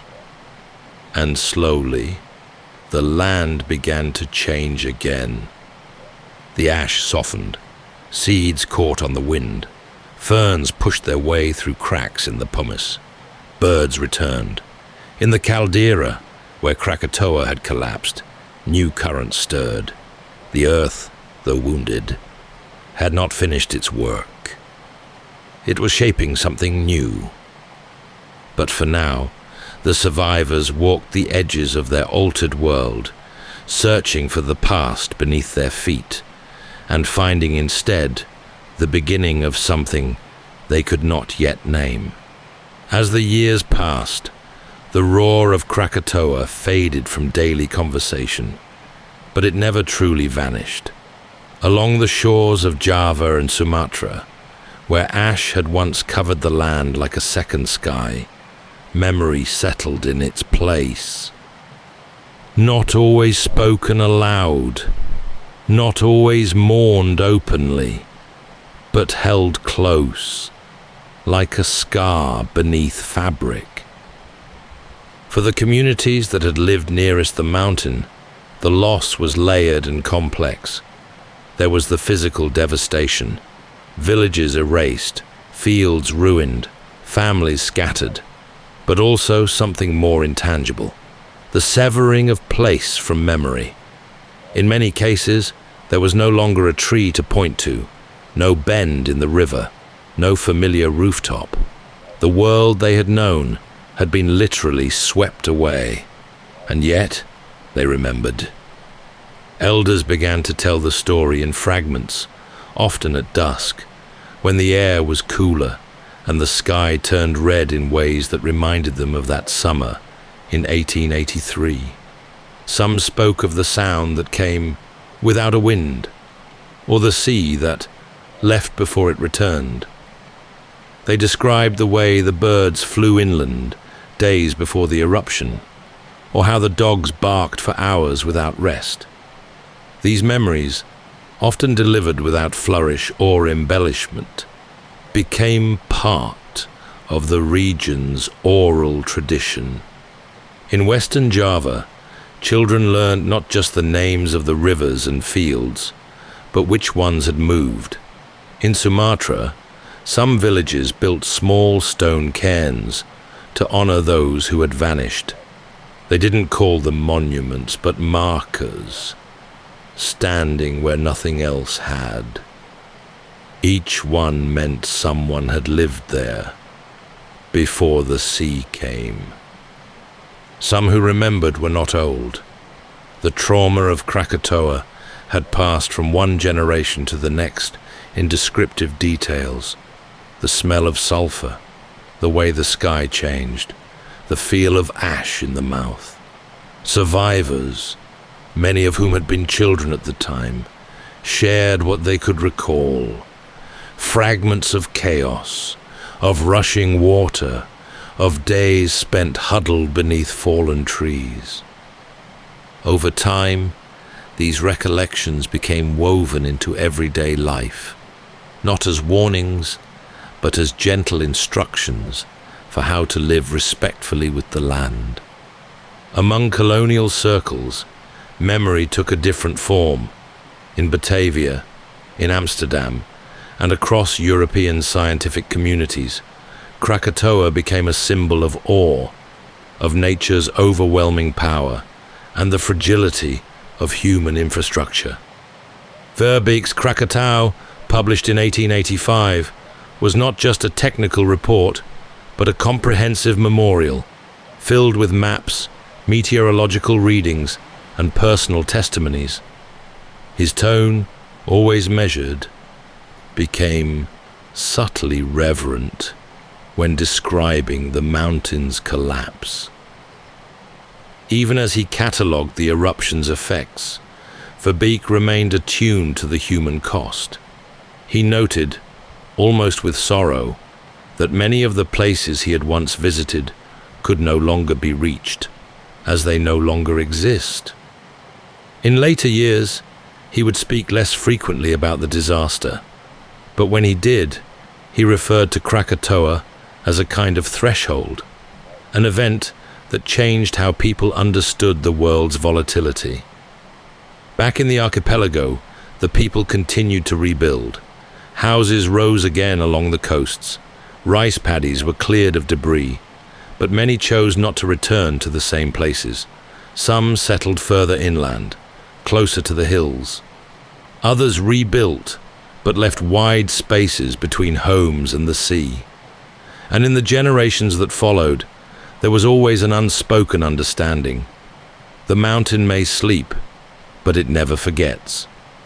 On the remnants of Krakatoa itself, nothing grew at first, just jagged black rock and fields of pumice, hot to the touch. But nature is patient. By the end of the 19th century, seabirds had begun to return. The first shrubs took root in ash. In tide pools, formed within the caldera's broken rim, new marine life stirred. The island was still, and yet, beneath the waves, there were murmurs of new activity. Those who remembered the old mountain watched it warily, even from afar. Some said they could still hear it on certain nights, deep groans beneath the sea, like an animal turning in its sleep. And always, there were stories, gently passed down, shaping how the people of the strait understood their place in the world. Not with fear and sorrow, but with reverence. In the early light of 1927, nearly 44 years after Krakatoa's terrible collapse, a plume of steam was spotted rising from the sea. It came from a spot inside the sunken caldera, roughly where the center of the old island had once stood. At first, it was just a faint breath, a curling thread of vapor rising from beneath the waves. Then came gas, then smoke, then stone. From the depths of the Sunda Strait, the mountain stirred once more. The new formation emerged slowly, cautiously. First a vent, then a ridge, then an island, not as large or as tall as the old Krakatoa, but alive. The Dutch scientists who observed it gave it a name, Anak Krakatau, the child of Krakatoa. A small black dome, steaming against the tropical sea. The people of Java and Sumatra watched its return with a solemn gaze. The old stories had not left them. The wounds of 1883 were healed over, but never forgotten. Some referred to the newborn island with a kind of familial dread, a child born of fire and salt, returning to a world still marked by its parents' fury. Few dared approach it in those first years. Fewer still stayed long. But scientists, of course, were drawn to it. Geologists and volcanologists arrived from Europe to study the rebirth. Instruments were placed on the island's slopes, recordings taken, samples gathered. Rogier Verbeek had passed away by then, but his influence lingered. His observations of the original Krakatoa had become foundational texts in the study of volcanoes. Now, his successors walked among the fresh lava, measuring the same forces he had once tried to decipher from ash and silence. Anak Krakatau grew quickly, an inch here, a foot there, spurred by regular eruptions. It would spit ash into the sky, then fall quiet. Months later, another pulse would lift its shoulders further above the sea. Like the child it was named for, it was restless, volatile, unpredictable.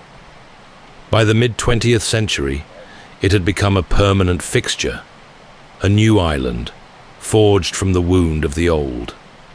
Locally, the return of the mountain was treated with a wary respect. Fishermen avoided its shores. Passing boats gave it wide berth, but it was no longer feared with the same urgency. The memory of 1883 remained, but it had become generational now, less a personal grief, more a whispered inheritance. Still, the people knew better than to trust its stillness. And indeed, it did not remain still.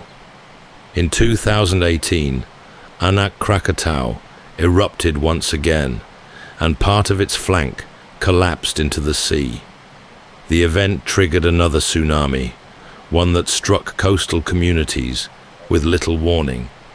It was not as deadly as the eruption of its predecessor, but still, lives were lost. Over 400 people taken by waves that rose without warning under a starlit sky. Among them were musicians playing at a seaside concert, swept away mid-song. It was an echo of what had come before, a reminder that the mountain, though changed, still held its voice. The story of Krakatoa is not only one of eruption and ruin, it is a story of return, of a land reshaping itself, of people who endure.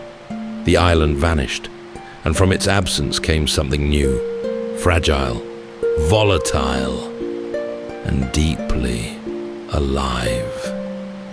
And in the twilight, as the waves roll gently through the strait and birds wheel above the dark slopes of Anak Krakatoa, there is a strange peace, a sense that the earth, for all its fury, also remembers how to begin again. That's all for tonight's journey through history.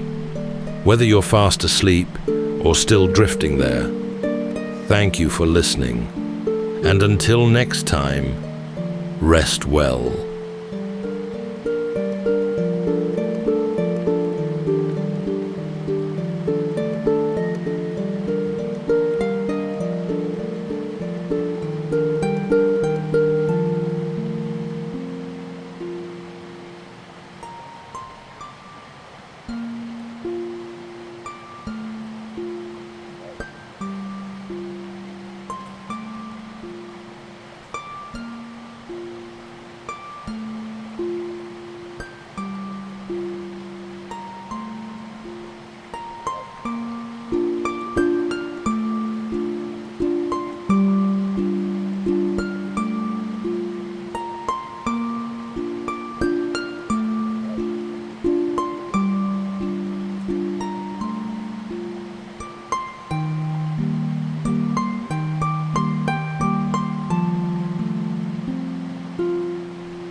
Welcome to Sleepy Time History.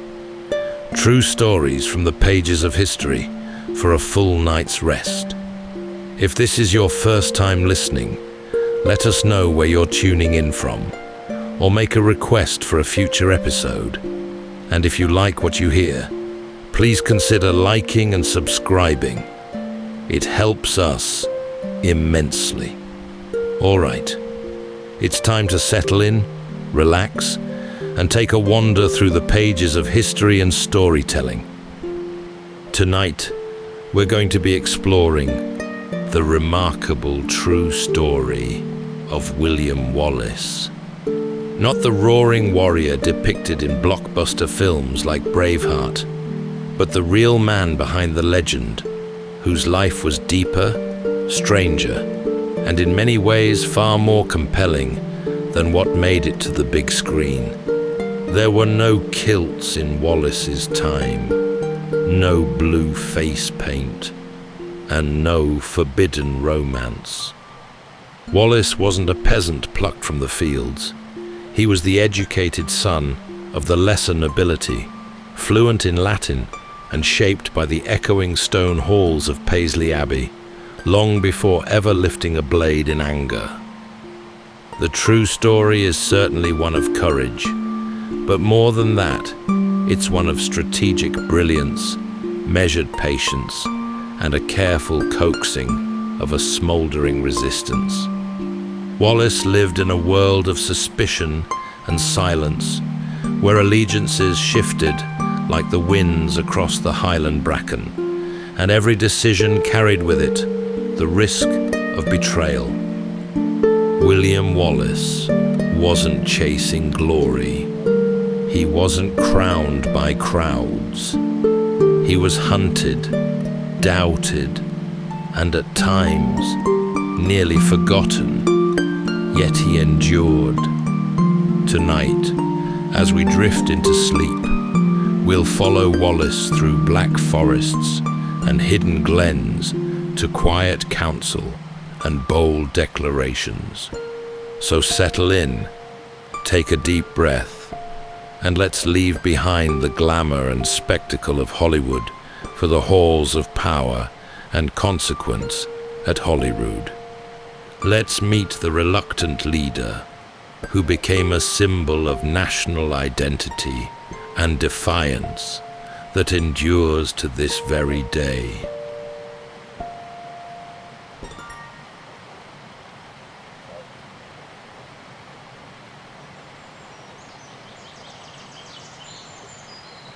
In the waning years of the 13th century, Scotland was a kingdom without a centre.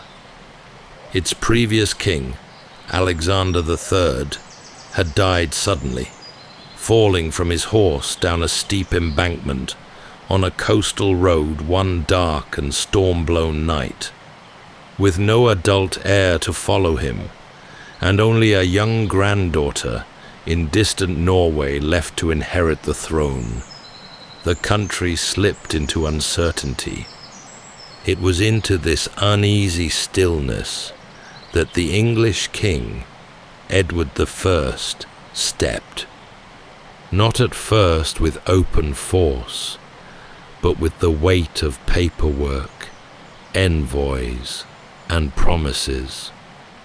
He offered to judge Scotland's succession dispute, to help her choose a new king from the competing claimants, which he did, selecting John Balliol, a noble of good blood but uncertain backbone. Balliol, now seated but not sovereign, found himself bound to Edward by terms that weakened his every move. Scotland had a king once more, yes, but one who flinched each time the wind changed from the south. The mood across the lowlands and borderlands grew colder. Edward's sheriffs enforced foreign laws with unfamiliar accents. Nobles were asked to send men and coin for English wars abroad. And in villages, where the church bell had always been the loudest sound, now came the tread of foreign boots and strange new banners. People carried on, of course. Sheep were shorn, grain was ground, but a sense lingered that something had tilted beneath their feet, and not in their favour.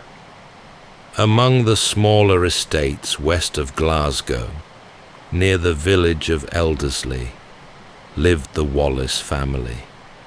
They were not peasants, despite what many have claimed.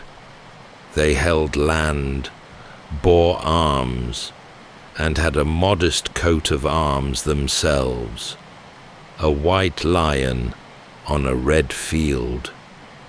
William Wallace was the second son of Sir Malcolm Wallace, a minor landholder. This placed him in that curious space between the powerful and the poor, educated enough to read and write, trained enough to carry a blade, yet far enough from real authority to know its limits. His older brother was set to inherit the estate. William, by contrast, would be sent to the abbey. He grew up in a land full of murmurs. Elders whispered about kings who were no longer kings. Traders brought stories of new taxes, missing cattle, letters that now required seals from both Scottish and English courts. Still, life went on. Children played between standing stones. Monks walked the lanes with their hands folded. And Wallace, tall even as a boy, observed everything with a keen, restless mind. He was a child of a Scotland not yet at war, but already weary of being watched. And though no one then could have said what course his life would take, the shape of it was already forming. Before he ever held command or bore the title of rebel, William was simply a second son, sent to the cloisters, not the barracks. His early years were shaped less by the clang of swords than by the slow rhythm of bells and parchment. He studied at Paisley Abbey, a sprawling stone complex, just a day's ride west of Glasgow. It was a place where candlelight flickered over carved arches, and scripture echoed softly beneath vaulted ceilings. Here, boys of good, respectable families, though not necessarily nobles, were given the tools of a different sort of power. It was expected that someone like Wallace might train to become a clerk, perhaps even take minor orders. The abbey taught him Latin, almost certainly, and possibly some French, the language still used in royal courts. He would have learned to read the Gospels, to recite prayers by heart, and to write in the careful, looping hand of monastic scribes. But beyond the lessons, Paisley offered something subtler, a sense of structure, of discipline, yes, but also of layered authority. Priors, abbots, bishops, all answering to something higher, unseen. Yet even in such a place, the outside world pressed in. Letters arrived bearing news of levies demanded by the English crown. Priests whispered about the weakening of Scotland's independence. And while Wallace took in his lessons, scrolls, scriptures, moral tales, he was also absorbing the growing discomfort of a land slowly being hemmed in by foreign will. Though obedient in many respects, Wallace did not take easily to deference. He was intelligent, alert, and it seems, possessed of a certain stillness, one that unnerved men used to being obeyed. There are hints, though difficult to prove, that he clashed with authority even here. Some sources speak of him leaving Paisley earlier than expected, whether by choice or persuasion. Either way, it seems clear. Wallace learned much from the Abbey, but he would not be molded by it. When he returned home, he did so as a young man able to read the laws imposed on his people, and able to see when those laws were not just. He had the words now, not just the feelings. He knew how power cloaked itself in process, how rules could be used to serve the strong while binding the weak. And perhaps more importantly, he had begun to understand something else, that if he were to have any future in a land where inheritance and titles meant everything, he would have to make it for himself. The sword was not yet drawn, but the mind behind it had been shaped and sharpened within stone walls, ink-stained fingers, and the slow patience of a young man learning how to think and how to wait. The road to open resistance does not often begin with fanfare. For Wallace, it began with damp weather, a restless mind, and a single act that would ripple across the kingdom. The town of Roanoke, nestled where the Clyde runs narrow and cold, was little more than a market town, modest dwellings clustered around a wooden bridge and stone parish church. It was here, under the watchful gaze of an English-appointed sheriff, that Wallace made his first decisive move. By now, the young man had already been marked, not yet famous, but known. He had refused to swear fealty to Edward I when other landholders bowed. He had been seen arguing with tax collectors, skirting the roads less traveled, speaking carefully in public, but with fire behind the eyes. There were rumors he had already struck out at soldiers along the western marches, small, isolated encounters dismissed as thuggery by English chroniclers. But it was seen differently by those who lived beneath that rule. What happened in Roanoke is recorded in pieces, and time has softened the edges. But the heart of it remains. Wallace killed William Hazelrig, the English sheriff of the town. Some say it was in revenge for the killing of Wallace's wife, or betrothed, a woman named Marion Braveheart of Lamington. Others suggest it was less personal, more political, a deliberate challenge to English authority. The truth may lie somewhere in between. What is known is that this was no fit of rage.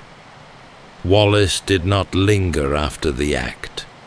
He disappeared into the surrounding woods before reinforcements could be summoned. To those in power, it was murder. But to many Scots, watching from behind shuttered windows, it was something else entirely. The first breath of open defiance. In the days that followed, patrols doubled, and proclamations were issued. But Wallace was gone, riding through the wet fields and low-wooded hills of Clydesdale. Those who sheltered him did so at great risk, yet more than a few were willing. A baker might offer a crust without speaking. A stable hand might turn his back for just long enough. Already the legend was beginning, but almost imperceptibly, and with more fear than fire. There were no grand armies yet, no banners or charges, just rain in the gutters, the distant toll of a bell, and whispers of a man who would not bow. Wallace had crossed a line that could not be uncrossed, and the Crown knew it. From then on, Lanark would be remembered as a place where silence gave way to action. Wallace did not return to Lanark. He did not boast, nor carve his name into stone.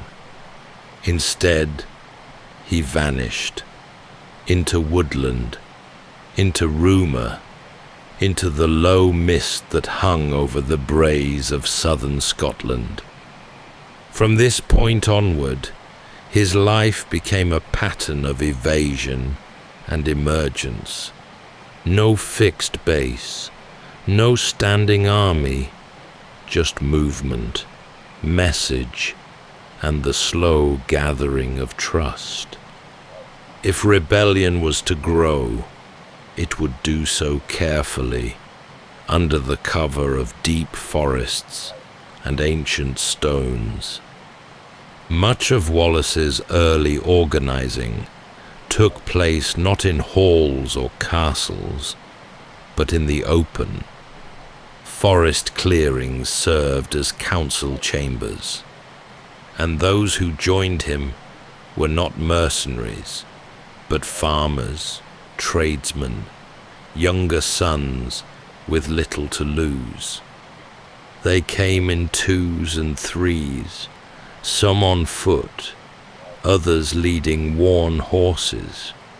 Many brought weapons handed down by fathers or fashioned by local smiths after dark. Few had matching arms or formal training, but they had purpose. Wallace understood the land as few others did, and he knew how to use it. Camps were set near ancient standing stones, or deep within familiar glens, places where stories already held power. The people who came to him were not stirred by speeches, but by presence, the calm authority of a man who did not blink under pressure, who asked for loyalty without shouting for it. As word spread, raids grew bolder, targeting supply convoys, outposts, and tax depots.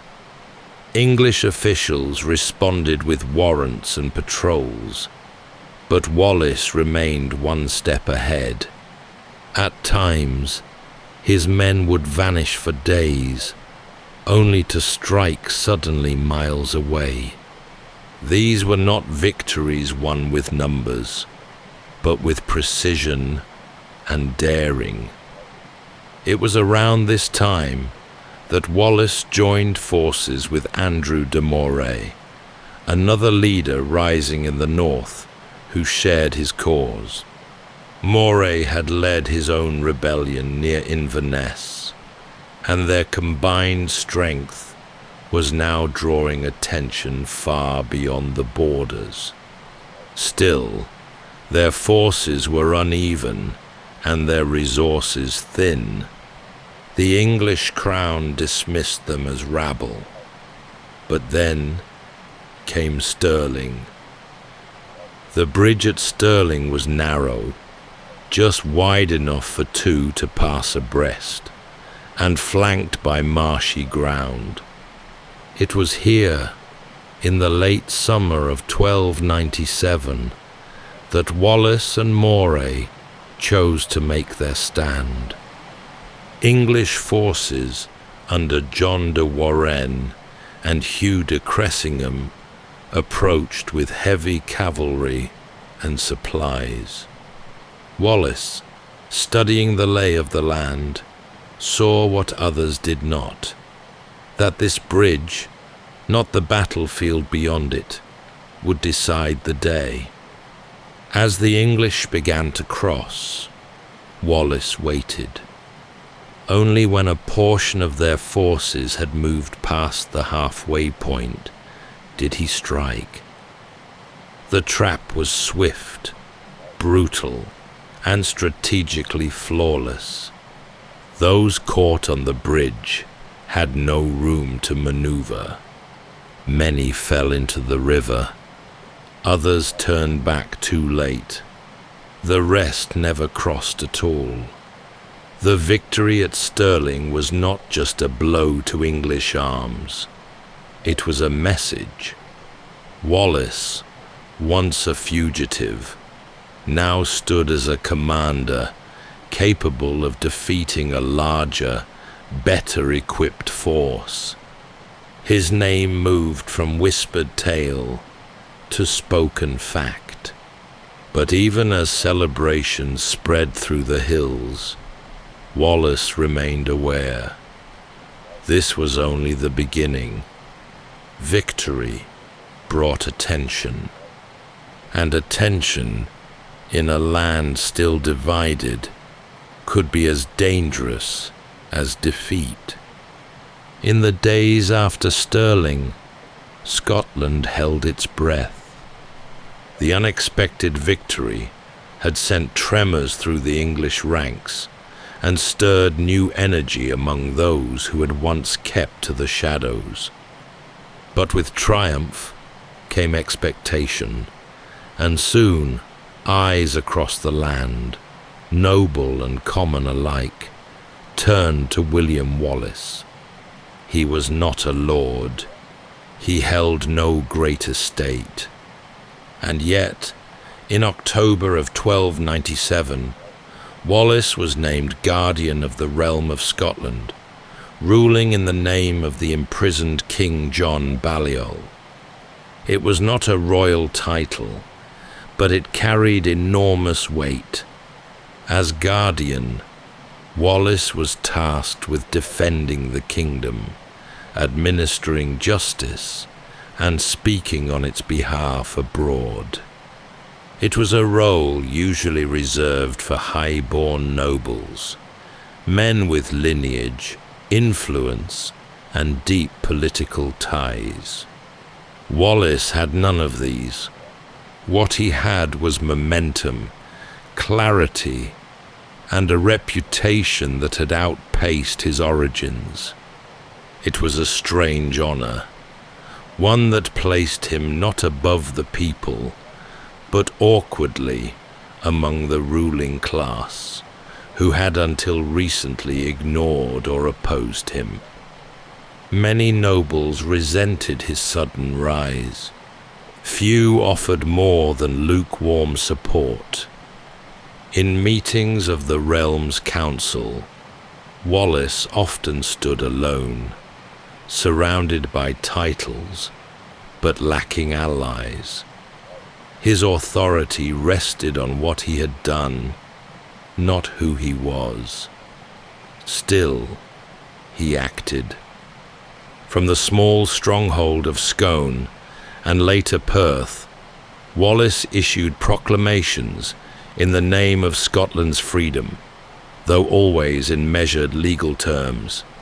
He sent letters to cities in Germany and the Low Countries, most famously to Lubeck and Hamburg, announcing that Scottish ports were open once again for trade. It was a bold move. Scotland, he was saying, had not been broken, but there were signs of strain. Supplies were short. Loyalty among nobles wavered. The church offered tepid blessing, and the English crown, far from defeated, had begun preparations for a renewed campaign.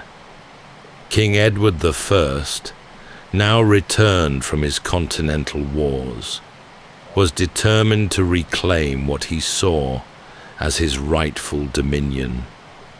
Wallace, meanwhile, faced a growing dilemma. He had no court, no treasury, no formal army. What he had were men who believed in him, soldiers, farmers, and craftsmen who had tasted something rare, the feeling of standing unbowed. He knew that feeling alone could not win the future, but he also knew he could not return to the shadows. And so, as the days shortened and winter drew near, Wallace raised his banner with resolve. He sent messages to outlying regions, called for grain and arms, and mapped the road southward. His next move would be a calculated risk, one meant to show the world that Scotland could act, not just react. He would march into England. The decision to cross the border was not made lightly. Wallace knew the risks. His forces were lean, drawn mostly from the central lowlands and the lands north of the Clyde. Supplies were limited, and winter crept ever closer. But in late 1297, he led a bold incursion south into Northumberland and Cumberland, English soil. This was not conquest. It was pressure. Wallace's aim was strategic: to weaken English morale, disrupt their preparation, and perhaps compel the nobility to think twice before committing more forces against Scotland. His movements were swift, sometimes brutal, but carefully measured. He targeted garrisons and supply depots, not cathedrals or sacred sites. While chroniclers in England describe burning towns and desecration, it's worth noting that Wallace often spared churches and monastic holdings. This was not the reckless pillaging of a marauder, but the deliberate work of a commander who understood battle tactics. Still, hardship followed them. The campaign pushed Wallace and his men through hard country, moors, hills, frost-laced valleys. Snow came early that year, soft at first, then relentless. Roads became streams of mud, and the foraging parties returned with little more than thin oats and smoked fish. Even hardened men began to feel it: the weight of cold, the gnaw of hunger, the long silences broken only by the cough of a horse or the groan of wet timber underfoot. They made camp in ruined villages and abandoned steadings. Fires burned low, more for smoke than warmth. It's thought Wallace kept to himself during these nights, studying maps, listening to scouts, speaking only when he had to. His leadership was reserved, yet unwavering. No flourish, no declarations, just presence. It was in this bitter season that his men began to call him more than commander. They called him steadier things: protector, guide, sometimes simply him. But even as they pressed further south, Wallace must have sensed what was waiting in return. England was stirring. King Edward had returned in full strength, drawing up fresh armies, calling favors from loyal lords, and rallying nobles who had once been indifferent. The time for delay was over. Wallace's raids, effective though they were, had drawn the eye of a monarch who did not forget challenges.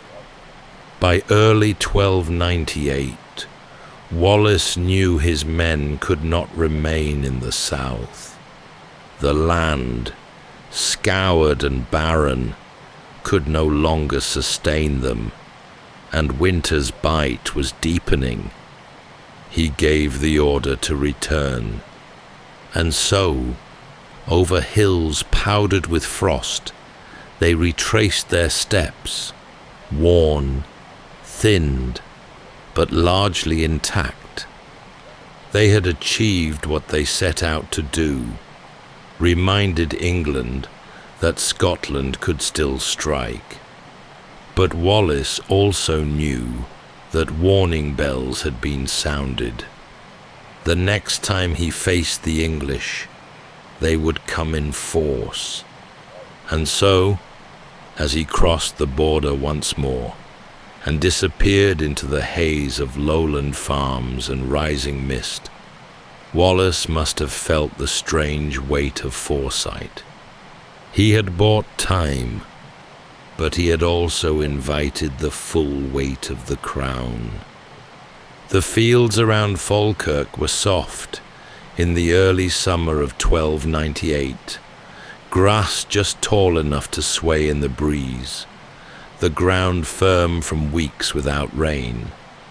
But beneath that calm surface, something heavier hung in the air, an unease that had nothing to do with weather. Wallace knew the English were coming. More than that, he knew Edward was coming. The king himself, no longer relying on deputies or distant orders, had crossed the border with one of the largest forces Scotland had yet faced. In the weeks prior, Wallace had tried to prepare. He issued fresh calls to arms, re-established field positions, and watched for movements in the south. Yet the deeper challenge lay not in the enemy's might, but in Scotland's own fractured leadership. The nobles, many of whom had only reluctantly acknowledged Wallace as guardian, had begun to drift. Some refused to answer his summons. Others rode to the gathering field, only to linger on the outskirts. Still, Wallace remained.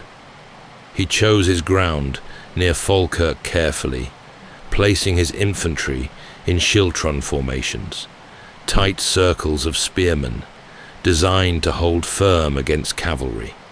His men dug shallow ditches, drove wooden stakes into the earth, and prepared for the worst.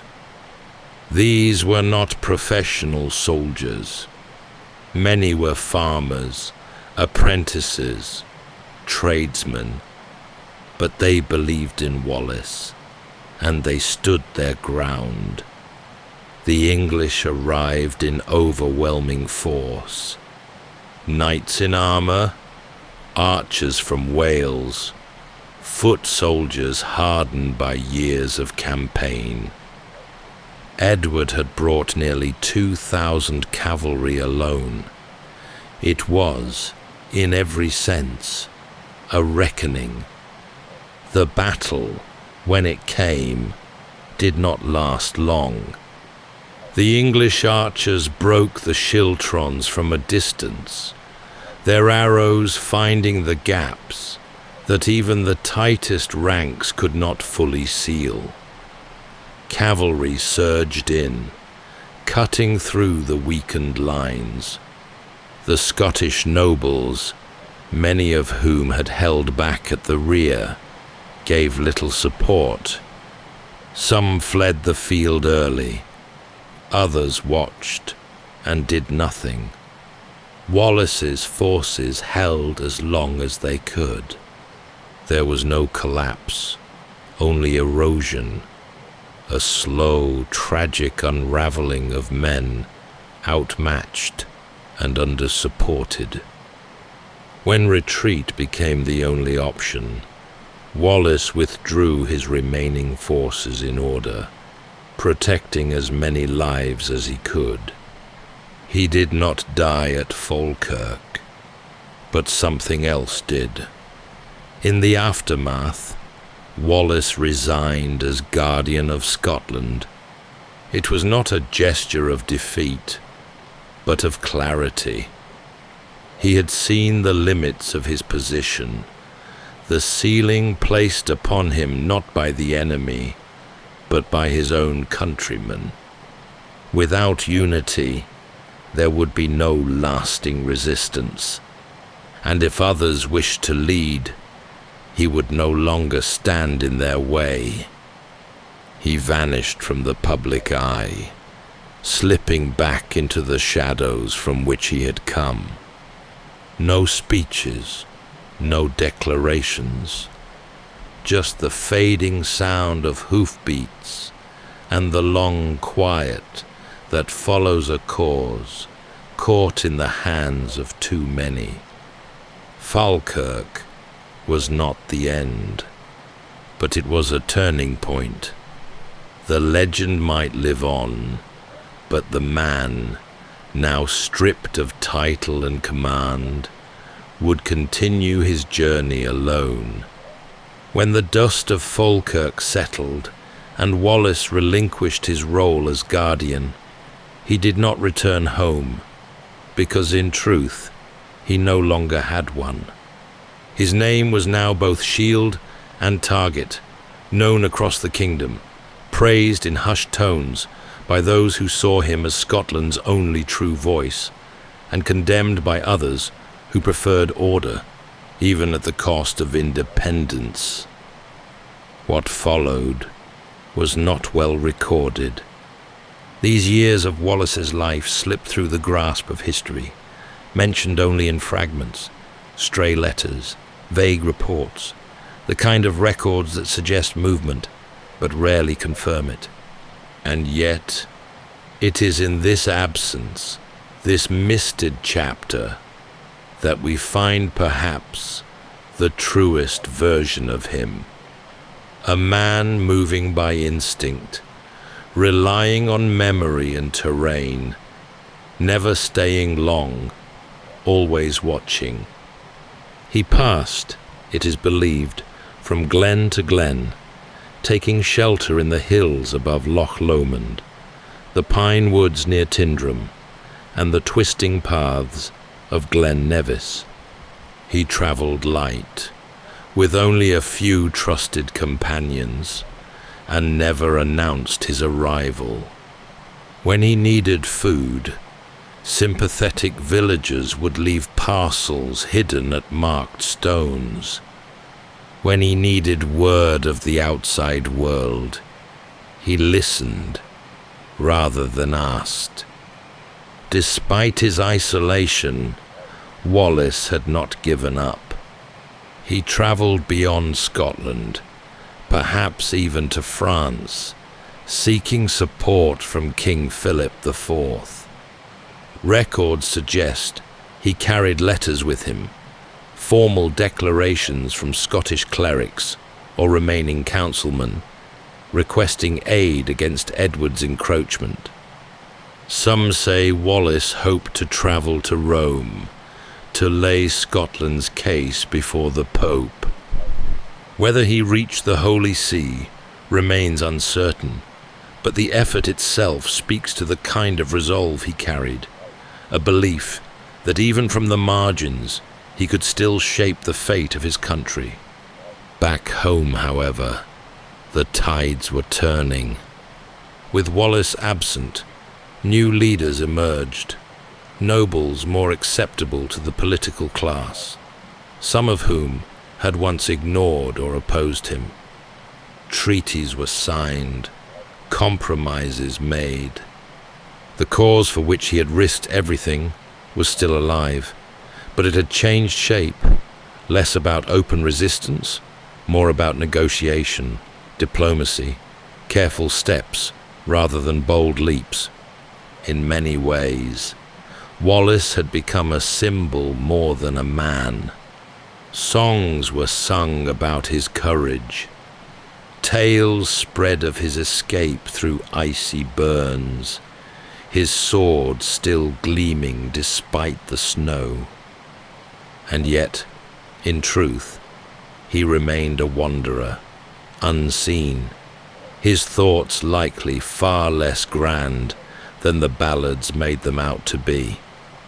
It's likely there were nights, long ones, where he sat beside a low fire, wrapped in wool and damp from the bracken, and wondered whether his choices had truly mattered. Whether the freedom he had chased was now just a banner someone else would carry, or whether it had slipped into the fog like so many of the voices that once pledged to follow him. Still, he did not stop. He moved, listened, planned. Even without an army, without a council, he remained in motion. And perhaps that, more than anything, was what made him dangerous. Not what he commanded, but what he still believed. It was near Glasgow, they say, that it happened. After years of shadowed travel and narrow escapes, Wallace was finally captured, not on a battlefield by English knights, but through betrayal. The man who turned him in was Sir John de Menteith, a Scottish noble and once ally, who had aligned himself with the English crown. The details are sparse, blurred by time and retellings, but the effect is clear. Wallace, the steadfast figure who had spent years evading armies and outlasting campaigns, was taken in the hush of familiarity. No fight, no chase, just a trap sprung with unnerving precision. We don't know exactly what Wallace felt in that moment, if there were words exchanged, if he suspected it before it unfolded. What is known is that he was seized, bound, and delivered to English custody. From there, he was transported south, under heavy guard. It was a long journey, taking him from the wild hills of Scotland through English towns, where his name was more accusation than legend. He passed through Carlisle, then through smaller villages, the faces at the roadside curious or hostile, depending on what they'd heard. Some stared at him with open disdain. Others merely looked away. Wallace bore no crown, no banner, no parade of loyal men. He was chained, cloaked in the dust of the road, and stared down by those who had once feared the mention of his name. When he arrived in London, the city was swollen with the heat of summer. Its streets were loud with commerce and rumor. Word of Wallace's capture spread quickly. He was taken to the Tower, that looming stone structure on the Thames, where prisoners rarely lingered long before judgment.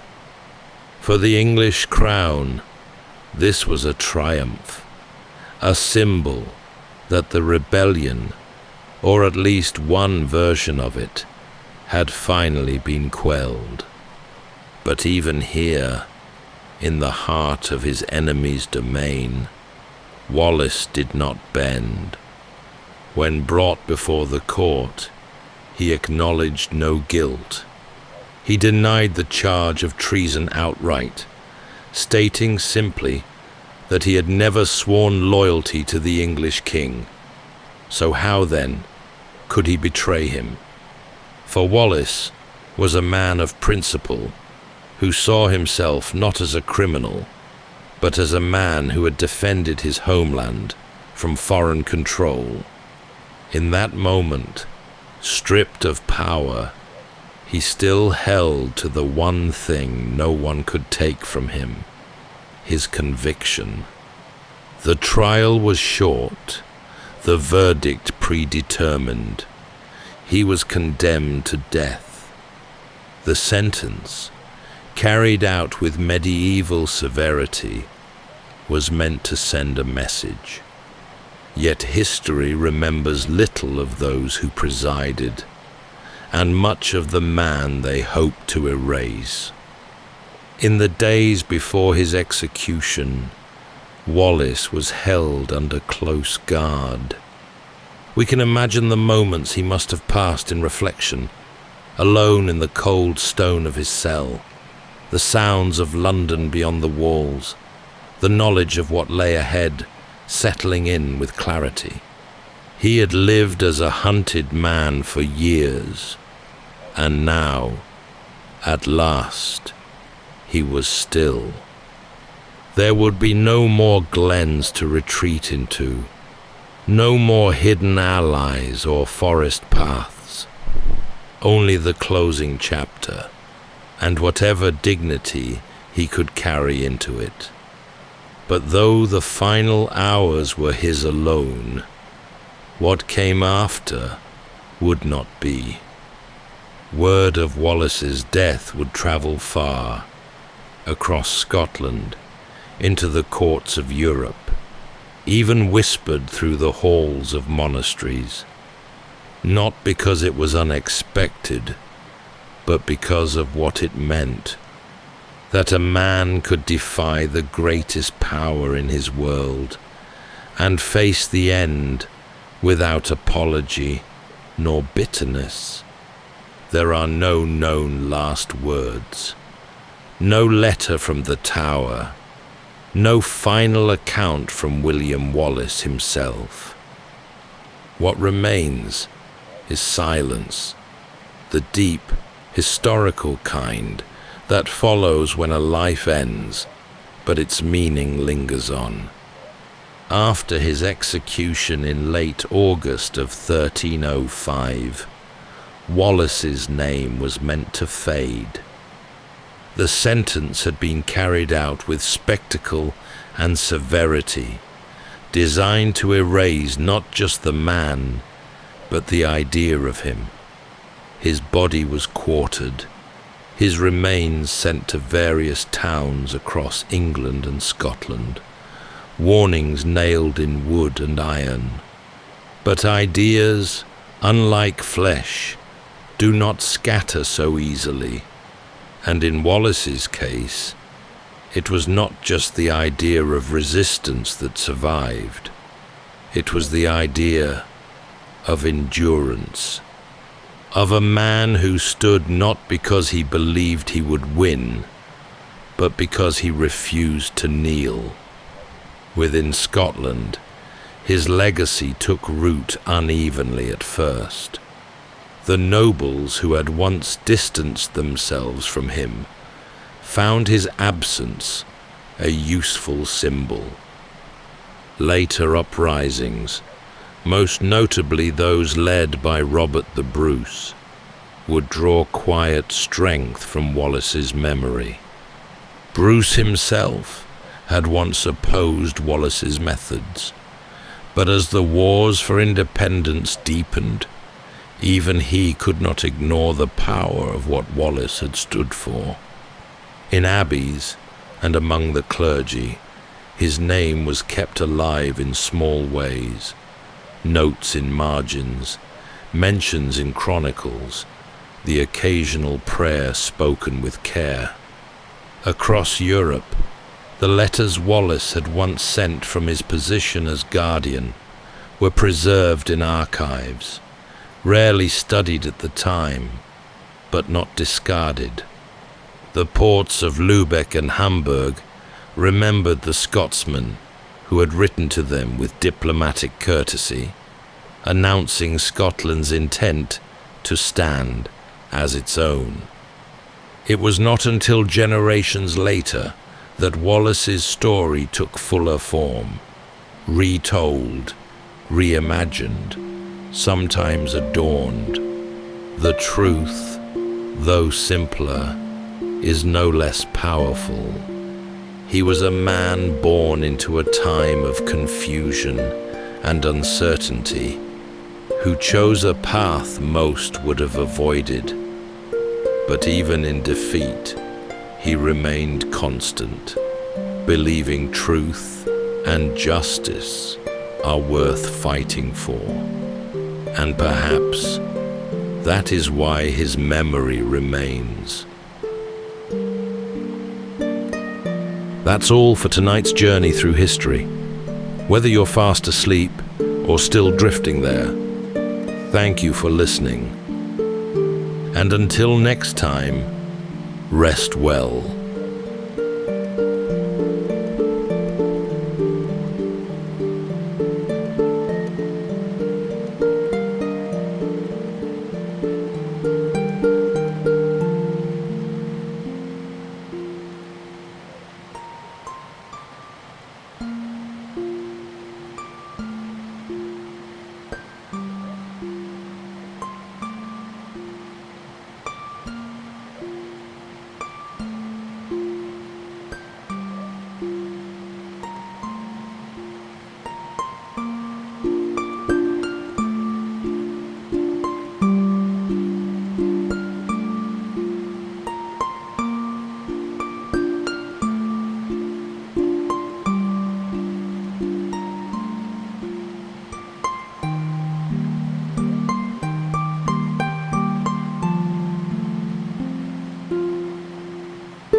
Welcome to Sleepy Time History.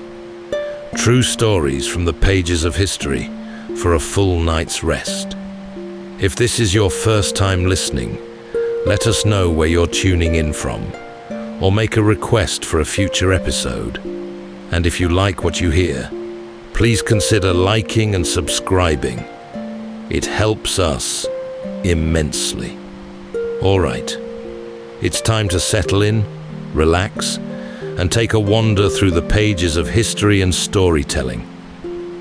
Tonight, we're going to be exploring the astonishing true story of Pierre Picaud, a humble French shoemaker whose seemingly quiet life was suddenly shattered by betrayal, and whose methodical, deliberate path to revenge became the origin story for one of literature's most enduring legends, the Count of Monte Cristo. In the early 1800s, as the fires of Napoleon's ambitions flickered across Europe, Pierre was engaged to be married and full of hopeful dreams. But within the shaded corners of his life, jealousy stirred. Pierre was falsely accused by trusted friends who, out of envy, denounced him as a spy for England, a deadly charge in a France still wary of its ancient and tyrannical rival across the sea. Picaud was arrested and left to languish in the shadowed depths of a ruined fortress, high in the Italian Alps. His sentence would last for over a decade. His beloved fiancée would move on, and though the world outside the prison forgot all about him, Pierre did not forget. He remained waiting and vigilant. But inside that cold stone prison, a chance meeting with a fellow prisoner, an ailing old priest, changed everything. In hushed voices and over many years, the old man shared secrets of a hidden fortune and of a wider world beyond the cell. When freedom came at last, Picaud emerged a man transformed. He could have chosen a peaceful path, claimed his fortune, forgotten the past, and moved on to a life of quiet luxury. Instead, he set his mind to one thing: justice. Tonight, as we drift into sleep, we follow the deliberate footsteps of a man once wronged, who emerged from the shadows not with blind fury, but with a plan. So settle in, take a deep breath, and let's journey alongside Pierre Picaud through the shifting landscapes of 19th century southern France, where memory is long and retribution complete.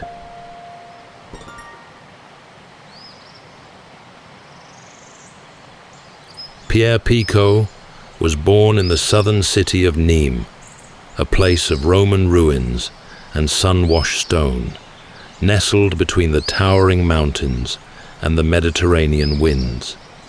He came from modest roots, neither rich nor desperate, the son of an honest tradesman, raised among the narrow lanes and limestone facades of a city that valued hard work, diligence, and strong hands.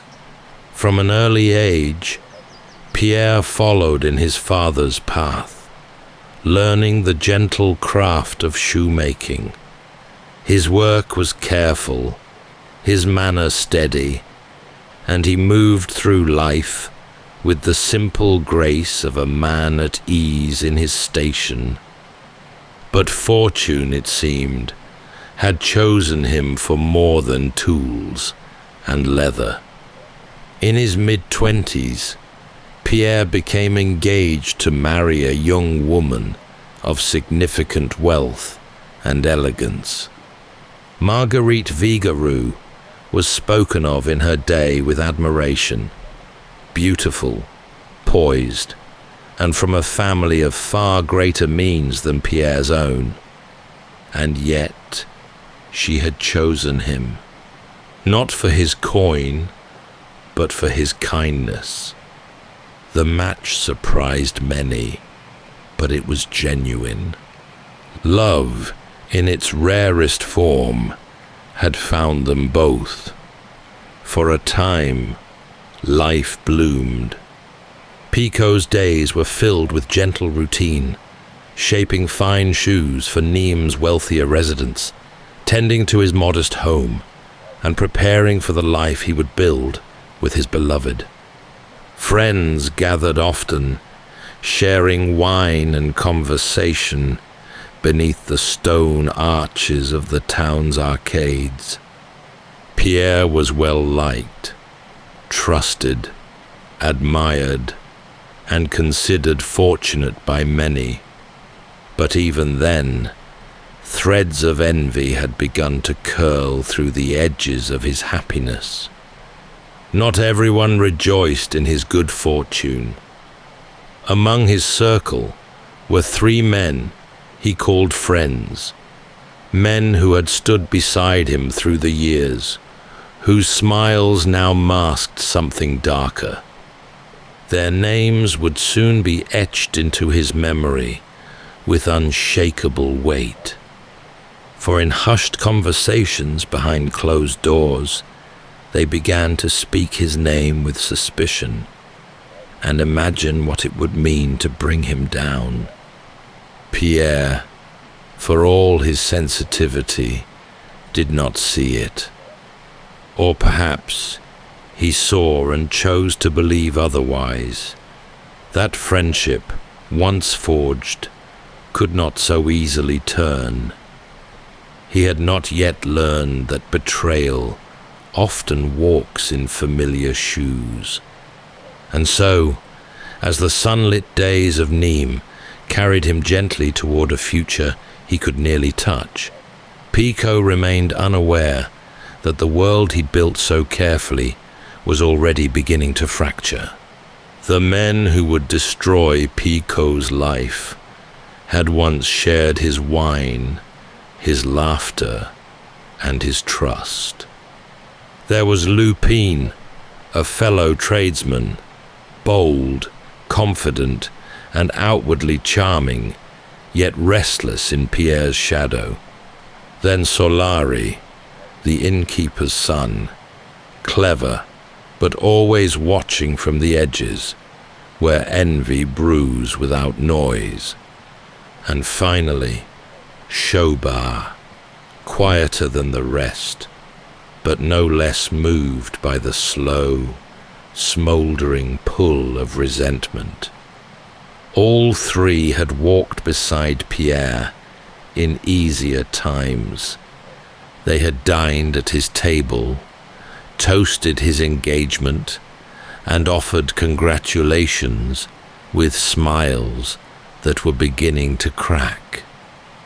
To them, Pierre's engagement to a wealthy heiress felt like a leap too far, a challenge to the natural order. They did not see love or virtue in his success. They saw only what they believed had been stolen from them: wealth, honor, opportunity. And so it was that on an ordinary day, with no warning, their long-harbored jealousy gave way to action. They denounced Pierre to the authorities, accusing him of something deadly in the climate of Napoleonic France: espionage. They claimed that Pierre had been secretly working for England, passing information to France's ancient enemy across the Channel. It was a lie, of course, yet the times were dangerous, and the state was on edge. France, still gripped by war and suspicion, took such claims seriously. A whisper could become a chain. and so the wheels turned quickly. There was no trial, no chance to plead his case. One moment, Pierre was walking freely through the market streets of Nîmes. The next, he had vanished. The betrayal struck Pierre with a force no stranger's accusation could ever match. To be accused by strangers would have been one thing, but these were friends, men he had trusted with his time, his thoughts, his loyalty. The pain of it, perhaps, outweighed even the fear. In the days that followed, no word reached his fiancée. No explanation was given. Pierre was simply gone. Taken under armed escort, he was moved far from the warmth of southern France, toward the looming mountains that marked the Italian border. There, hidden in the remote heights of the Alps, stood the Fenestrelle fortress, cold, isolated, and vast. Pierre Picaud had stepped into the long silence of exile, left to carry not only the weight of false charges, but the even heavier burden of betrayal. And his life, once so full of promise, now narrowed to stone walls, iron doors, and the memory of 3 familiar faces. Fenestrelle Fortress rose like a jagged crown against the grey folds of the Italian Alps, vast, brooding, and utterly detached from the living world. Built into the mountainside, it sprawled across terraces and stone ramps, its corridors echoing with the weight of generations. For Pierre, it would become his entire horizon.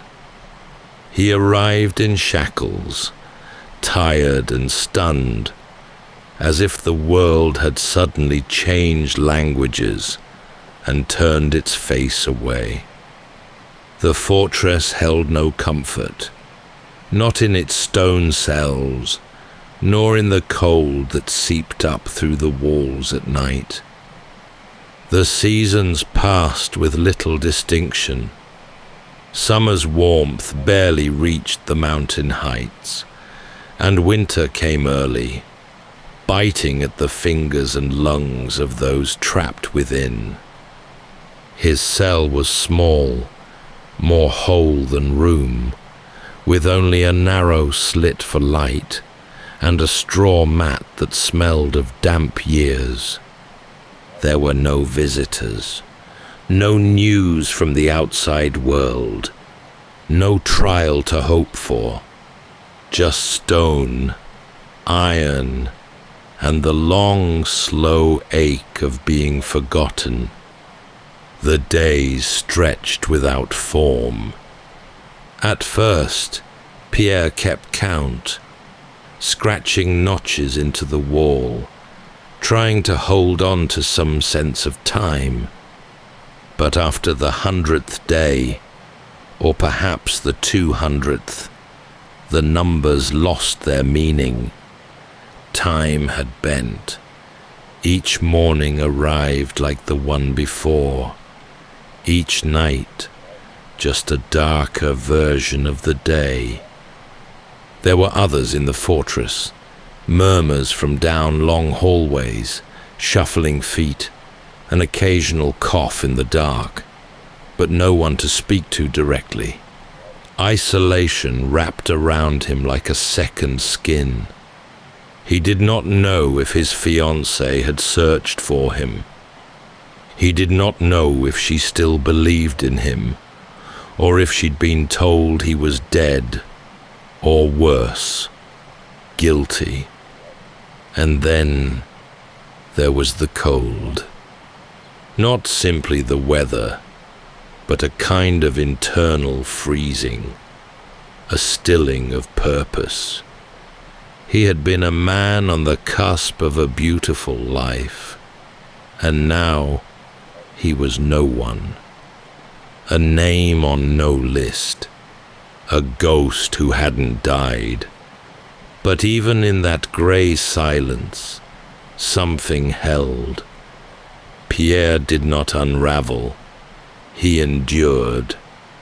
He turned inward. Memory became both wound and anchor. He thought often of the faces of the men who had accused him. Their betrayal had shaped his new world. And while the fortress held his body, it had not taken everything. Not yet. And not forever. Years had passed. The stone walls had grown familiar now, though never welcome. Picaud had learned to live within them, to breathe with the rhythm of the fortress, and to carry his thoughts like embers, silently, but no less alive. And then, one day, without warning, a new prisoner was placed in the adjoining cell. He was older, this man, gaunt, with a trimmed white beard and eyes that burned with a curious light. His name was Father Torre, a priest once, before the state had turned its suspicions even on men of the cloth. The guards spoke of him with indifference, but Picaud sensed immediately that there was something unusual about the man. In a place where time dragged and conversation was rare, the two began, cautiously at first, to speak. Their words passed softly through a small vent in the stone, a breath of companionship in the stale air of confinement. Father Torre spoke not only of scripture, but of politics, of cities Pierre had never seen, of ancient philosophers and old stories. He carried knowledge like a candle in the dark, and Pierre, long starved of conversation, leaned toward the warmth. As seasons shifted beyond the fortress walls, the priest began to trust Pierre with more than reflections. He shared a story, at first vague, then startlingly precise. Many years before his arrest, Father Torre had been entrusted with knowledge of a hidden fortune, a vast treasure concealed beneath a ruined house in Milan, left by a nobleman who died without heir or claim. The priest had never used this knowledge. His vows had bound him to secrecy, but in prison, with his health fading and death approaching, he felt that passing it on was the last thing left for him to do. At first, Pierre listened with measured disbelief. A fortune buried beneath a crumbling estate, spoken of by a dying man. It sounded like myth.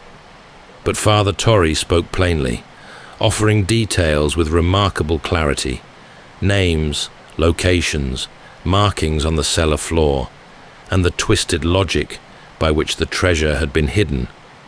There was no boast in his voice, no feverish glow, just a slow, careful gift, given freely.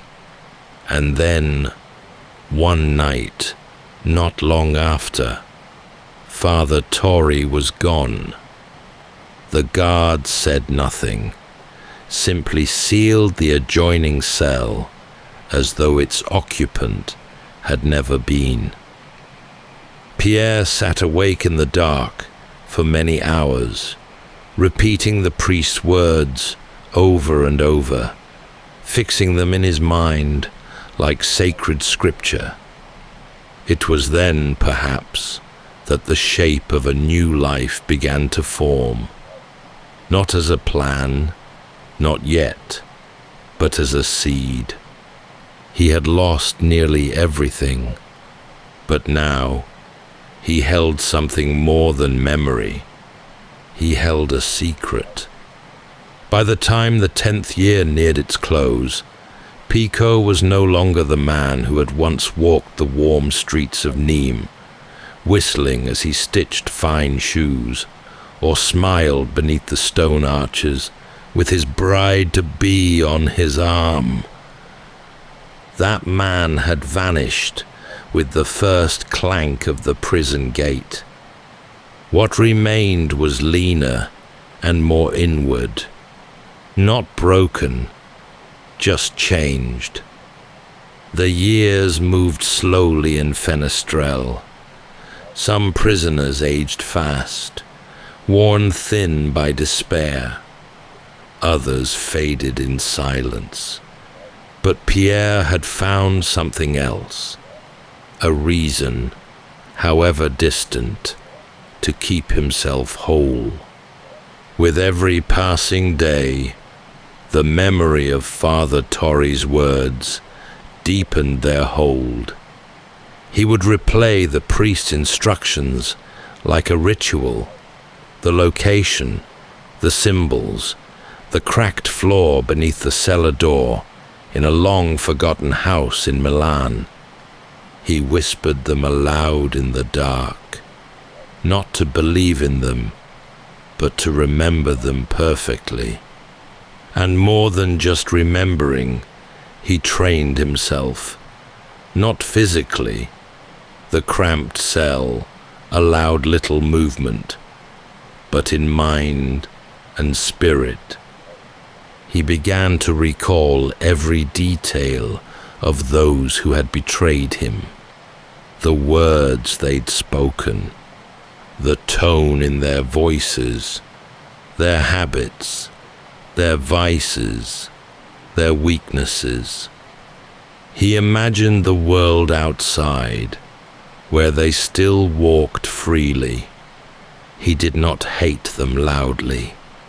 He simply studied them, again and again, with the same diligence he once gave to a fine pair of boots.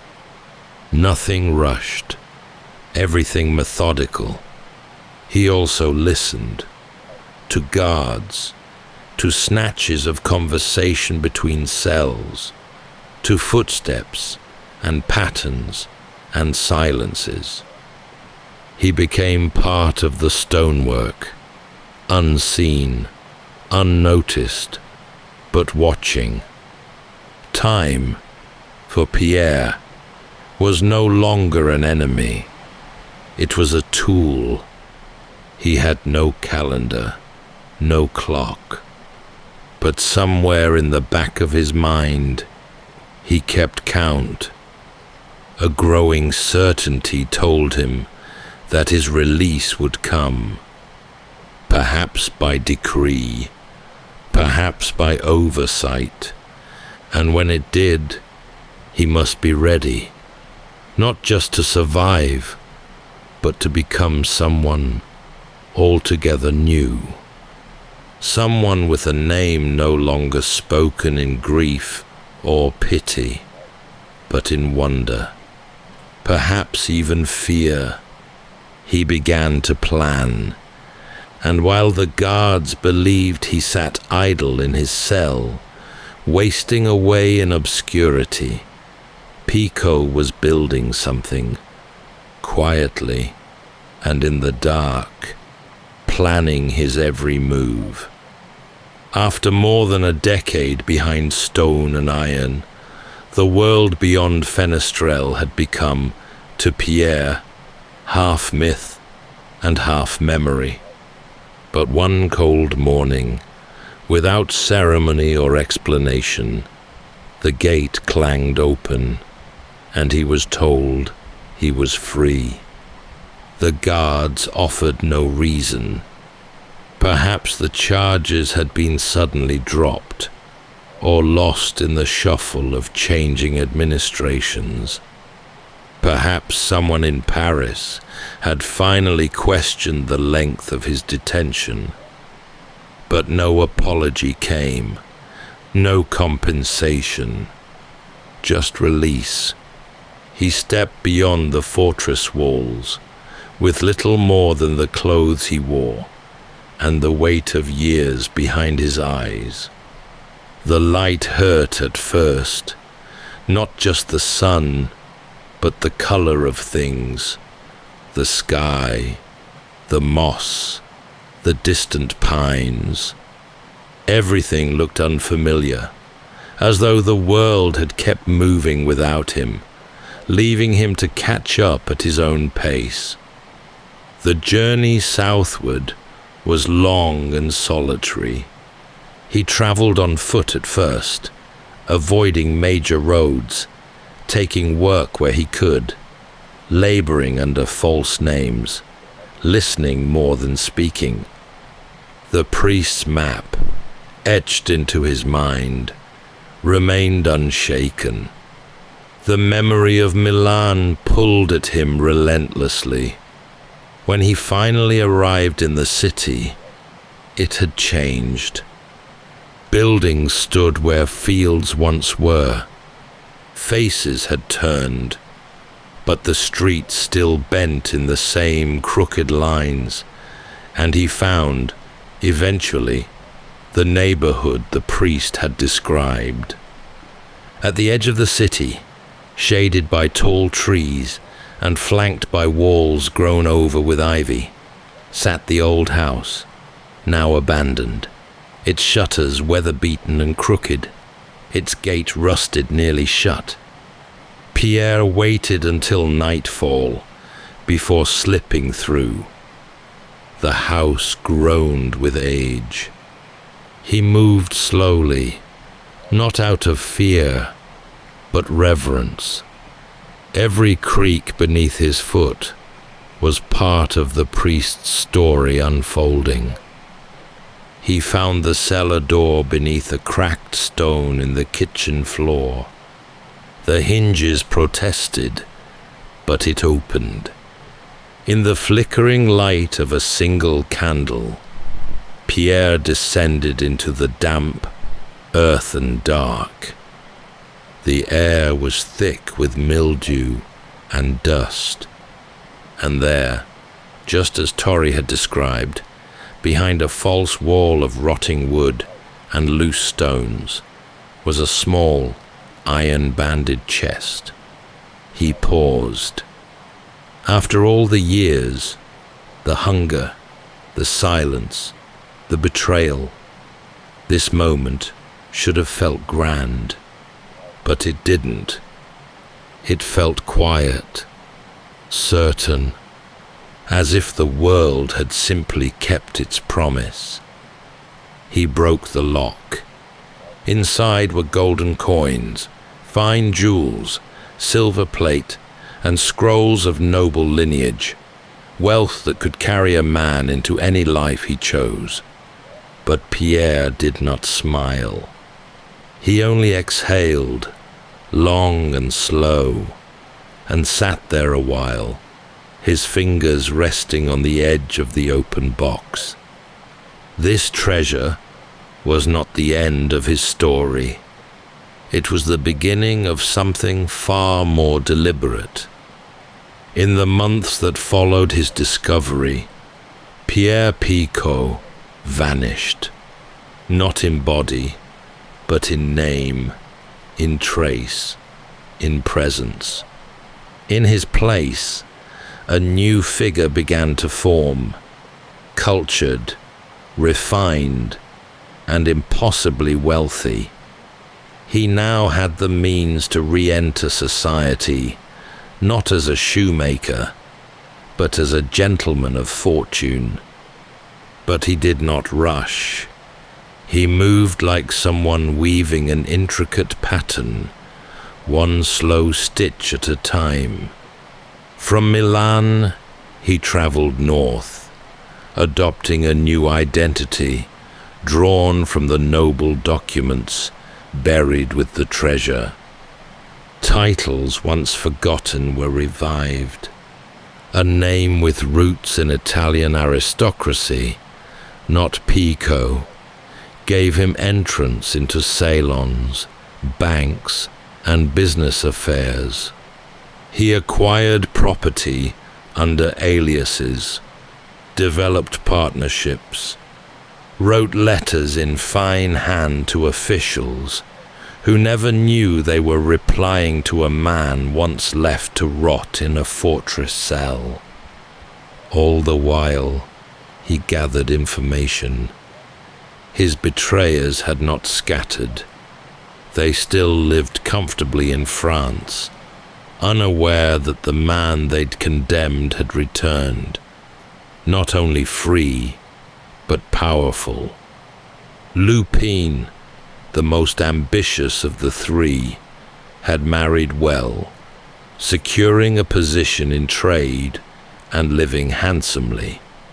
Solari, the innkeeper's son, had inherited his father's establishment in Paris, and Chaubard had faded into clerical life, the kind who folds easily into the grey corners of government service. None of them, it seemed, had ever faced question for their accusation, and none had thought Pierre would live to see the other side of a prison gate. But now, the pieces were in place. Pierre purchased a townhouse in Paris under a false name, its rooms modestly furnished, but with one wall devoted entirely to papers, maps, names, timetables, letters intercepted and transcribed. He watched. He waited. He traced their movements, their family connections, their financial vulnerabilities. He did not act out of impulse.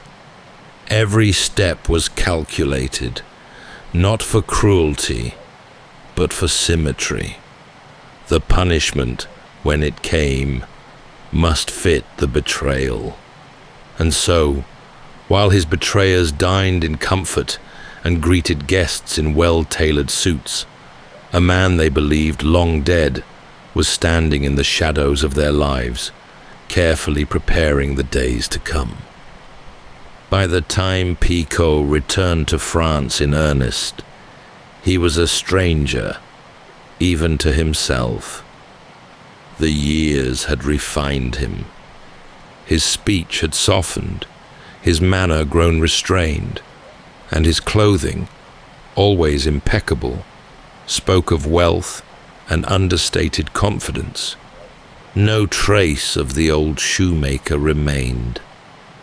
He moved through the salons and back streets of Paris, under a name that no one questioned, shielded by wealth and the practiced air of nobility. But he wasn't there to be seen. He was there to see. He watched them. Lupin, Solari, Chaubard.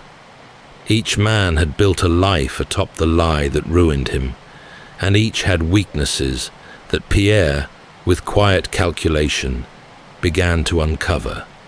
He never rushed. Some threads took months to follow, others years. But he had time.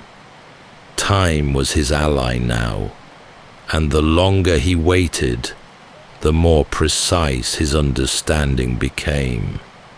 He befriended a merchant who handled Lupin's shipping contracts. He employed a servant whose sister worked in Solari's inn. He gained the trust of a clerk in Chaubard's office, who grumbled too easily after wine. Each step drew him closer, not to confrontation, but to comprehension. He learned of Lupin's pride, his risk-laden ventures, and the debts he kept hidden from his wife. He noted Solari's taste for gambling and the carelessness it bred, and he uncovered Showbar's extensive corruption, the stolen money, the falsified records, the things he thought buried under bureaucracy. Pierre began to leave subtle marks. An anonymous letter slipped beneath a door. A whispered rumor passed to a banker. A single forged document, delivered at just the right time. Nothing to alarm, just enough to shift the balance. They began to feel it. Lupin grew anxious in meetings, his confidence fraying. Solari grew curt with guests, snapping at shadows. Showbar began to look over his shoulder, pausing before he signed anything at all. And yet none of them suspected the true source. To them, it was simply misfortune, coincidence, bad luck, perhaps a rival. Pierre watched as unease bloomed in their lives like a slow illness. He never appeared before them, never spoke their names aloud, but he was always there, in the letter that arrived without a sender, in the business deal that fell apart at the last moment, in the mirror that caught a flicker of movement, just a heartbeat too late. This was not vengeance delivered in fury.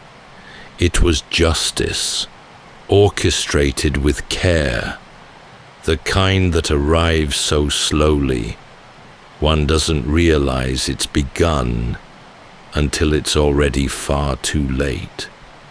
Picaud had spent the better part of 15 years preparing for this. His revenge was not forged in anger. It had cooled into something colder, more exacting. And now it began. Lupin, once the most outwardly successful of the three, was the first to feel the cracks deepen. Pierre uncovered details of a risky business merger, one delicately balanced on unspoken debts and fragile trust. With a single forged note, traced to a banker's assistant Pierre had bribed, Lupin's reputation was called into question. The deal collapsed. Creditors, long patient, came knocking. His assets dwindled. His wife, learning of the financial ruin he'd concealed, left with their children. By year's end, Lupin, once a man of status, was selling off furniture to settle lawsuits he barely understood. His downfall came not in fire, but in dust. Solari, the innkeeper's son, had lived for pleasure, gambling, women, and a daily rhythm of excess. Picaud allowed that indulgence to bloom unchecked, feeding it gently from a distance. A tip passed to a crooked card dealer. A whisper dropped at the ears of Solari's lender. Pierre ensured that Solari's debts deepened faster than he could drink them away. One day, the inn changed hands, sold without Solari's knowledge, the paperwork long since transferred behind closed doors. He woke to find himself a tenant in his own home, with no money and no friends left to turn to. There was no confrontation, only a letter, unsigned, folded beneath the inn's new door that read, "This is the price of a lie." Showbar was the most cautious, the most dull, and yet the most corrupt of the three. Pierre had the hardest time reaching him, but corruption leaves a trail, and Picaud, ever patient, followed it. Over months, he gathered receipts, coded ledgers, falsified entries, small transgressions that, when collected, painted a far larger crime. With the help of an anonymous tip, Showbar was summoned before a judicial inquiry. He denied everything, but the evidence was there, and it was undeniable. He was dismissed, fined, and disgraced. Not imprisoned, but publicly ruined. A man once hidden in paper, now buried beneath it. None of these men ever learned who had orchestrated their undoing. To the outside world, it was coincidence, a market shift, a scandal revealed, a friend who talked too much. But to Pierre, it was justice. He had not struck in haste. He had dismantled 3 lives with the same care he had once used to craft a perfect pair of shoes. And yet, as the final piece fell into place, he felt no triumph, only stillness. The work was done. With his purpose fulfilled, Pierre Picaud did not return to his old name, nor did he seek applause or recompense. He simply stepped out of the lives of the men who had once betrayed him, just as silently as he had entered them. He had spent years shaping their falls, and now, as their lives lay altered beyond repair, he receded once more into the shadows of France. Some say he moved south again, to the quieter corners of the countryside, far from Paris and far from the past. Others whispered of a final disguise, a nobleman who rarely spoke, who lived modestly in a small villa with more books than guests, and who watched the world with a kind of detached serenity, as if his greatest work had already been completed. What became of him precisely is lost to time, but his story was not. In 1839, nearly 2 decades after Pierre's final act of justice, a Parisian police archivist compiled a report titled Memoir on the Revenge of a Betrayed Man. In its pages was the detailed account of a man imprisoned without trial, betrayed by those closest to him, and transformed by time, cunning, and an unlikely treasure into a figure of retribution. The story, striking in its twists and haunting in its tone, made its way into the hands of a young writer named Alexandre Dumas. Dumas, known for his appetite for adventure and deep curiosity for stories of transformation, was immediately taken by the tale. He saw in Pierre's life a structure far greater than mere biography.